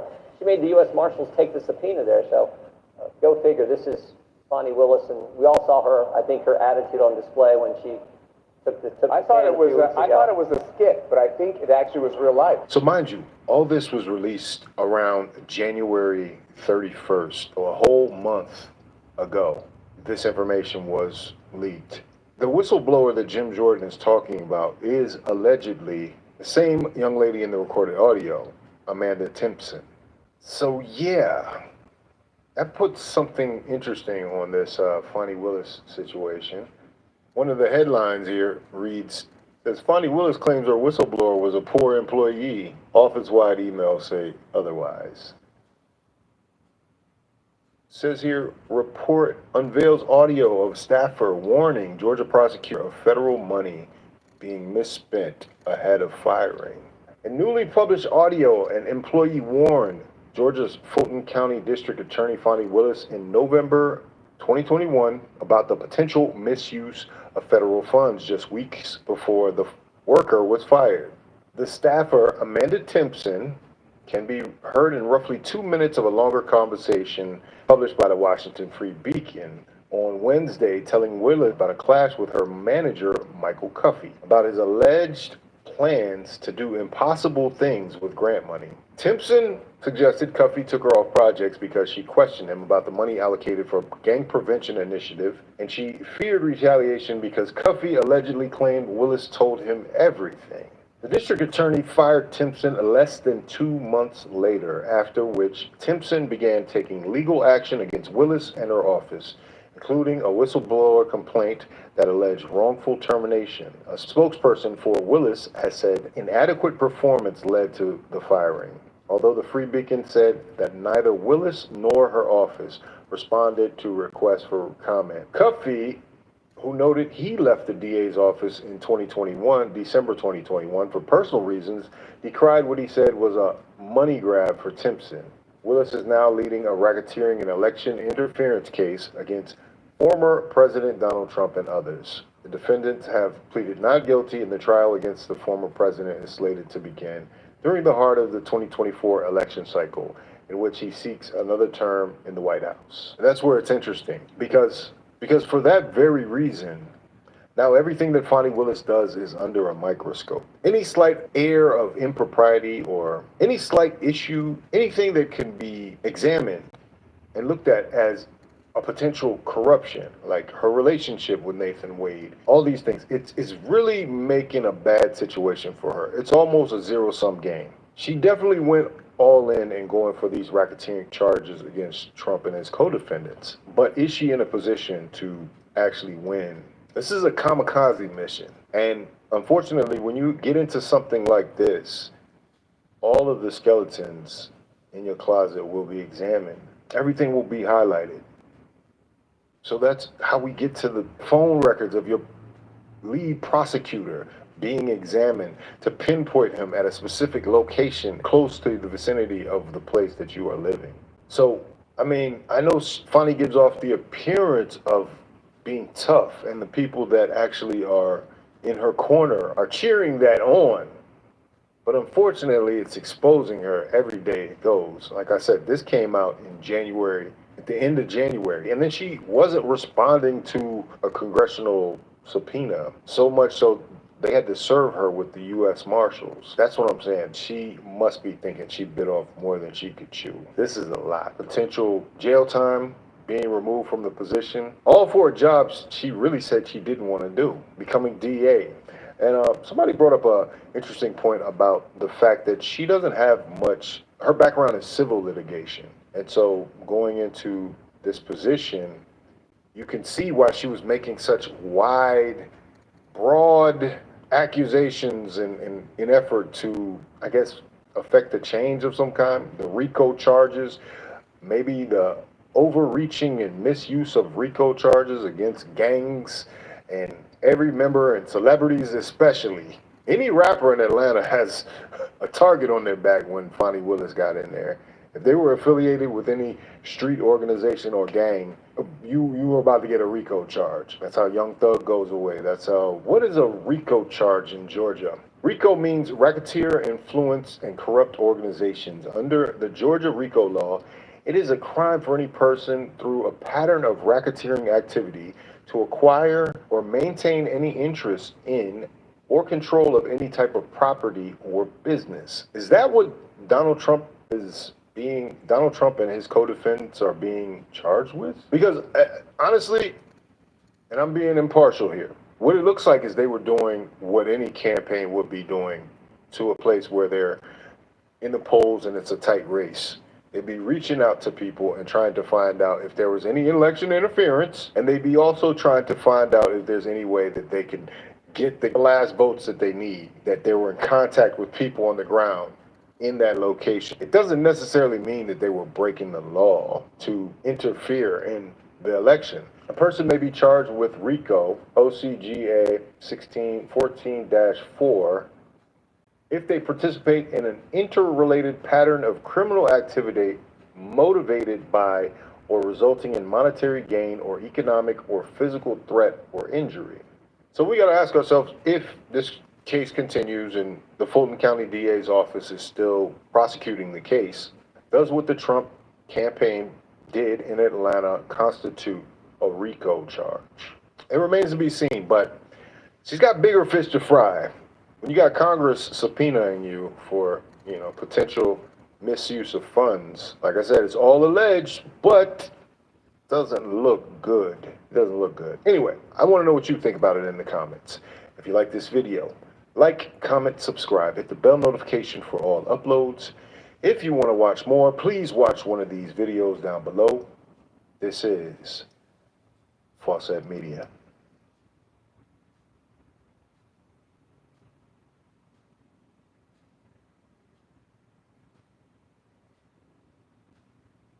Why? Because that's why you should mind your business. This is what F around and find out is about. Right. Man, I called it. Cat Williams drops bombs on the radio hosts that couldn't take an L. Cat Williams is back on Club Shay Shay. Shout out to Shannon Sharp. And he's talking about a very popular video that you might remember going viral all over the internet for the last year again. You probably shouldn't talk about sizes. No, that's okay. You're big on the radio. That's right. 2018 video at V103 in Atlanta, where he got into it with host and comedian Wanda Smith. The roast of all roasts on radio. He's finally setting the record straight. I just covered this the other day. I remember on the radio, you went on a radio interview. If I'm not mistaken, that's in Atlanta. Right. And you came on there with seemingly good intentions. And she attacked you. It wasn't just that part. It was the fact that before I go in there, she has a conversation about, okay, now, I just want to talk to you because you just won an Emmy for the city of Atlanta, and this is in Atlanta, and they just want to hear about the Emmy and hear from you and to thank you for what you did putting the city on. Right. Okay. And we won't talk about your kids. We won't talk about jail, no cases. We ain't going to talk about none of that. Right. And immediately gets in there and goes the opposite way. Yeah, that was totally an ambush on Wanda's part. I always thought it was because of the Kevin Hart and Cat Williams situation. Wanda seemed to side with Kevin. Cat took umbrage to that. And we won't talk about your kids. We won't talk about jail, no cases. We ain't gonna talk about none of that. Right. And immediately gets in there and goes the opposite way. You can't flip up on me because you're an inferior comedian. I'm going to destroy you, and I'm never gonna call you out of your name. I'm never gonna say anything disrespectful to people that look like you. It's a very thin line. I got a call, but this lady is trying to embarrass me in front of a largely homosexual fan base. That's why she got canceled. Gay people don't take it kindly that you would, as a derogatory, call me gay. Gay people don't feel like it's derogatory. There's no gay people saying I belong over there or been over there. But I have no hatred of over there, and how dare you? You did a number on it though. Hey. You did a number on it. That's legendary. No, you either believe in karma or you don't. Because I didn't even know any of the stuff that she had done to my fellow comedians until afterwards. I just know that it was a setup. Right. And remember, they tried to kill me this same weekend. Not in jokes. With a real gun in my real face on real camera. Understand I'm losing my life for participating in something that goes along with my job. Like, it's two comedians. It went way too far when the surveillance footage came out and it was revealed that, you know, there was a real threat involved. Like, this is the level of expertise Kat had. He dissected her in such a way that her family tried to get involved. Her husband tried to get involved and do something for her honor. Like that is a bar in itself. If you are able to verbally take somebody down so precisely, so completely, that their family has to resort to some form of violence, you a bad mother. Yeah. Cat Williams is cold for that. And the world was okay with it because it was me. Wow. Had that happened to anyone else, the world went crazy when Will smacked Chris. This is a person pulling a whole gun on a comedian in the confines of their job. It's really a weird situation when they hate you that bad. Yeah. Yeah. You felt she hated you at that moment because you mentioned that she said it was going to be very professional. Oh, you won an Emmy, congratulations, you put the city on, you own for the city, yada, yada, yada. And now, did she mention anything about the Emmy on camera? I believe you saw the video and you know that none of that took place. See, the issue is that all the comedians have to come do these radio stations because you have to sell your tickets. And so that means you have to go to the radio station. Yes. I don't go to the radio station and I don't make posts to sell tickets. I just don't. So you've not seen. Damn, I think Cat saying he basically like Beyonce. When he dropped, go get them tickets. That's fire. He said, you know, I could drop in the middle of the night. Y'all gonna get them tickets and I'm gonna sell this show out. That's power. And not many comedians could command that. And shout out to Shannon once again for getting some of these questions out in the open. Like, Shannon comes to these interviews very prepared and he knows exactly where he's gonna hit. Cat was hurting some feelings in this one, I'm just gonna say. I'm not here in some subservient position where somebody sent me over. You here out of the kindness of your heart. You are. No, I'm saying in the interview situations. Yes. Yeah, like, yes, right. for sure. Yeah, and this person knew I wasn't there for that, or it's. But how hard? Because you have to understand, she is a female, and so you have to be careful. You have to handle her with kid gloves. Sir, you want to go ahead and take that out?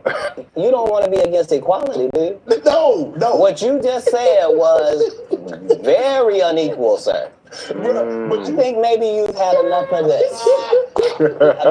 I think I just heard you say that women are not equal and should be treated unequally. They want to be treated. You mean as a comedian? No. They want. Listen, you understand, and I understand. Yeah. In certain situations, they want to be treated equal. Not all situations. And what part of what you saw her get?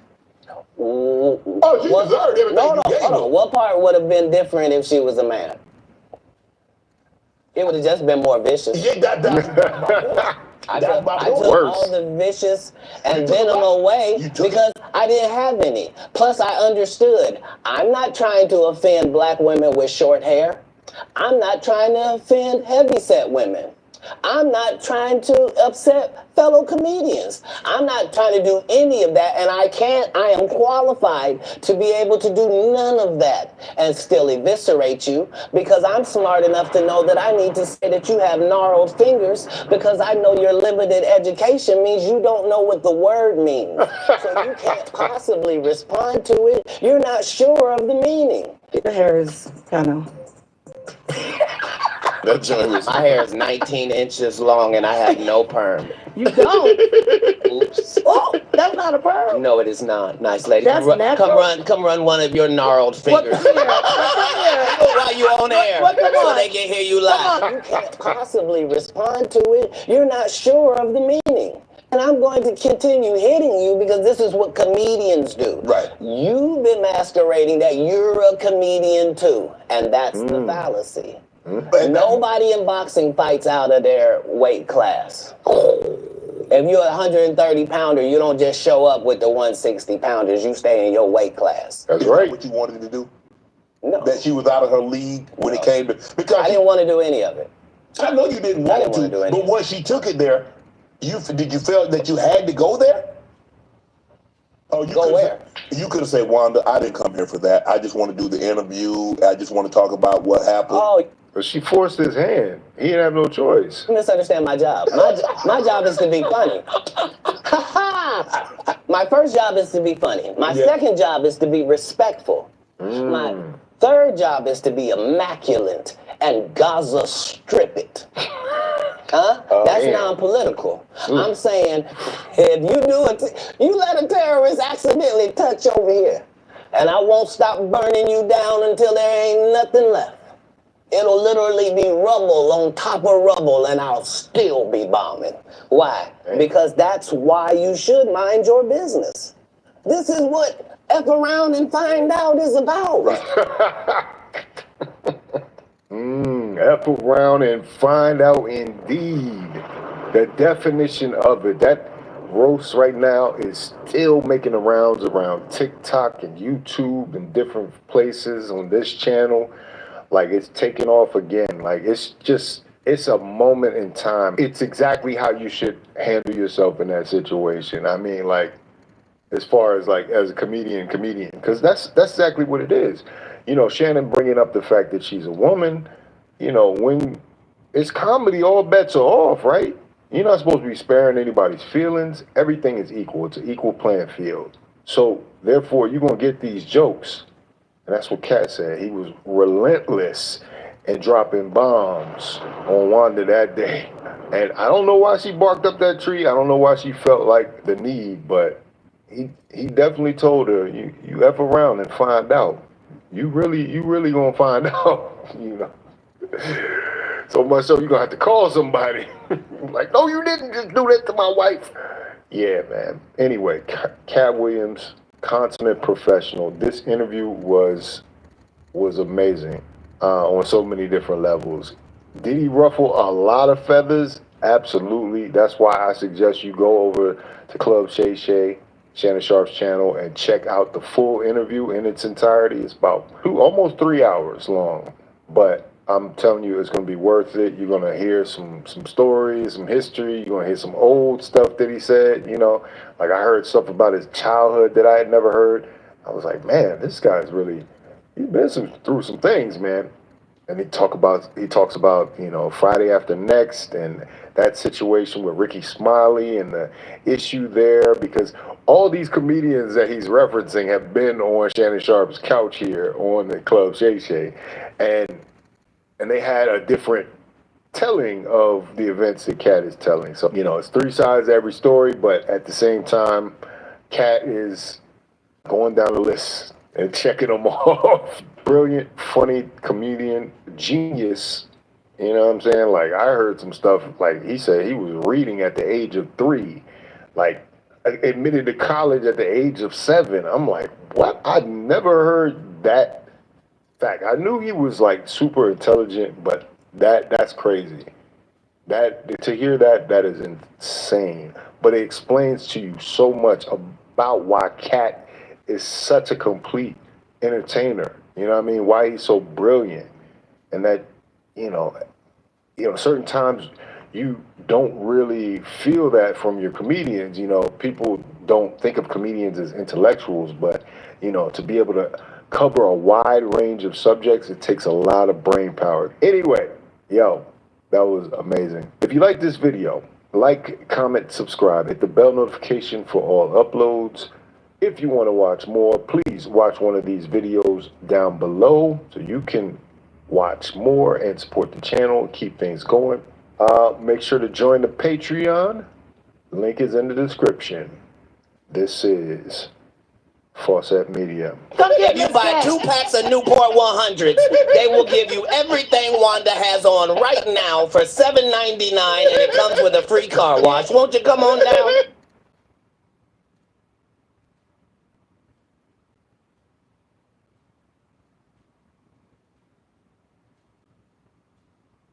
That's why God put men like me here. I'm Nate off Set It Off. Better buy, Nate. I love sweating on bitches I don't know. I can see them trying to duck the sweat. I mean, that's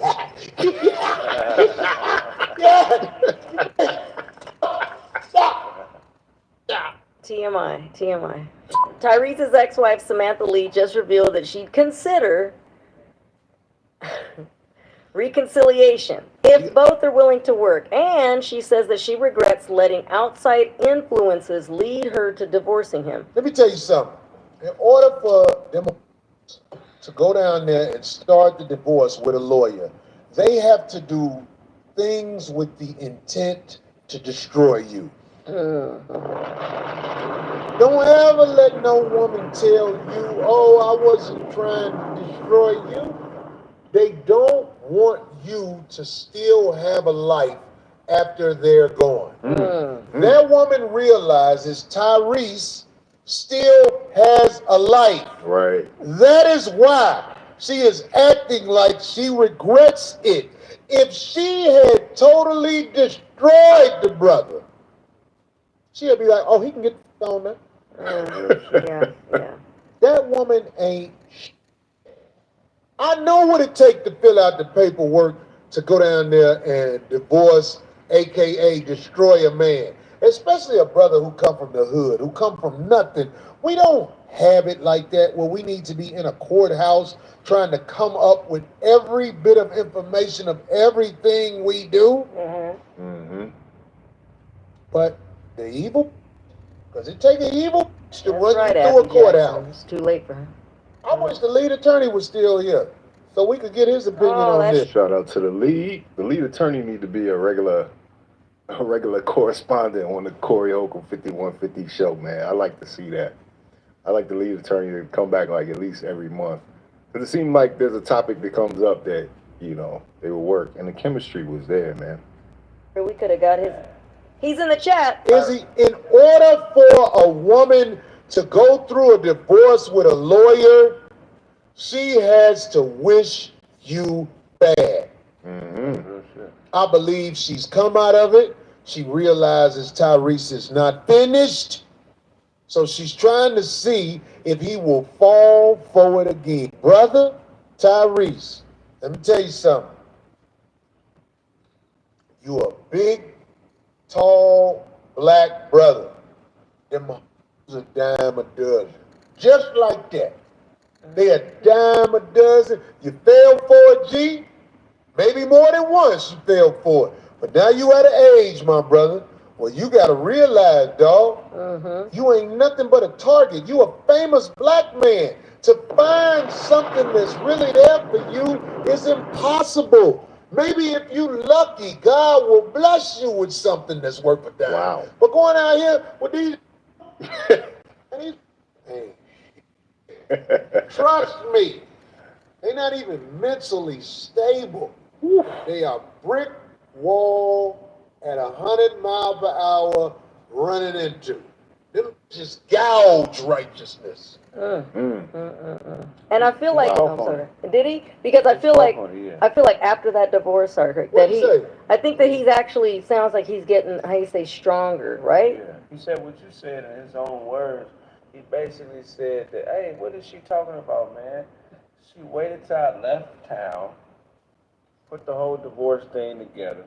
We were, we had counselors trying to help us in our situation. And she basically left with my baby when my baby was a year old. Oof. If you look up the video, he spoke on it in detail. But They don't want you to have influence over that baby.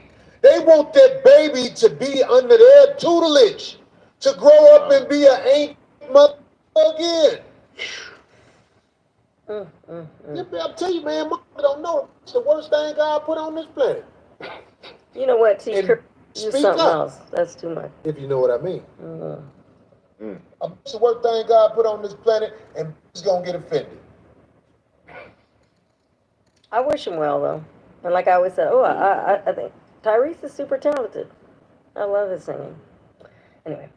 I wish me and Tyrese was homies. Yeah. Just so I could show him things, and I'm sure he'll show me some things. You need some OGs. Cause like Tyrese, in my opinion, I believe that Tyrese believes in too many people. Yeah. I think he believes in too many people. Most of the time when he upset, Right, Naked Tucker, it's he's somebody getting he stronger. believed in that got him. DJ Tyrese, friendship is a very rare thing. Them people ain't with you because of you, homie. Them people with you because you Tyrese, the singer. Friendship is earned. I love telling bitches that when they ask me something. You didn't earn that from me. Yeah. But what do y'all think about that? Can a successful black man like Tyrese, can they really get out here and find someone that's in their corner? Can they trust these, you know what I'm saying? I always think back to, as much of a bad rap as rap music gets in our history, they were trying to warn us in a lot of ways. When Snoop and the Dog Pound came out, they were actually talking about their experience as, new black men experiencing wealth and success and how they saw these women that were coming at them.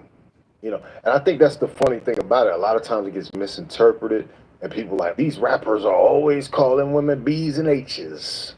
They out here. No, they were referring to the women that were coming to them with their hands out. They were coming to them to use them, As I was saying in the previous videos, which you can check out in the links, divorce can be a premeditated thing. You know what I mean? Like, if there was a crime, they talk about premeditation, how you have to deliberately do something. You have to literally go through a lot of steps to get to divorce. And in this particular case with Tyrese and Samantha, she not only went to one lawyer, she went to 3 lawyers, right? 3 lawyers. That's the determination to beat this prenup that, thank God, Tyrese had a prenup that could stand up against all this scrutiny. I did learn also that Tyrese could have put a clause in there where if she was to attempt to divorce him, that she would have to pay for her own attorney fees. That you can put that into the prenup so that in the event of this happening, you're not paying for your own defense as well as paying somebody to sue you, in essence, to get out of the relationship, to unwind this thing. And, Tyrese was in the tax bracket that I would think something like that would have been offered to him as an option on the divorce. So just remember that, there is ways around this, because if you still want to get married, you know what I'm saying? Like, if you still, because personally, I don't know right now. I'd have to meet the right chick to make this thing work. You know what I mean? I have to meet the perfect situation to make that a possibility, And, humans are flawed. When it comes down to it, like, a lot of men are looking at it now and they're saying that this marriage thing, with the high probability of divorce, it doesn't seem like a good business decision. It doesn't seem like there is a strong reason for men to really consider that. And I think we're seeing that reflected in the culture. But I will still hold the fact that I believe that if you have children, it is better to have a mother and father that are married as opposed to the alternative. But you know, I see some people don't really even care about that. They've been doing it for so long, you know. Single parenthood has become such a, you know, popular thing that it seems normal. But I think in my particular case, I would rather be married and have the children within a marriage. If it doesn't work out, then we'll deal with that at that point. But still, the prenup's gonna be there. Prenup's gotta be there. Although I think the children are the main issue in the prenups most time. Like if there's children there, a lot of things change as far as like what's happening. And I think, you know, that has some impact on how it's going with Tyrese. Yeah. And so, you know, that goes into the point Corey also talks about, you know, being a target, you know what I mean, coming from impoverished circumstances, you know, like Tyrese comes from Watts, you know, and he came up doing the Coca-Cola commercials, singing on the bus, you know what I'm saying? Like it was like a special spark, you know what I mean? And then he became a model, then he became a singer. At Granger, we're for the ones who pay attention to every little detail. The ones who fuss, tinker, and sweat the small stuff. Because you know the tiniest thing can make the biggest difference when it comes to keeping business moving. We get it. We're the same way, offering access to product experts to help you quickly and easily find what you need. So whatever your industry, you know you're always getting professional grade products. Call, click Granger.com, or just stop by. Granger, for the ones who get it done. Singer and an actor, and like all these things kind of worked in his favor. To pull yourself up from those circumstances and then to have to spend millions to get out of a relationship, in essence, that's what he's doing, you know. $1 million just on the lawyer. This is before you even get to the child support, before you even get to what she potentially wants, what seems like alimony. Tyrese, you know, like, how could you trust people after that? And that's what I'm saying in this new situation. I know if he gets married again, if he, you know, he seems to be in a good relationship with Zelly, he gets married again, there's going to be some more prenup going on. You know what I mean? Because you got to protect yourself. It's like a boxing match. Protect yourself at all times out there, fellas. That's where we at with it right now. And then Corey talks about the problem about believing in people. And, you know, most of the time Tyrese was having these breakdowns. It was normally because of something like, you know, the DJ Envy situation. Why was DJ Envy and his wife getting counseling from Tyrese at the time? You know, it just seems like, I don't know, like maybe because of him being Tyrese, they felt he was someone that could be a counselor or something. And you know, I guess friendships are as friendships are. But, you know, it really is odd that that even happened, that, you know, it got to a situation and then he was going through his issues with his medication, ends up texting something inappropriate, and now DJ Envy wants to box his mouth. You know what I'm saying? Like, it just seems so random, you know? And I guess it is what it is. But as far as like bringing people into your circle, it's like, why does DJ Envy? He's like, I'm gonna be best friends with Tyrese. No, I think it's more about your status than it is about the information that you can offer. And I think it's interesting that Tyrese was even open to offering that type of thing. But anyway, man, it's a complicated situation. Best of luck to them, respectively. Tyrese went in on Sam. Like, that video was a first round knockout, you know, like, it was crazy. For her just uttering the fact that she would entertain the idea of potentially rekindling, bringing things together. But like I said in the last video, it seemed like this is very convenient, you know, now that things aren't going necessarily your way in court and that you're not being able to get alimony or whatever the extra amounts are because of the ironclad prenup that's in place, you know, and thank God it is there, because this could be a different situation, man. But anyway, let me know what you think about it in the comments. If you like this video, like, comment, subscribe, hit the bell notification for all uploads. This is Fawcett Media.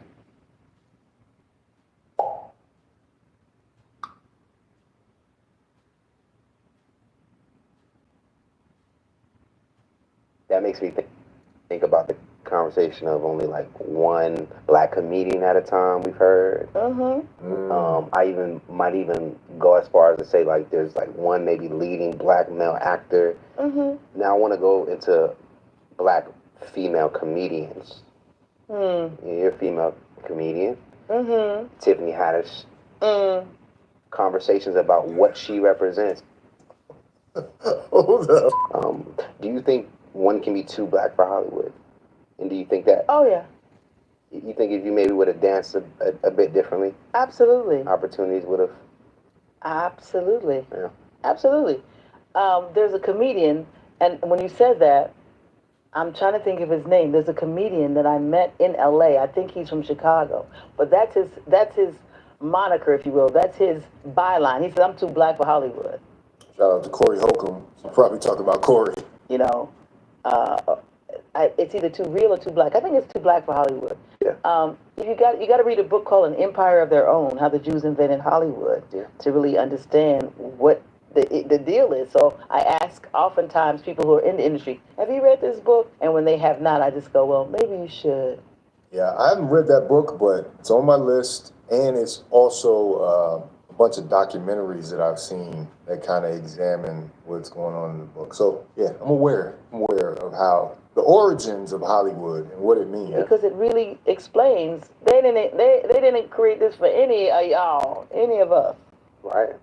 At all. So the fact that we're there is only because of blaxploitation films, quote unquote, saved Hollywood. After they got tired of the big movies with Esther Williams swimming, Fred Astaire and Grace Kelly dancing, and the big westerns were no longer attractive to the viewing, the ticket buyers. And so they took a chance on movies like Five on the Black Hand Side, Cleopatra Jones, Tamara Dodson, and some of the other actresses of that time. Pam Grier, Foxy Brown, don't forget about Dolomite. I guess was Dolomite independent movies? I don't know. Dolomite might have been a little more independent. But, now I think about it, he might have been backed by some type of studio. But yeah, they were throwing money at black movies in the 70s. Once they figured out blaxploitation was profitable, oh my God. Jim Brown and some of the people that I can't call Sonny Jim Gaines, Thea Richards, who was one of my mentors. But when I hear them talk about black film saved Hollywood. Y'all need to learn, That's a need fact. to understand. And I'm talking back when we were not seen at all. And so once Hollywood realized that we would spend money to see ourselves, they started producing more films. But Hollywood was bankrupt before that. So it was black films, the so-called blaxploitation films, that saved Hollywood when it was going under. Like TP saved Lionsgate, yeah, I said it. Now, shout out to Tyler Perry. She's right about that. Tyler Perry is now about to save BET. We're going to see how it turns out. But yeah, when Lionsgate and Tyler Perry linked up, they were not doing the business that they're doing now. In fact, a lot of companies that were on Lionsgate's level were completely ran out of the building. They didn't have any more market share.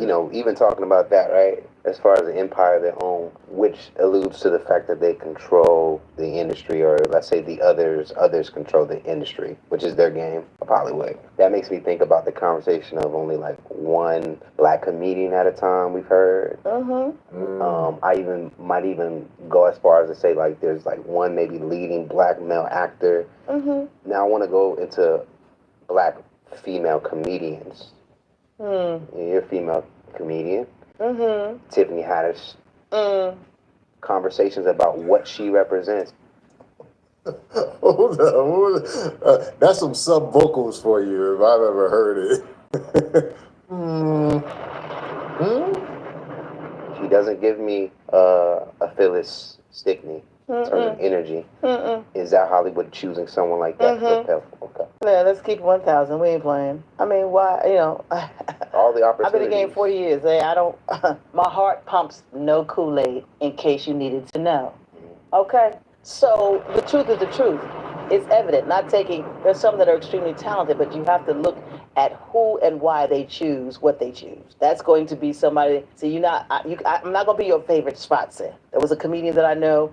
She's now a director. I was at the comic strip and the Dangerfields. I did all that back when it was literally you would stand out in the cold, the rain, whatever. They didn't care. They were going to give out 8 numbers, and you got 3 minutes. They were going to hand out 8 numbers. There may be 200 people out there, but only those who persevered to be the last 8 to get those numbers would get those 3 minutes to go on at the Improv, the Comedy Store. That was the way it was. The game has totally changed. So you had to really have tenacity, talent, patience, a whole lot of things, or you had to be willing to submit to the casting couch. You know, that was not me. I wonder, does Tiffany, is she aware why she's been selected? Or is she just like... I don't think she cares. Because I think at some point, you know, it was also, you know, and I don't know all of her background, but I know that there was a time she was in a certain camp, you know, I think. The Richard Pryor camp. Yeah, so there was already a certain preparation, you know, there was already, if you will, you know, her grooming. Grooming, thank you. There was a certain grooming. So they already were aware of her. And then there were things that I just probably wouldn't do. And this is me.